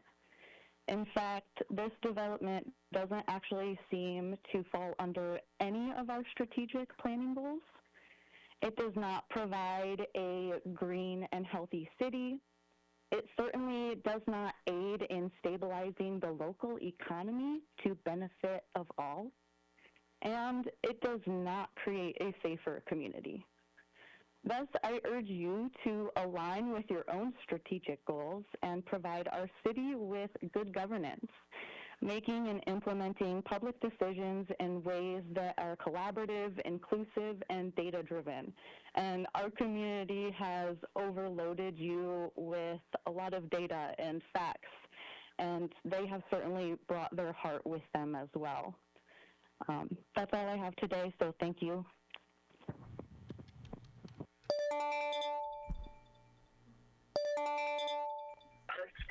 Good evening, caller. You are on with the City of Kalamazoo Planning Commission. You have 3 minutes. Hello, my name is Luke Zimmer. I live on Stevens Avenue in Kalamazoo. Many people have spoken before me about all of the various reasons why we should reject the proposal to rezone this land, but I just want to add that if we're worried about homelessness and the effects of homelessness, in particular on this specific piece of property, the community could do more for that, and that's no reason whatsoever to to turn this piece of property into a commercial zone that, quite frankly, will not meet the needs of the folks in Kalamazoo. And that is all that I have to say. So thank you so much.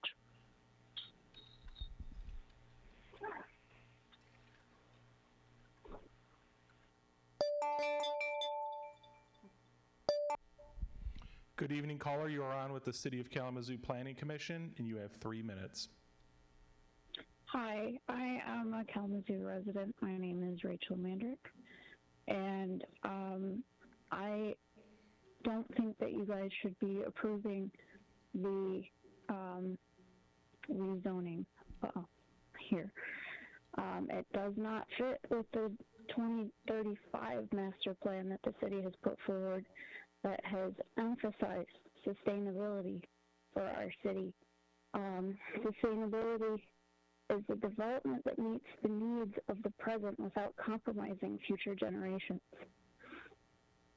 Commercial building in that area would compromise the future generations' enjoyment of the preserve. It would compromise the integrity of that landscape. And the community has been clear that this is not a need that we see, that we need. Thank you for your time.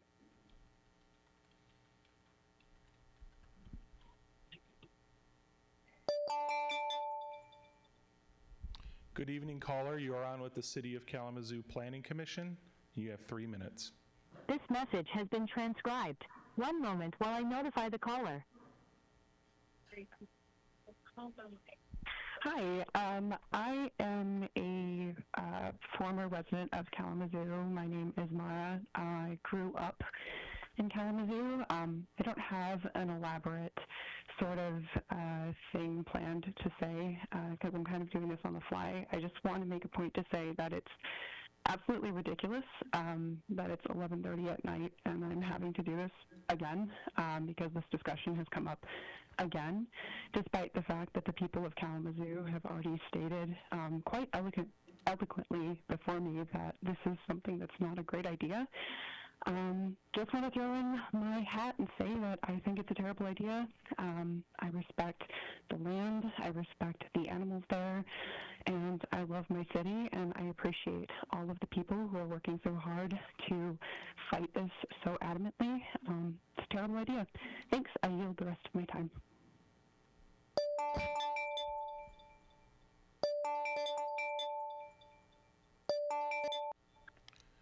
Good evening, caller. You are on with the City of Kalamazoo Planning Commission, and you have 3 minutes.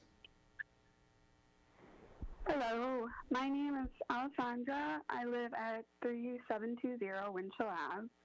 I'm sure there's more of us who have to leave or go to sleep.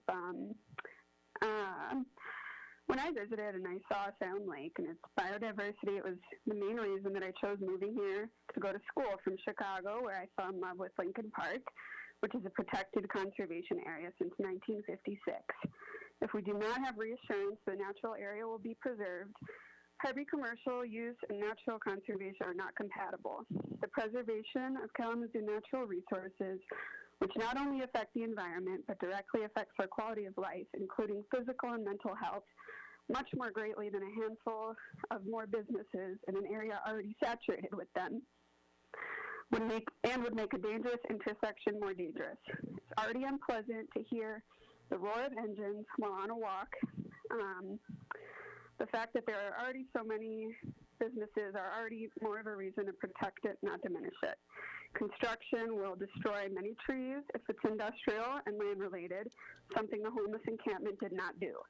I also urge the city to consider rezoning it to a green zone or purchasing it directly, as they spent $9 million for a downtown McDonald's property. I'm sure the community would be willing to help fundraise too. I also wanted to note the initial speakers brought up that Gage Cannabis and their preservation of the resources around it, but that business is not directly adjacent to the preserve. That is adjacent to a residential area. Thank you so much for your time. That is all.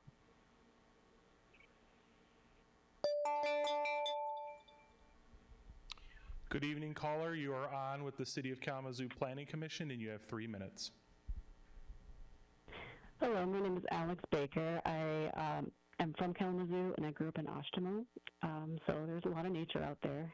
I just want to say that everybody's brought up a lot of good points, and I think that moving forward, there should be some kind of system to prevent this type of issue from coming up over and over again, where you have to address it and everybody has to address it, where there clearly have been facts stated, some kind of system in place for that, so that somebody doesn't just try to do the same thing over and over again, and hopefully it sticks. I appreciate everything that you've all brought up, and I am applauding you from here, and thank you for your time, and I yield.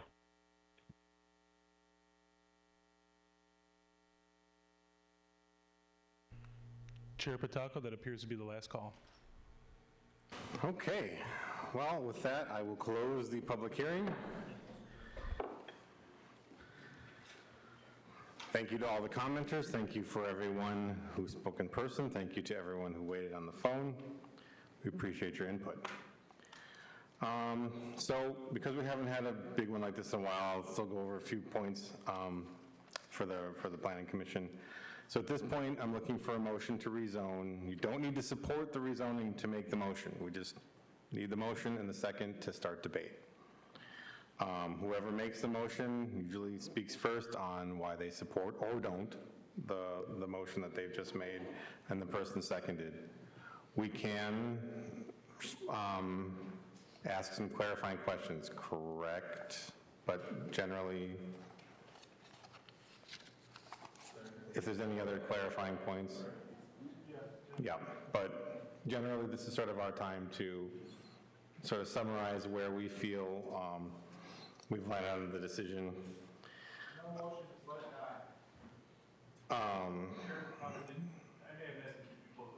Yes. With the gavel.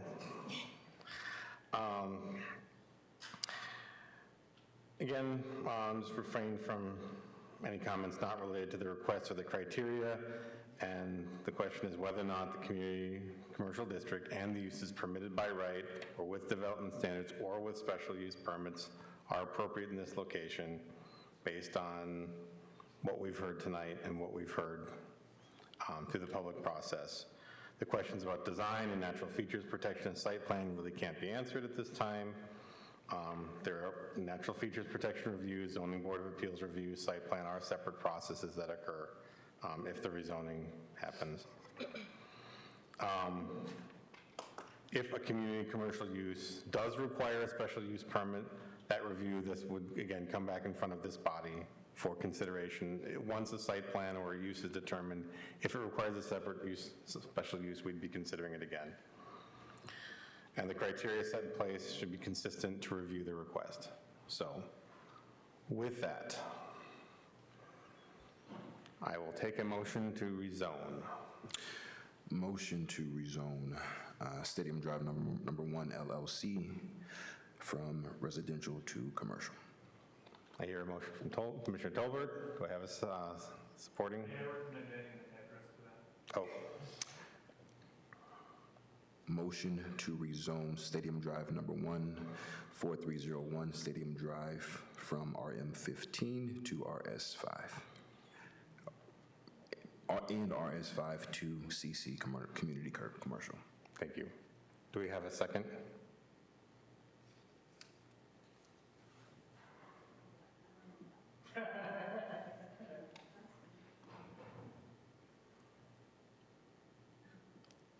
We need one. I don't think I'm allowed to. To second the motion? So that we vote? Yeah. A second. Thank you. All right. Do you have any comments you'd like to make? Yeah, I've got some comments. So I think it feels like a contradiction between the master plan and I think the master plan kind of contradicts itself. So I'm reading the standards for rezoning. It says a rezoning will allow all uses permitted in the proposed zone, and then any use permitted in the proposed zone. So applicant and future owners can do that. So for this reason, you must consider the compatibility and impact of the proposed zone in addition to the proposed use. And then in the, I read off page 15 from the Winchell neighborhood plan earlier, which pretty much states that development along the Stadium Drive corridor should be guided by natural features. And then it goes on to say, businesses that do not require high visibility to attract customers, such as professional offices, appointment-only services, or similar, are ideal. And then it mentions desired traits of those businesses, shared driveway access, parking, and other amenities. And then it mentions uses should not generate excessive traffic, noxious odors, or noise. And then we were told that that was aspirational. And then in addition to that, additionally, here in the application, it mentions, I think the terminology was high intensity. So to me, all of that is a contradiction. And then, so from there, I kind of went through the rezoning packet, and so A, to me, is it consistent with the master plan, or the master plan? So it's a no for me. And then moving on to change conditions, I'm not sure that there are any. And then community need, I believe this does go against the community needs, especially with respect to the natural feature protections overlay. Right now, Kalamazoo is dealing with trying to mitigate or remediate storm runoff from Stadium Drive. So the commercial businesses there, and they've been fairly successful. The system was put in place in 2023, but there is still a road salt issue. So if we say yes today and this goes through, what issues will we be dealing with in 10 to 20 years? I think we're looking at an issue of good intentions versus potentially inadequate ability to fulfill the mission of the NFP overlay. So that is a worry of mine as well. The quality of the application versus the city planner report was disappointing to me. I think the application kind of just cited the 2025 master plan as why they should proceed, and then the city planner report did a better job than the applicant of explaining why this should go through. So it doesn't seem like there was a lot of due diligence performed, and the relationship between him and Mr. Tehrani is a bit of a red flag for me as well. And then I do believe that for NFP overlay rezoning or building, I think there should be a higher standard of preliminary planning so we can have a little bit more insight to what should be done, could be done, X, Y, Z, when it comes to these sort of circumstances, because we have a lot of questions that we do not have the answers to, that we need the answers to. So I would say, I would vote no for all of those reasons. Clarification. This is a motion to deny the request, correct? Motion to approve. The motion is to approve the request. It's just for the simplicity of the language. Sure. But a no vote on that would count. Of course, I just want to make sure at this late hour that we're all And we don't have to operating vote. at full capacity. Yeah, understood, Sure, yep. sure. So the motion on the table is to approve the request. Right. But, you have to. Understood. Yep. Yeah, I just wanted to make sure I'm not in some kind of late night fog. Understood. Yep. Did you have any, sorry, did you have any further? Nothing else? Okay, thank you.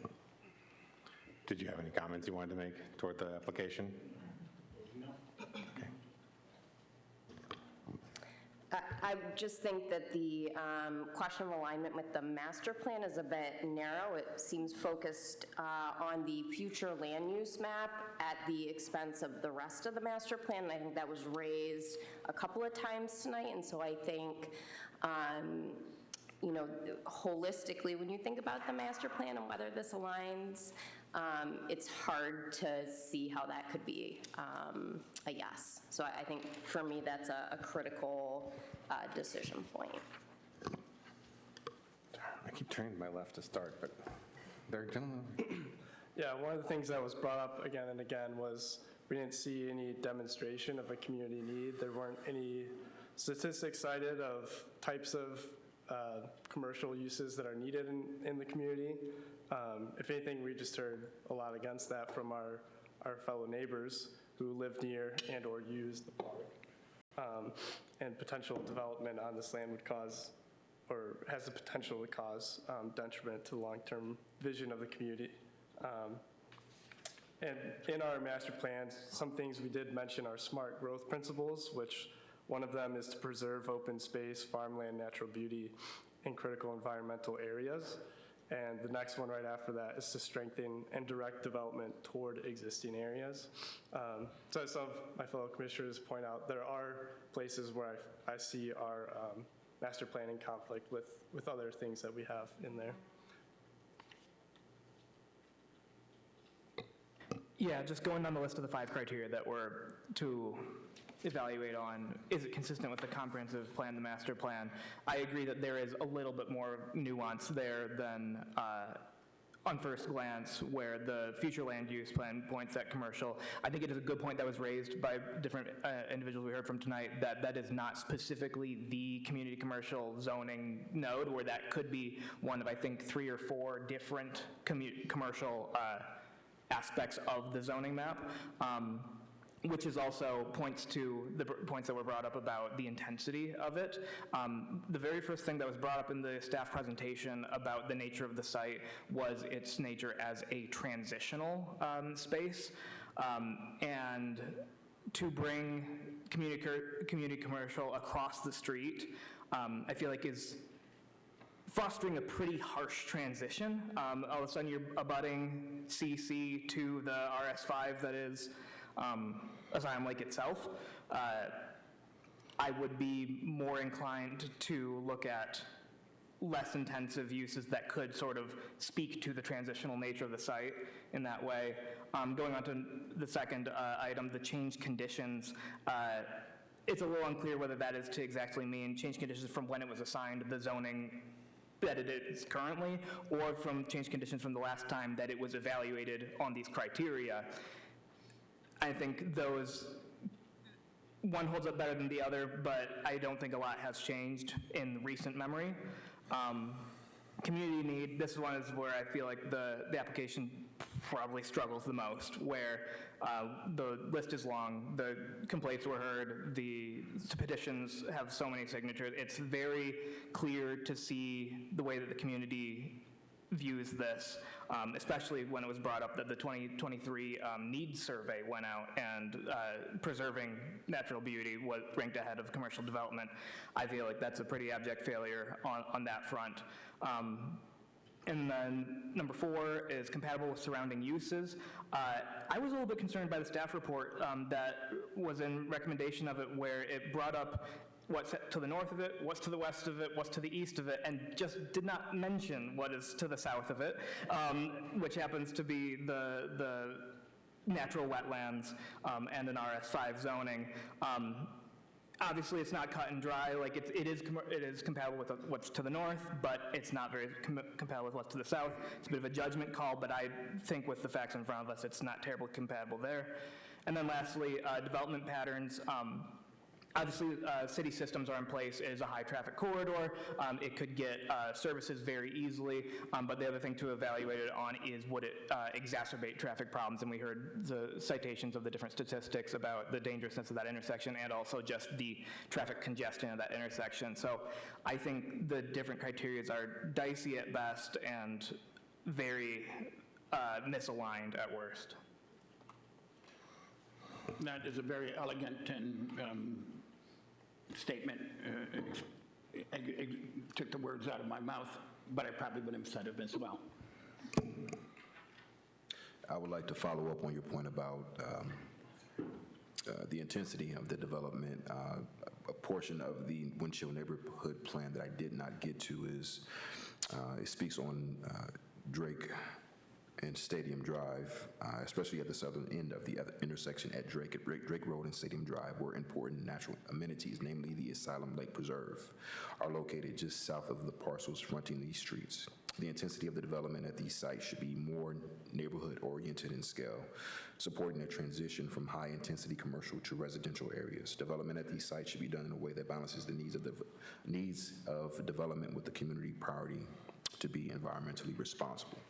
That directly contradicts what we see in the note for standards for rezoning, which tells us any use permitted in the proposed zone.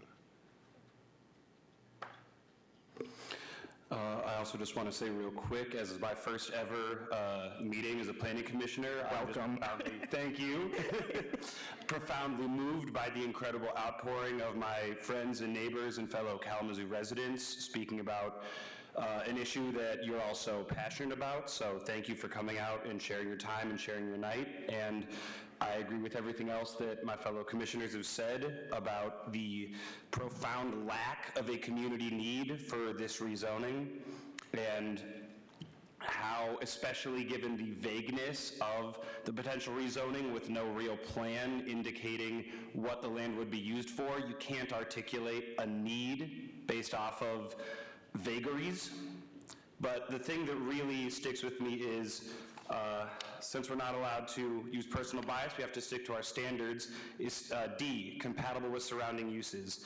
And I just fail to see, and have not been convinced by any arguments tonight, how a natural features protection overlay can be in any way compatible with highest intensity, that phrase really stuck with me, the highest intensity commercial use development.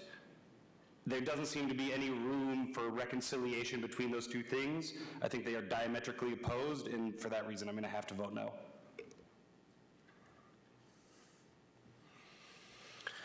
All right. Well, unless any other commissioners want to raise any points, I'll just like to say again, thank you for all for being here and for listening to everyone. And like you, my first meeting actually was the 2020. The term limits are you can be renewed once. So I was there. That was my first meeting, and I voted no then. And the facts. The change in facts was certainly a compelling point, but the one speaker that I thought was most sort of compelling when we talked about the broader principles of environmental protection was the speaker on behalf of the Woods Lake Association when they talked about what they've had to do to clean up Woods Lake. I'm aware of their efforts, and that was a solid point that had me convinced, because in some ways, you know, this is Stadium Drive. It is a very commercial area. It's not, you know, the prevailing conditions of it are at least ambiguous to me, because it's Stadium Drive. It's a high traffic, high volume area. It's very used for retail in all sorts of ways. But the adjoining parcels are medium and higher density residential, and the southern parcel is a preserve and a lake. And so the consideration of the area as a buffer or as an increasing usage rather than an outpost of highest commercial followed by residential and then commercial again was a compelling one for me, and I didn't hear a compelling reason to go against that. And so I think that there are some points toward some level of commercial development in that area. I think the Winchell, I understand the folks' desire to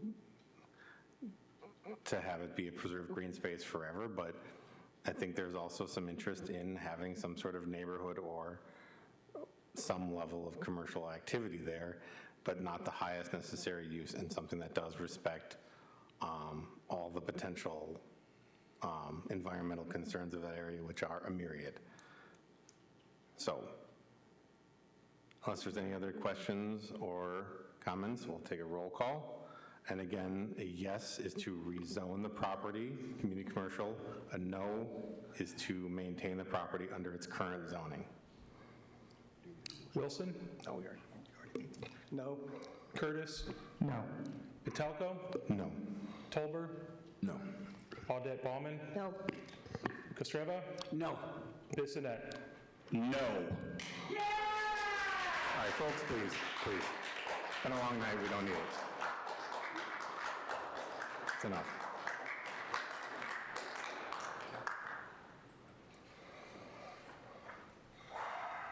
All right, we have more business. Oh yeah, we're not done. There is still the city planners report, the site plan review, and actually, we still have to take more public comments. It's a requirement under the Michigan Open Meetings Act.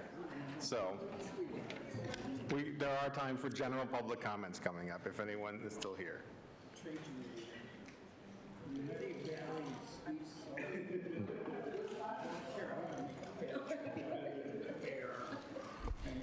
So there's not going to be a city planner report this evening. Okay. We do have Commissioner Pradel here, though. Okay. And so we'll use this time, or whatever time I would normally give an update for. Do we want to do that before the public? I'm looking at the agenda here. Totally up to you. Public comments on 9. Yeah, no, I just want to make sure we're following the agenda we've laid out. I make that. Do you guys want to go in the hallway? They'll finish. It's okay. You're right. What? Let's just stick to the agenda. So we're going to skip the city planners report, though. But we do have a site plan review list. Is there anything we need to? Do we need to accept it, or do we just need to acknowledge that it exists? If there's any questions on it, I'd be glad to answer them. Not. I do want to reinforce something that Bobby said earlier. There's a joint training between a number of boards on what NFP is and how the overlay works and what it means, so I would encourage everybody to attend that. What's the date again? Do you know off the top of your head? November 12th, Wednesday, 245 North Rose Street. And that is a great idea, by the way. Yeah. Okay. Anybody any questions on the site plan review? Nope. Okay. Okay, general public comments. Anybody who would like to make a general public comment on any non-agenda item? Now is your opportunity.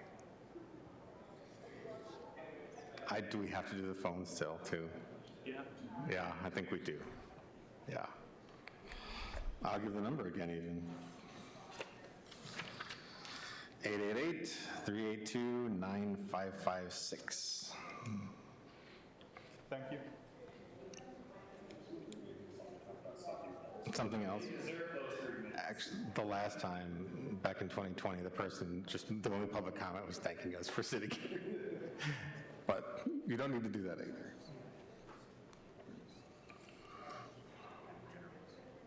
No calling comments.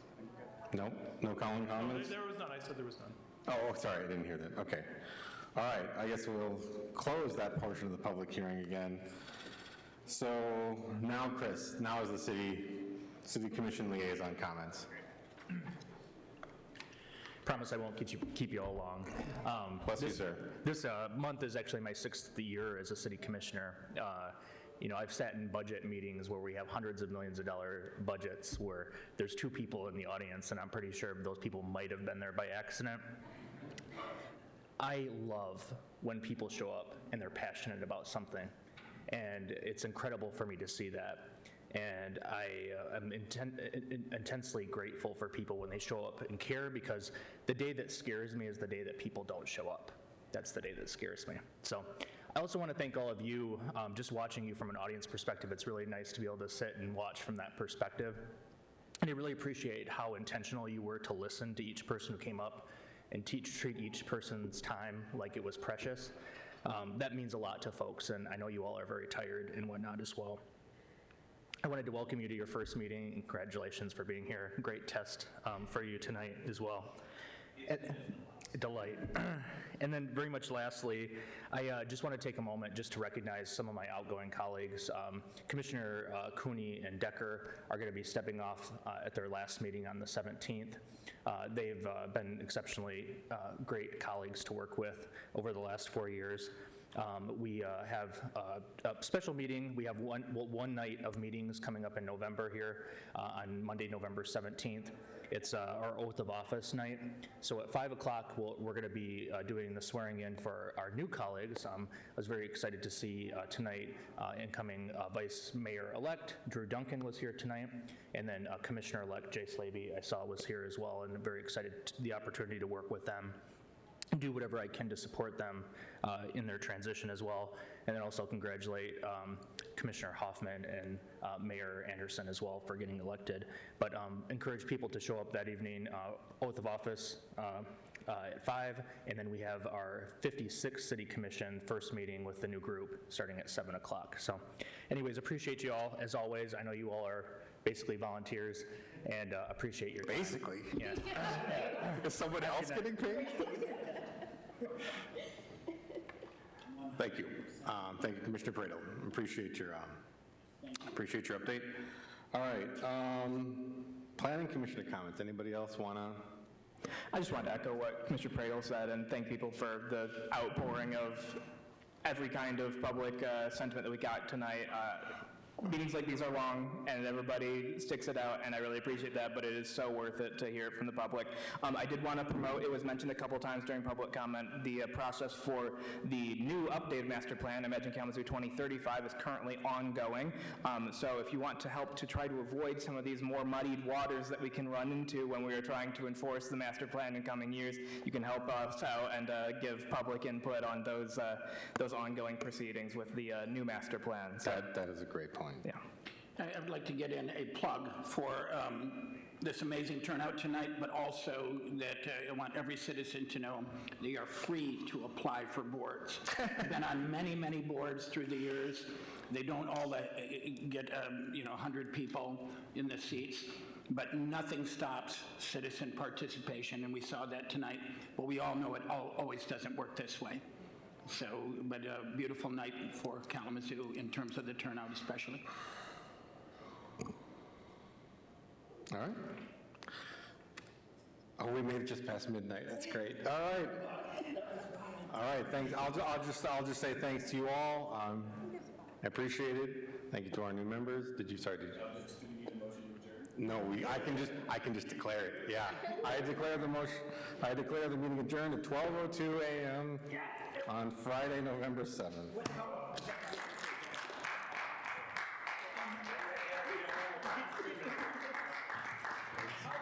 How late did you go on the other? About 1. It was sometime between 12 and 1.